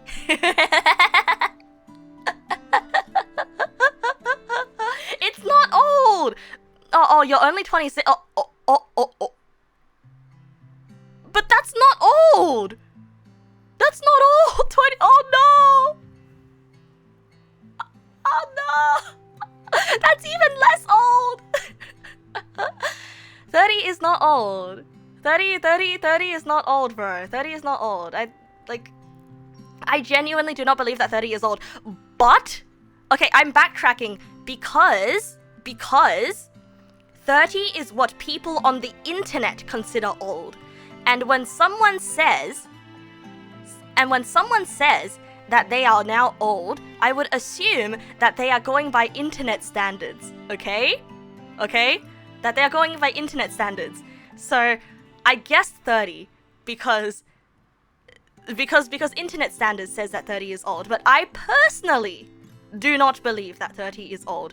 But if I were to be guessing and giving an honest guess when Nasu Amaya said that they are... No, you shouldn't. I don't think you're old. But the internet... Happy old. I don't mean you're old. It's what they said, not me, even though I didn't say it. No! I'm sorry. I'm in a corner. I painted myself in a corner. I'm so sorry. I'm so sorry. Okay, listen. There is a general belief. In the... That's me in the corner. That's me in the spotlight, losing my religion. Everyone who's 30, you're not old, okay? You are not old. I am shaking you by the shoulders. Sing that song. Oh, bro, I don't know that song. I only know the chorus. I only know the chorus. I only know that part. You already feel old. No, please don't feel old. Please don't sing that song or refund. Say no more, fam, because I'm about to refund. Oh no, I forgot how to refund. Recent request queue.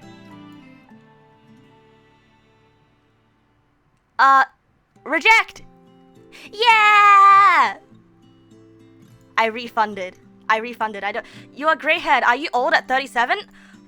No, you're not old. It just let me tell you, I have a few gray hairs, okay? It's genetic, okay? It's genetic. I have like a patch of hair that's like naturally lighter than other parts of my hair. It's genetic, okay? You're not old. It's just genetic. Or maybe you're not getting enough of a certain vitamin, you know? People get gray hairs all the time. Not because they're old, because you are filled... You're not old. No one is old. There's no such thing as old. None of you are old, okay? None of us are gonna die. Mortality is made up. Exactly. Mortality is a human concept. Mortality is a social concept. Genetics are you were born old. I wish to exit this conversation. You knew someone who was entirely grey-haired despite being young. It's genetic. Yeah, your lighter hairs are leftover blonde hairs from when you were small, when you were a child. Okay, next. I have more energy and strength than most people. Do I?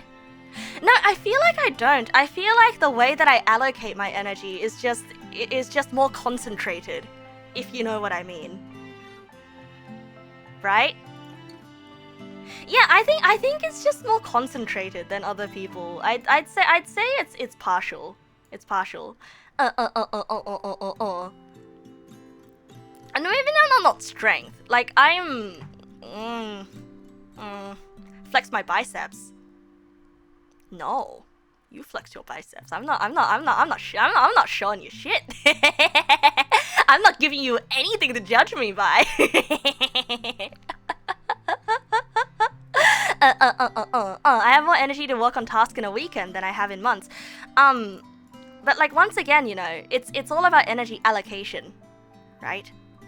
And I think that, personally, I do not allocate enough energy to things such as taking care of myself and engaging in leisure, for example, right? Like, it's all about the allocation. And so the stuff that I allocate my energy into, it looks like I have a lot more energy and it looks like I'm doing a lot more, but I'm neglecting a bunch of things. You know, and I don't want you to compare yourself to me like that, because I would die in the wild. I would not survive in the wild. I would not survive. Oxy Games, thank you for the follow. Welcome. You don't have enough energy. You don't take care of yourself, and you still have enough energy left over to do nothing all day. You're being too hard on yourself. Okay, now I know how you guys feel when I'm hard on myself. Now I know how you guys feel. Daily reminder, I'm loved and you're proud of me. Ah, thank you. But you only just followed. But you don't know me yet. So how can you be proud of me? I am a filthy min-maxer. I use spreadsheets. No, I just think spreadsheets are fun, okay? I like recording data points. I like seeing funny correlation funny correlation does not equal causation, okay? I like seeing data, okay? I'm not good at data, but I like seeing data. Is there something so wrong about that, huh? Have I considered being a data scientist? Wow, Jenkins! Thank you for the resub, bro! Welcome! Thank you! Good evening! Do you like my new do you like my new alert? I worked hard on it. Filthy. No. I'm really bad at data analysis. I just like looking at data. I'm not a data analyst. I'm a data enjoyer. Very different things. Yeah, recreational spreadsheet user. Yeah, I do not use spreadsheets for business. Listen, okay? This is not a spreadsheet, but I have a record tracking every single time I notice my internet has been bad, and then noting the weather of that day. Because I got into an argument. Yeah, I got into an argument about whether it's confirmation bias about when my internet decides to shit itself, when NBN shits itself. The argument was NBN shits itself all the time, and my argument is no, NBN shits itself when it's very hot. Okay, NBN shits itself more often when it's very hot. I will collect enough data points on when my NBN shits itself to prove to you. So I've been collecting them. Data analysis go like Python, do your thing. Yeah, but you have to ask it to like which variables to do its thing on, yada yada, the degree to which, yada yada, standard deviation, at which point you take the cutoff, yada yada, how you choose to visualize it. I am not good at that. What are the results so far? The results so far are inconclusive.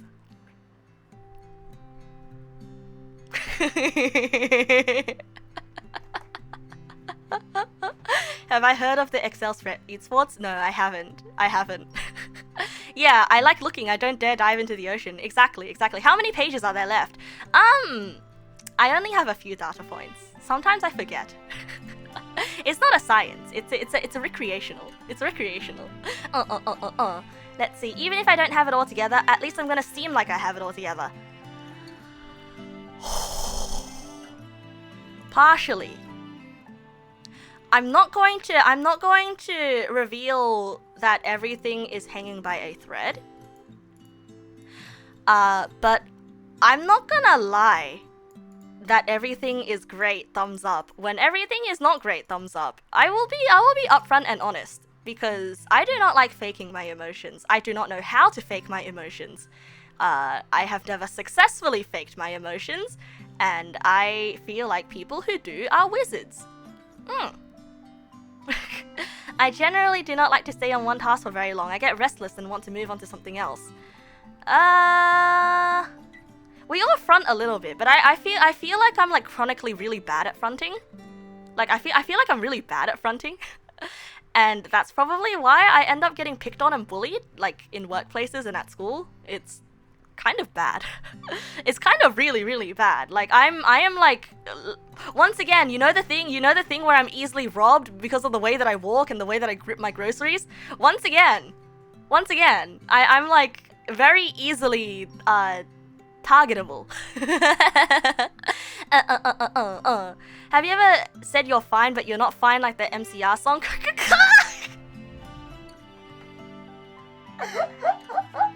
And sometimes you have to say you're fine, but you're not fine and you can't get into it. I guess it's true. I mean, fine. I'm not good at reliably lying about my feelings. Okay? I'm not good at like, because you just wouldn't understand.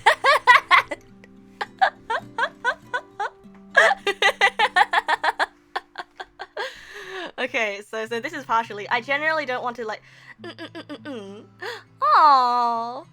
I'm glad that you're having a good time, Svenpai. I'm glad that you're having a good time. You actually wish you could fake your emotions a bit, because sometimes the way you react to things is completely misconstrued and it makes you really... Oh, absolutely! Okay, so I don't know if everybody else gets this, but in social situations where I have to like fake my emotions and I have to sort of like fit in and like talk and stuff and sort of like, you know, make small talk and like sort of do the ha ha ha thing, you know, like unless I'm genuinely interested in the small talk, I find it like physically uncomfortable to like mask, if you know what I mean. Like it is like I cannot breathe.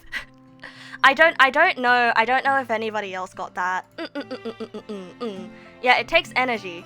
It takes energy to express them. I mean, it takes energy for me to push emotions that I'm feeling that I'm not already expressing out. If that makes any sense, you know. Like I am a very bam bam bam bam bam. Whatever's going on my mind, I will say it out immediately. And if there is something that I have a moment of silence and I am feeling, then once that moment of silence is gone, it is very hard for me to push that back out again. Even if that one moment of silence was only like 2 seconds, it's very hard for me to push the past 2 seconds out if I didn't express it immediately. If you know what I mean. Yeah. It is like physically uncomfortable. It's like I'm itchy almost, you know, to put on this sort of like outside mask. Which is why like I like to describe it as feeling like a caged creature, you know, like I'm rattling cage bars. You grew up repressing a lot and now you're learning to be more open about it, so it's the opposite for you. That's really interesting, right? That's really interesting. Like I grew up repressing not enough and not having enough of a filter, and so growing up for me has been learning how to filter. Because like once again, I'm chronically spontaneous, right. But like even so, I don't want to be disingenuous and say that there are things that I'm saying like absolutely everything, right? Like there are things that I don't tell you, like when I'm about to say my credit card number, I'm thinking about my real credit card number, but then I say the wrong numbers. You know, I'm not that spontaneous. Like for obvious reasons, right? Do it, no balls. Oh yeah? Yeah, do it for real? Oh yeah, bet? Alright, this is real, okay? The first number of my credit card number is 5. And you don't need to know the rest. The first number is 5. This is real, okay? Okay, no lie, no cap. No cuppa, as the kids say.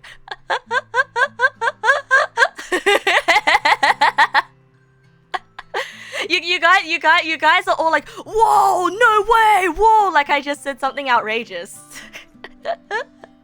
It's just one number. Emptying my bank account. Oh no, I gave you one number. If we aggregate every time I say the numbers wrong and pick the numbers I never picked, you get my number.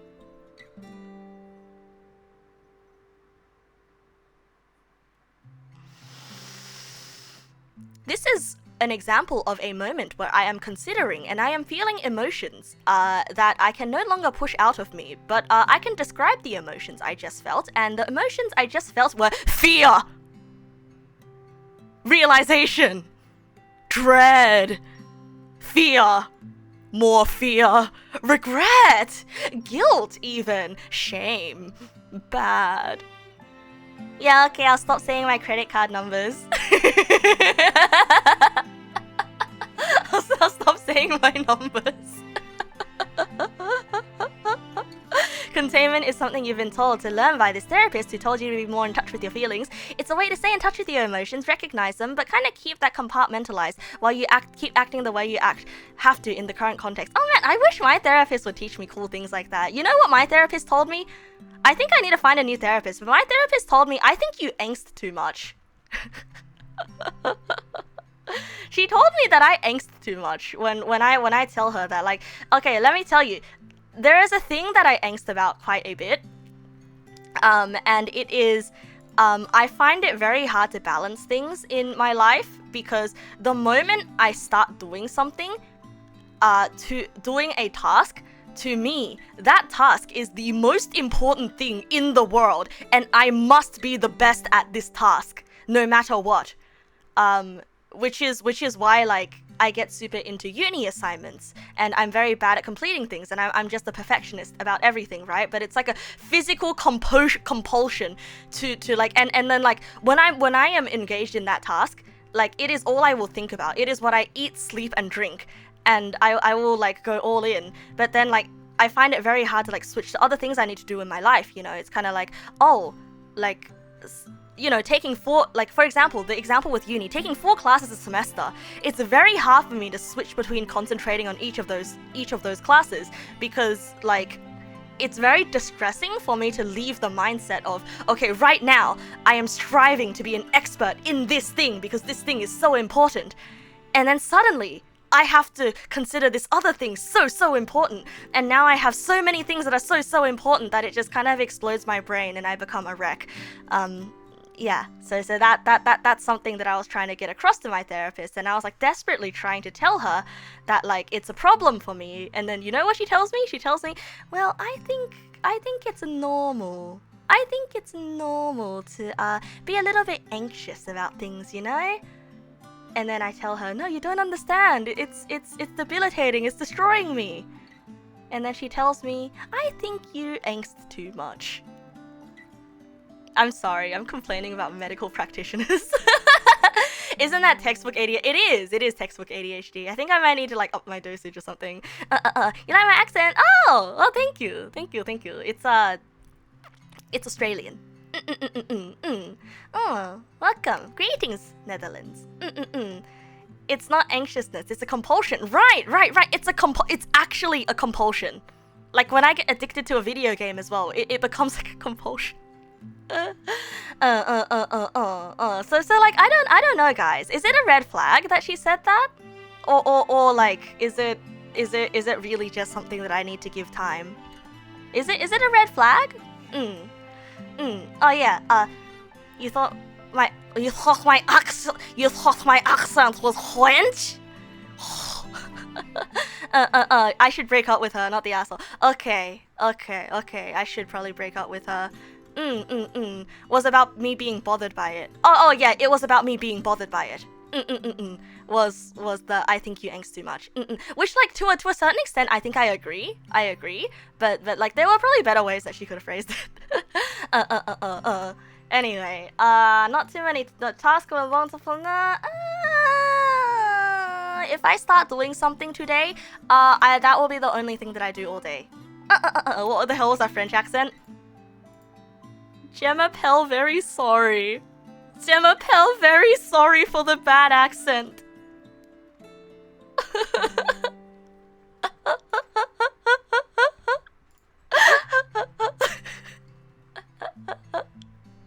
People aren't often what they seem, so I can be suspicious of their motives. Yes. Unfortunately. You can feel bothered by something a therapist says, but you're not giving a helpful way to do anything with that incongruence, then what's the point? Fair. I mean, my therapist is a psychiatrist, so she's... I hate saying this, but right now I'm considering breaking up with her as a therapist and keeping her around as the Derg lady. I feel dirty having said that. I feel so dirty for saying that. I felt really dirty. I really do not like the way that I put it. So I'm just gonna ignore the fact that I put it that way. Thank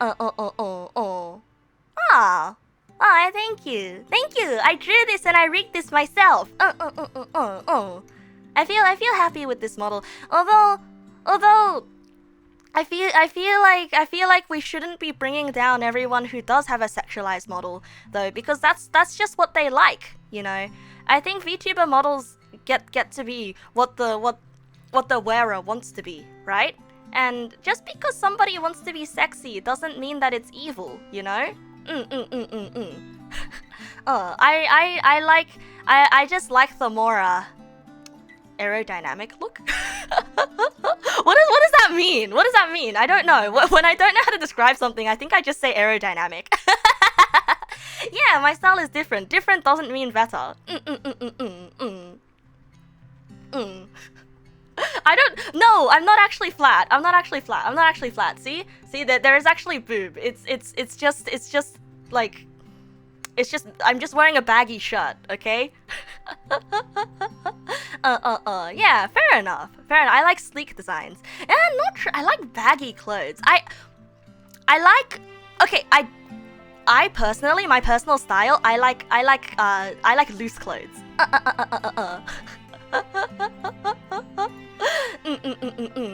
Yeah.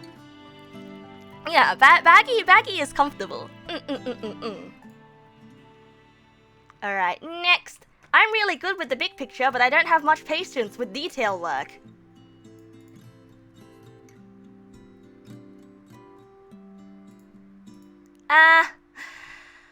I think I'm okay.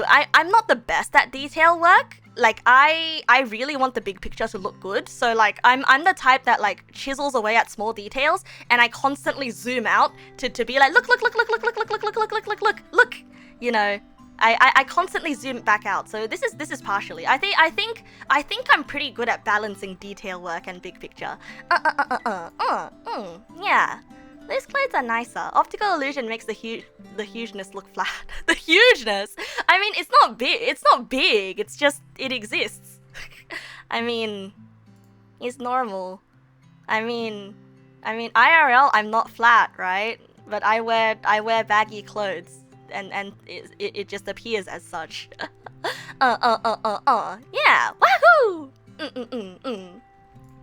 Alright. I tend to have mixed feelings about many people.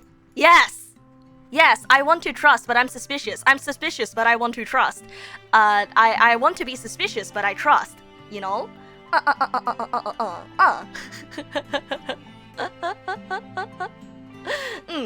I'll do what it takes to be successful. No. No, who is sus? No one is sus. I mean, it's normal, okay? It's a normal part of life, okay? It's like saying I have hands, I have fingers, I have phalanges.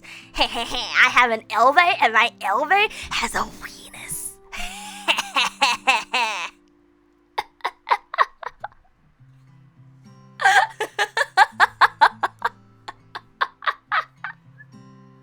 Yeah, my elbow has a weenus. Yeah, what is a weenus? Oh yeah, it is. You know the floppy. So you know when you, okay, hold your arm out in front of you and hold your arm out straight. You know how your elbow, the skin on your elbow becomes floppy? The skin on your elbow, that's a weenus. That's your weenus. You have not heard that since intermediate school. Yeah, me too actually. Me too.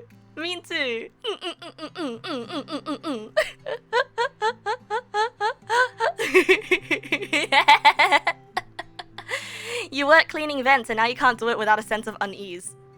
I suppose you are suspicious about your job, I'm so sorry. I'm so sorry.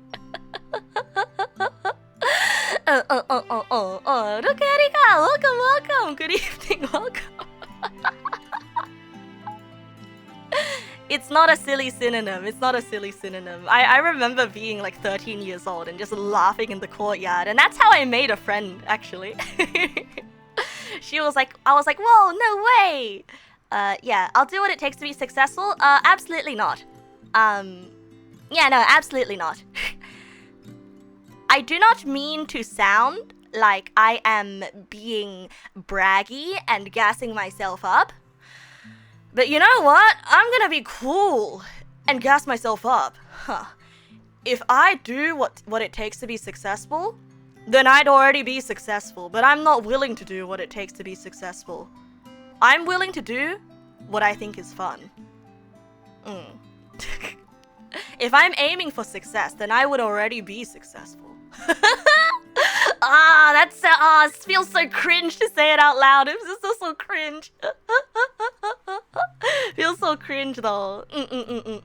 I don't know though. It would require like sawing off a fundamental part of what makes me me. Humble, quote unquote humble brag, right? I don't like saying nice things about myself. Why is it so uncomfortable? Maybe that should have been my resolution. Be more comfortable being happy about myself. Yeah, doing what it takes to be successful is boring and tedious, and sometimes it's like soul sucking, and it's sad. It's sad.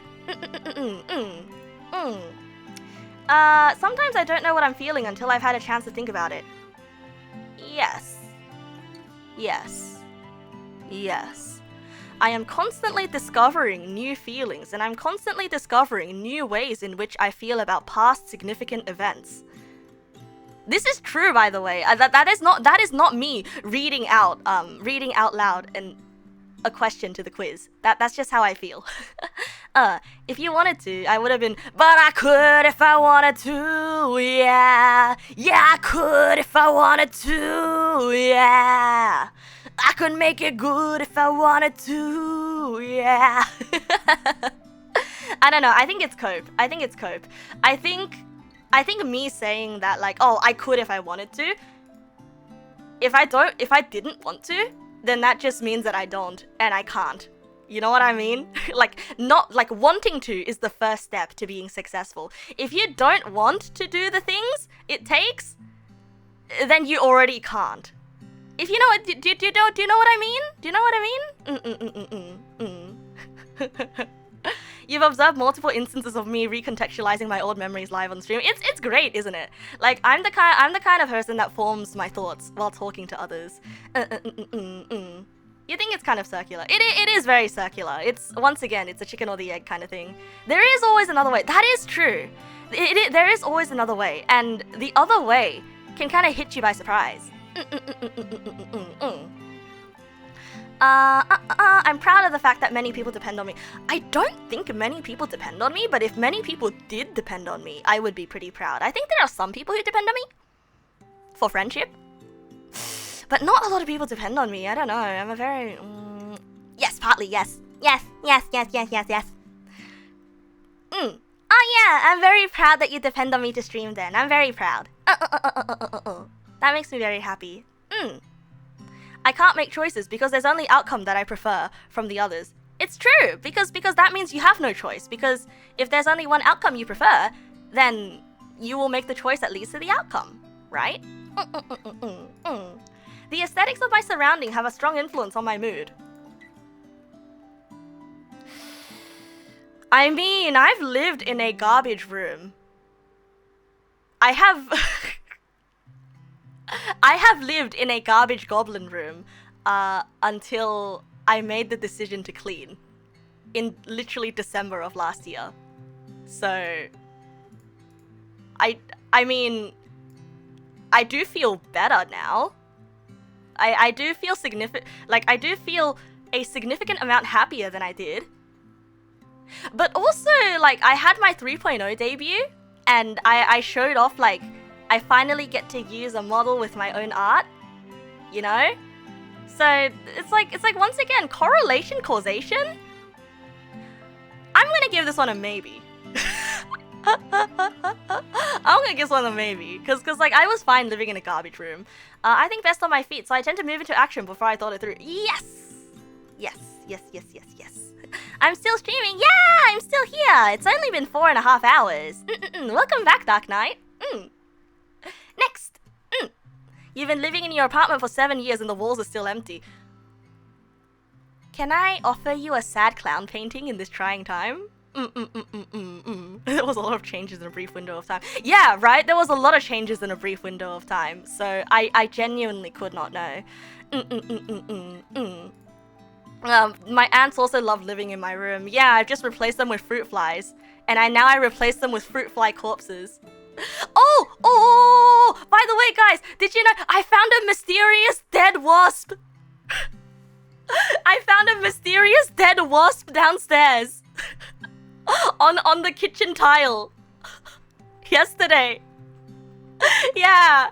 Let's go! How's that mysterious? Let's go!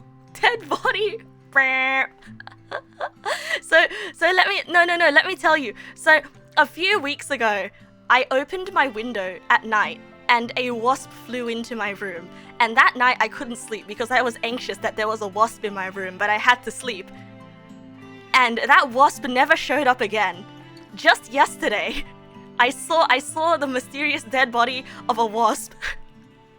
Let's go! Now we know where the wasp went! Oh, and the wasp saga draws to a close. That wasp probably lived through a tragic movie and it ended right as I found it. Now we're laughing. You know, one man's tragedy is another one's comedy. You see, tragedy is just comedy that you can laugh about. Wait, no, that you can't laugh about.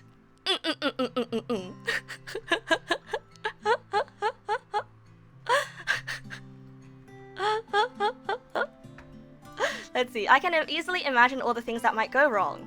Yes. While I value my close friendships, I often feel I am most myself when I am alone.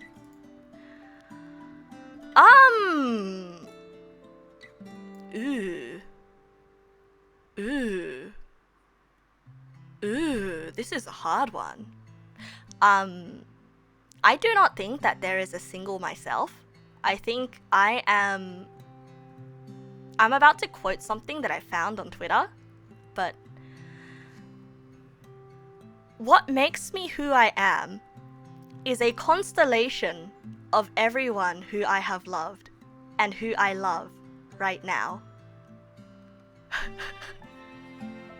So,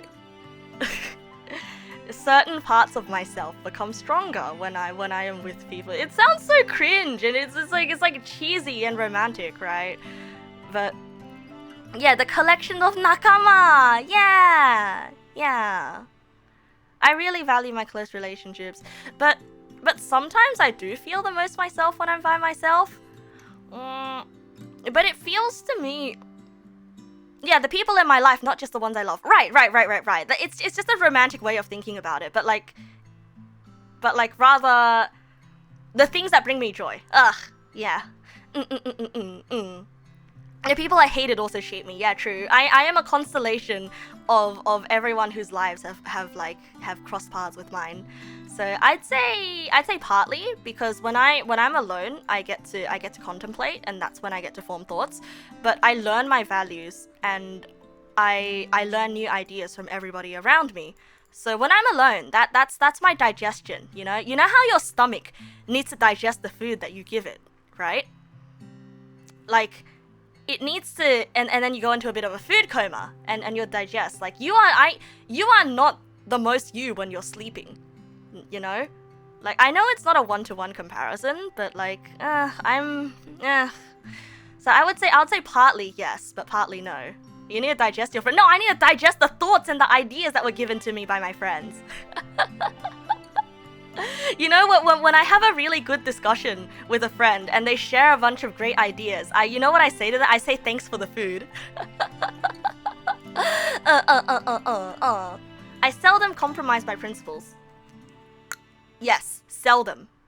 I've been trying to compromise my principles less, and I'm trying to stick by them. So yes, I have a real sensitivity to how my presentation is affecting others, and I can alter it if I have to.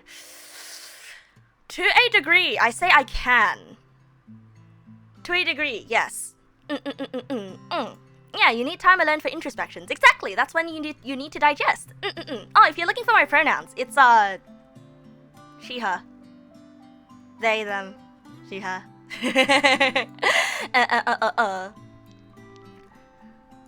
When I arrived, the party starts. Here I am. Turn the party. Wait, frick. Wait, what was the dial the party switch into, turn the party switch into the on position because I'm here. Yeah. Wait, now that I'm here, the party switch is in the on position. I don't know. Partially. I'm not that rambunctious. I'm not very rambunctious. Who did I plagiarize? It's SpongeBob! It's SpongeBob! It's SpongeBob!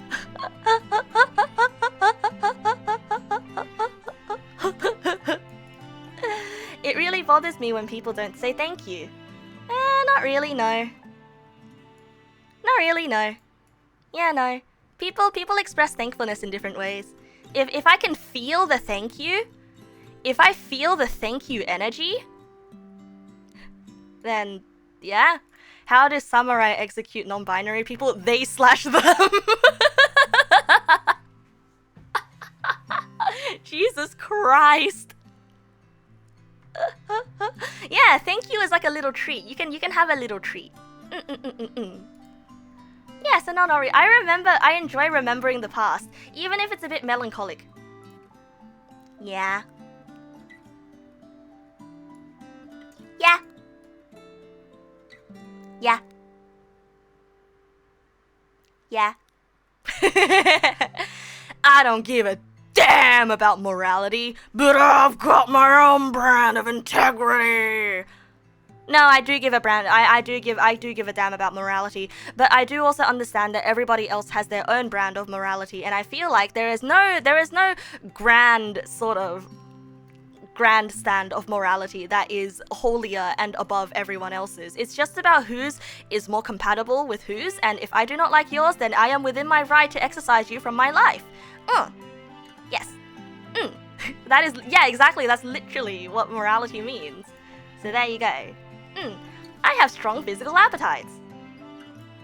What does that mean? Like, I like to eat a lot?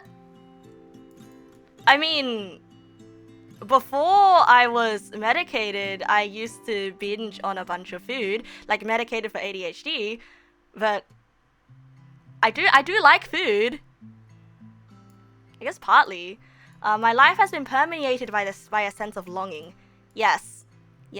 A longing, a melancholy, a nostalgia. Hunger getting strong sex. No, no. I'd say I'm gonna go with the food explanation and say partly. Like, you know, you just want something to eat. The same thing with like the friend. Sometimes I am too critical of others, but I am much harder on myself than I am on others. Oh wow, who could have told you that? Oh wow! Who could have seen this answer coming? It's a yes. I secretly fear deprivation and being without the nicer things in life. I do not secretly fear. I straight up fear, so there you go. Sometimes I wish people would take care of me for a change. No, I think people take care of me a lot. I do think people take care of me a lot, and I am very blessed. Sometimes I feel like I do not deserve the amount of care that I have been afforded in this world, so the answer to this is a no. I think I am very well cared for. When I get really involved in an intellectual problem that stimulates me, I tend to detach from my emotions. No! What? Are you kidding me? No! The intellectual problem that stimulates me, it stimulates my emotions. My emotions are my fire. That, like, I am... Like, this is so weird. Like, what really gets me going is my emotion of, oh, this is so fun. Oh, this is so cool. You know? Oh, this is so interesting. What? What the? No, absolutely not. I'm good at motivating people. I think I am. I think I'm good at motivating people. I've been told that I'm very good at getting people to buy things on impulse. I've been told that I'm very good at talking people into impulse purchases. So I think, yeah, you do be drawing boxes, which I'm very happy. I'm very happy that you're drawing boxes. Yeah, getting interested in something is tightly related to emotions. Like, what is this? I am an intellectual, I feel nothing. Well, buddy, you sure have a lot of feelings about how you're an intellectual, huh? I'm glad. I'm glad. If it's anything, I'm glad that I'm glad that I'm good at motivating you. I should work for marketing and sales. Oh, absolutely not. Absolutely not. Marketing and sales people scare me. I need more of a social mask for that. Like, I feel like I would be good at working at a hobby shop. Like, if working at a hobby shop paid as much as software engineering, I would work at a hobby shop. I think I would be so good at a hobby shop.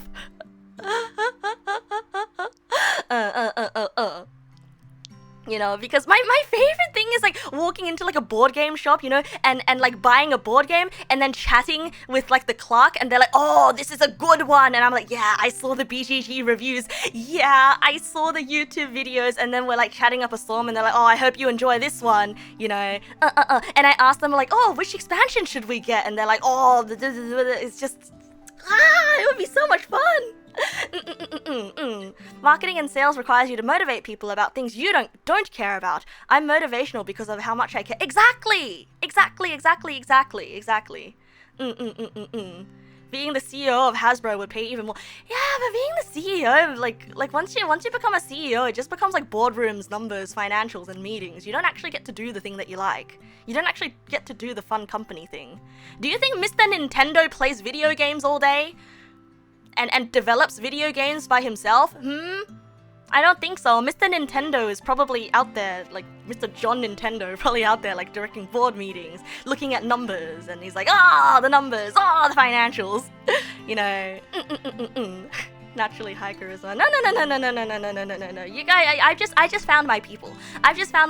I've grown up with like such horrible charisma rolls. It's just that I rolled a natural 20 somehow with you guys. I do like board games. I love my board games. Software engineer for a hobby shop. Yeah, but I don't get. I want to be like people facing, you know. I want to rave about the latest board game that's so cool and came out, and I want to like tell the customers who come in. They're like, hey, buddy, what's good? And I'll be like, oh, you should get this new one. It's so good. You know.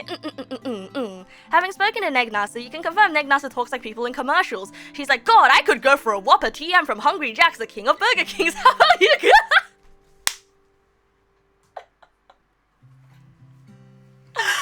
I hate it so much. You know, it's really ironic because I've actually never, except for chess.com, I have not gotten any sponsorships for quote unquote stuff, right? Come on, the CEO of stuff. If you sponsor me and I like your product, I will give everyone the best product pitch because everybody already knows how good I am at consuming product. Come on, CEO of stuff, you should sponsor me with stuff. Take the Lego sponsor. There is no Lego sponsor. I will take the Lego sponsor in a heartbeat. Oh yeah, by the way, guys, remember to. Oh, I lost the link to that Lego RX 78. Everybody, I've never asked you guys for anything, but please support this Lego RX 78, okay? Please support this Lego RX 78. It needs 600 more people before it becomes a real Lego kit. I am begging you.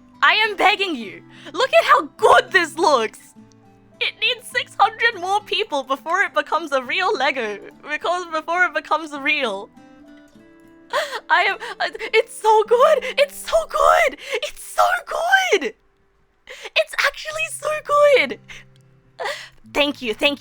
You are doing God's work. You are just spreading the word. It looks so much worse. No, but it's Lego. It looks so good. I just need to finish my backlog before it comes out. The chance of it has a slim chance of becoming a set. How? Why? Please don't say that. There's Optimus Prime, there's Voltrons. No, I'm serious. I'm big serious. Look, it's the fact that it's Lego, okay? You feel like the legal issues are insurmountable. Oh, they should at least release the parts list. Okay, back to the Enneagrams test. Thank you. Spread the word. No, Lego official commented on it and said, "Oh, good job." You know. Yeah, it'll get a parts list if it gets accepted. Yeah. No, not because it's a brand, because Lego bricks are fun to play with and they're very modular and they're very customizable, okay? Have you guys seen this? Wait. Lego Kingfisher. Have you guys seen this Lego Kingfisher set? Have you guys seen this Lego Kingfisher set? Oh my god. Yeah, continue to Lego. Just necessary. Have you seen this Lego Kingfisher set? It looks so good! I'm not gonna buy it. I'm not gonna buy it, but it looks so good! It looks so sick! Right? It's... you like the Lego bonsai tree? I don't know, it's just... I don't know. This is the first time I saw a Lego kit, and I was like, oh man, this look at this guy. I could be as happy as this. Actually, this guy doesn't look very. I don't want to be this guy. Look at this guy.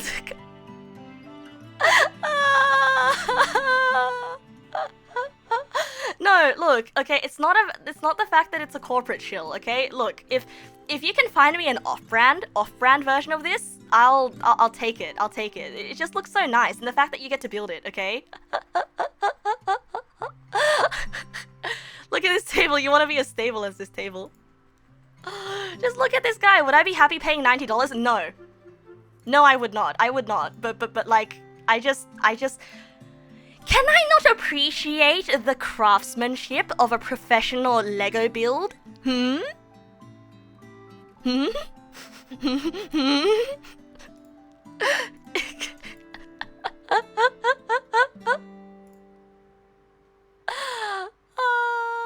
Okay, back to the Enneagram test. Back to the test. Am I good at motivating you to get excited about a Lego kit, bros? I'm at the top of a very deep and steep slope. I either comply completely... What? I tend to comply completely or completely rebel. No. No. Ta-da! Oh! Oh! Oh, I was like, oh, the fake corporate construct is melting away on the cheap plastic as seen on the actor's face. Better ignore!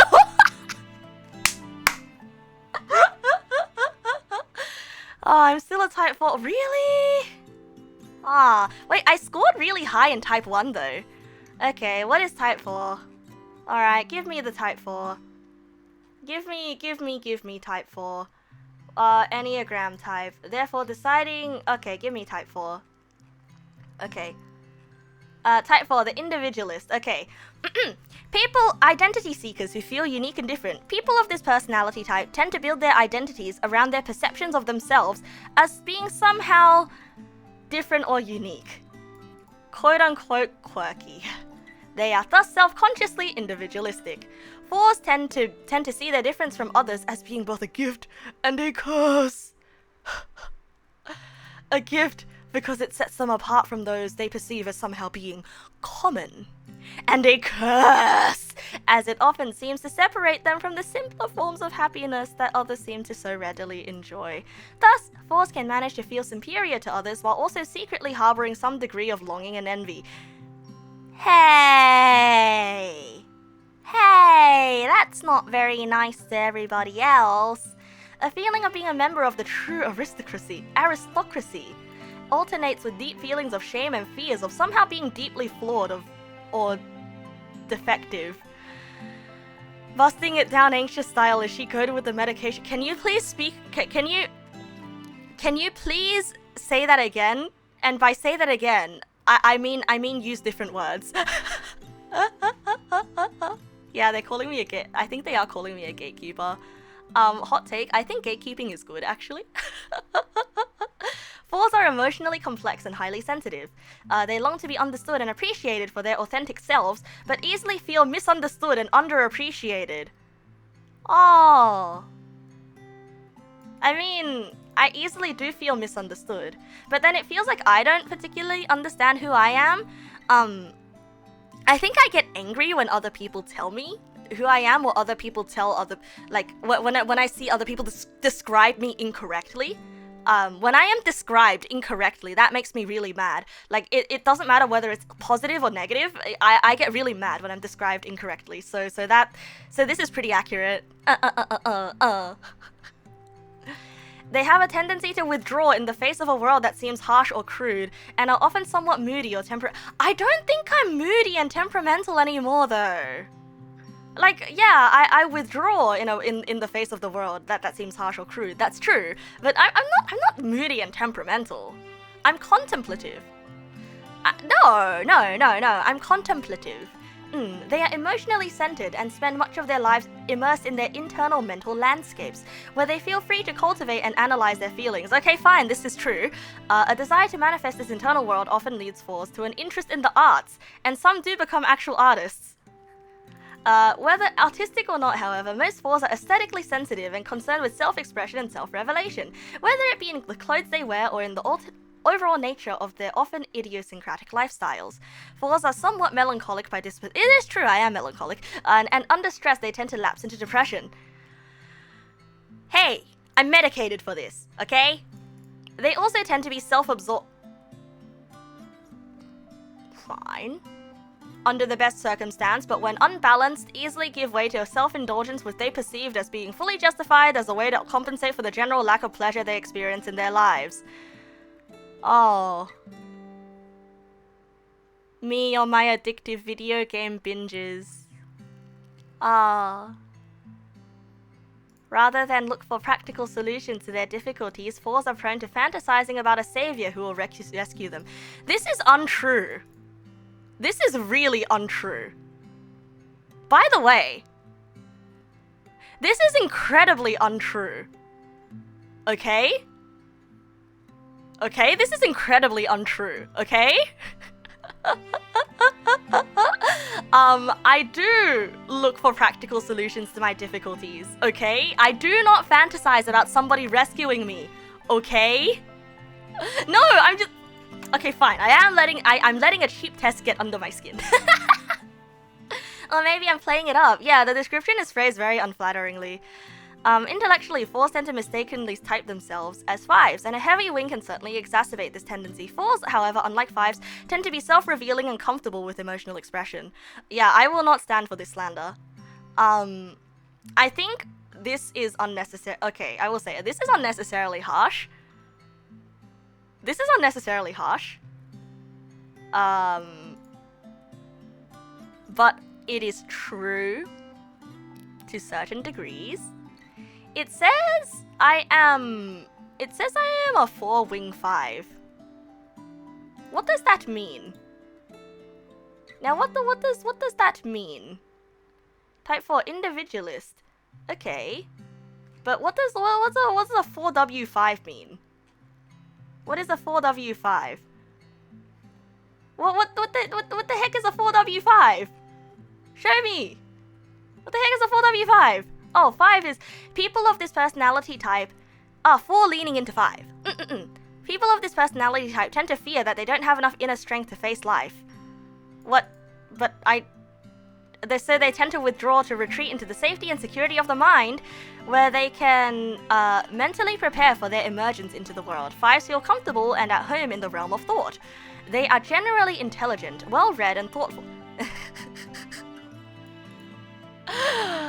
Unfortunately, I'm not well-read. Have I played Refined Self? I did! I did play Refined Self, actually. The VOD is on my channel. And thoughtful, and they frequently become experts in the areas that capture their interest. While they are sometimes scientifically oriented, especially with the 6th wing, just as many 5s are drawn to the humanities. 5s are often eccentric, they feel little need to alter their beliefs to accommodate majority opinion, and they refuse to compromise their freedom to think just as they please.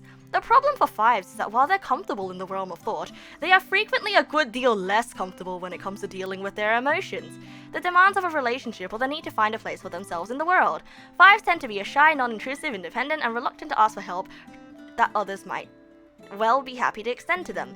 5s are sensitive, but they don't feel adequately defended against the world.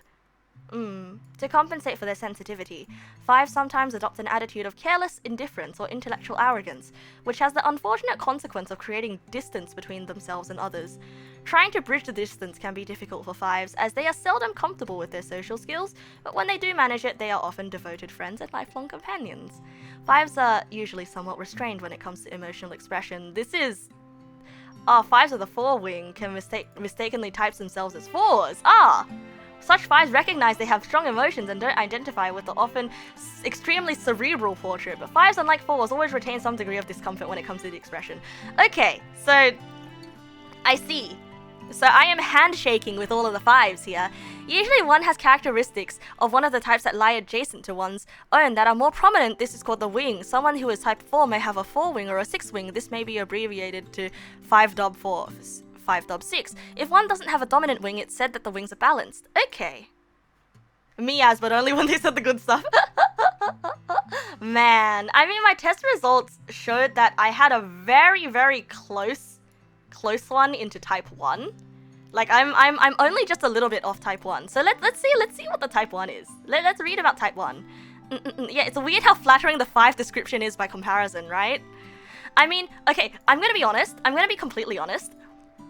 When I read the 4 description, all the way back then, right? I read this description and I'm like, oh yes, this is so true, yes. Oh, I'm such a suffering artist. Yes, this is so me. This is why nobody likes me. Oh, I am permeated by a sense of longing. I'm so awful. This is the awful truth about me. You know, like that's how I felt the first time I did this test when I was really young.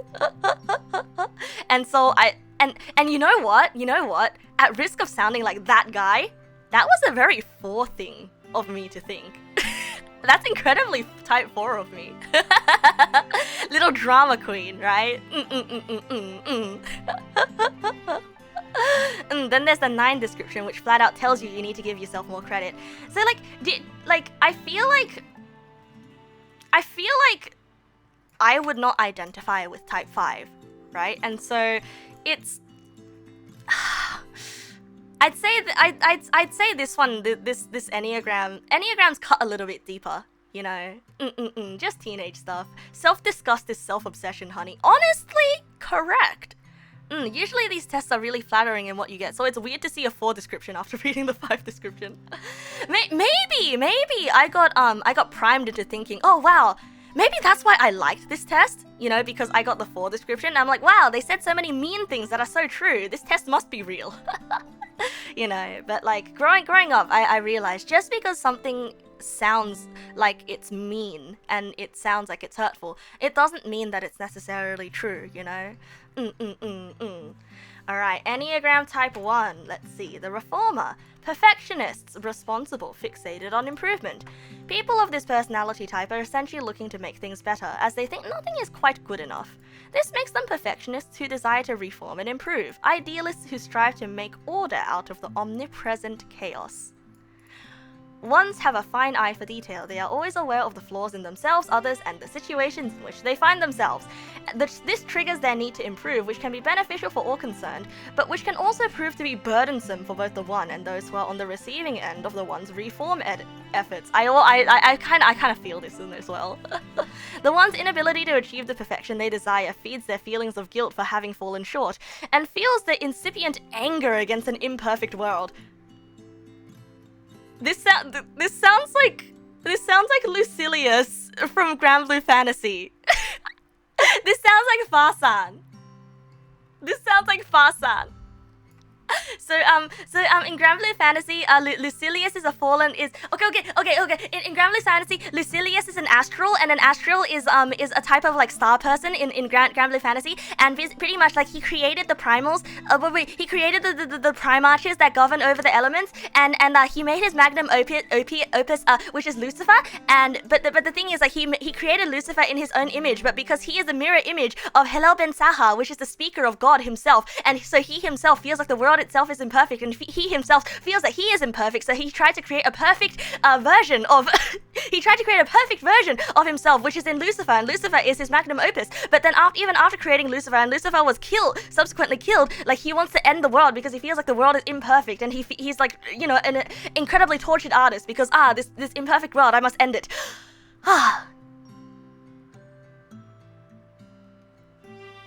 Do I want to go and get some water after that?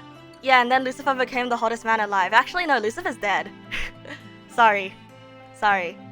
Have you seen people describe the plot of Metal Gear real quick? No, that's me with Grand Blue Fantasy. What makes the sky blue? Yeah, I can describe the plot of what makes the sky blue very, very quickly. I can give you a description of every character from Grand Blue Fantasy, what makes the sky blue, very, very quickly. It is very long. I will maybe one day I'll do a PowerPoint on what makes the sky blue, because that was my biggest hyperfixation before I started streaming. And you know, you need a refresher? Okay. I'm so excited. And now I gotta tell you guys, I will actually prepare a PowerPoint for you guys.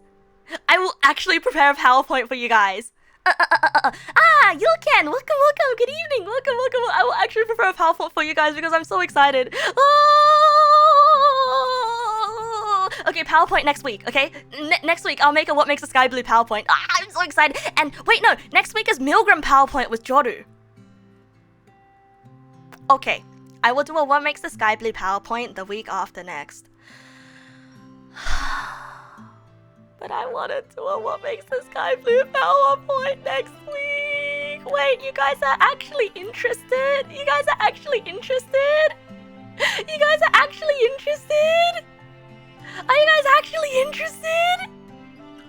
Because I'm actually so excited because, like, it's a really, like, I don't know, I feel silly, okay? It's just a fandom thing that I was super into. And You remember jokingly said I was gonna be a PowerPoint streamer? Yeah. Now I am. I mean, I only have a few things that I can do a PowerPoint on, okay? I only have a few things that I'm able to do a PowerPoint on, and What Makes the Sky Blue is one of them. Okay, if I'm interested in something, you'll be interested too? Okay. I'll put it together. I'll find a date. I'll put it together. I'm so excited. I'm so excited. Thank you for enabling me, bros. Thank you for enabling me. By the way, Lucilius is my favorite character from What Makes the Sky Blue, in case you can't tell. He is a tortured little man. Okay. You don't care about GBF, but you're sure I can sell you on it? You enjoy the streams, dudes? Wow! Let's go! I'm happy. That makes me happy. Okay, the one's inability to achieve the imperfect world. Ones, however, tend to feel guilty about their anger. Anger is a bad emotion, and one strives sincerely and wholeheartedly to be good. Anger is therefore vigorously repressed from consciousness, bursting forth in occasional fits of temper, but usually manifesting in one of its many less permutations. Impatience. Whoa, just like the Queen from Against the Storm? I'm sorry, why am I like this? I'm so sorry. I'm not apologizing to you. I'm apologizing to me. I'm apologizing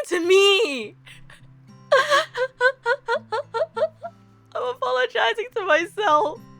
Okay, impatience, frustration, annoyance, and judgmental criticality. For these reasons, ones can be difficult to live with, but on the high side, they tend to be loyal, responsible, capable partners and friends. Good night, Clueless, and good luck at work tomorrow. Ones are often driven, ambitious, and are workaholics, but whatever their personal and professional involvement, they are definitely active, practical people who get things done. They are natural-born organizers, list makers who finish everything on the list, and the last to leave the office, but the first to return. I think one is a very close. It's very, very, very close for me. The relentlessness of their pursuit of the ideal can make ones tense people who have a hard time relaxing, and those who unnecessarily deny themselves of many of the harmless pleasures of life. They tend to be emotionally repressed and uncomfortable expressing tender feelings. Okay, no, not me. They generally see emotionality as a sign of weakness and a lack of control. No! They are seldom spontaneous, but they have multiple interests and talents. However, they are self-reliant and seldom run out of things to do. Ones are often intelligent and independent and can easily mistake themselves for fives, but unlike fives, the ones are primarily people of action, not thought. Ones tend to worry and are prone to anxiety and can sometimes mistype at sixes, but they are often less afflictive than sixes, and their standards are not reached by seeking consensus with a group. Finally, their relentless pursuit of perfection can take its toll and lead to desperation. Despair. At such times, a 1 can mistype as a 4. But 4s have a tendency towards self-indulgence, whereas 1s are self-denying. 4s are emotionally expressive. 1s are emotionally constrained. Yeah, okay, fine, I'm a type 4. See, you can see there's a lot of fun things. There's a lot of fun things with Enneagrams. It feels a little bit more mean and hurtful. Yeah, somehow being categorized as numbers is even more dehumanizing, right? Like, it's definitely very hurtful in its descriptions. They seem to hate type 4s. Yeah, they hate type 4s. But hopefully you guys were at least able to have a little bit of fun with today's stream. Unfortunately, I am going to have to yeet myself into bed. Please don't. Okay. I'm saying this to myself, and I'm also saying this to you guys though. Please don't take the please don't take the results of your test too seriously. Okay, this is a silly, cheap person. I hate saying cheap because it makes it feel. I mean, fine. It's a silly personality test, and there are so many more facets to you that a silly little blurb cannot describe. Okay, disclaimer. This is all for fun. We took it for fun, and this descriptive, not categorical. And if you want to do the test yourself, here is a link to the website. Here's a link for the website, and post your results on Discord, because I'm interested in seeing what types you guys get. I'm interested in seeing what types you guys get. J-Fan, welcome back. You find me still streaming. Well, is 5 hours a lot? 5 hours! My soft palate hurts.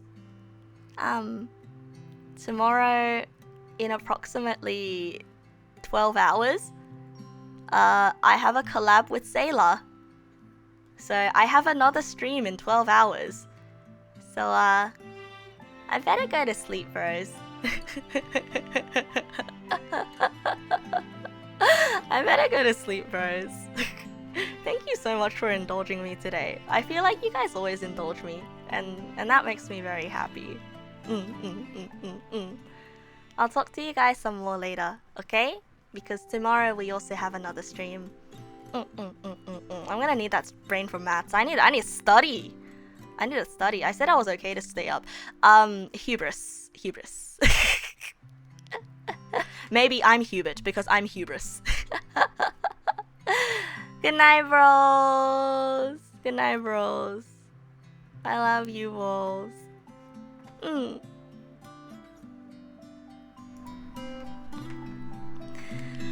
I wonder who we should raid today. I am looking, and I see. If you guys have any raid suggestions, please do let me know. If not, I will take a look at my following list, and then I'm gonna go from there. Raid a type 5.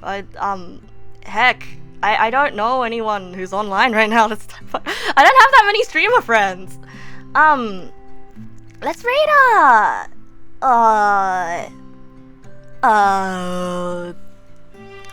let's go raid my Lilia. Why not? Yeah, she's playing Pal World. Oh wait, no, Piffle. Oh, let's rate Piff. Piff is playing Unpacking, and Unpacking is a comfy game. Yeah, Piffle is Joru's friend, and Piffle is like Joru's wife almost, in a way. Let's go rate her. Thank you everyone for sticking around. What's Nasu?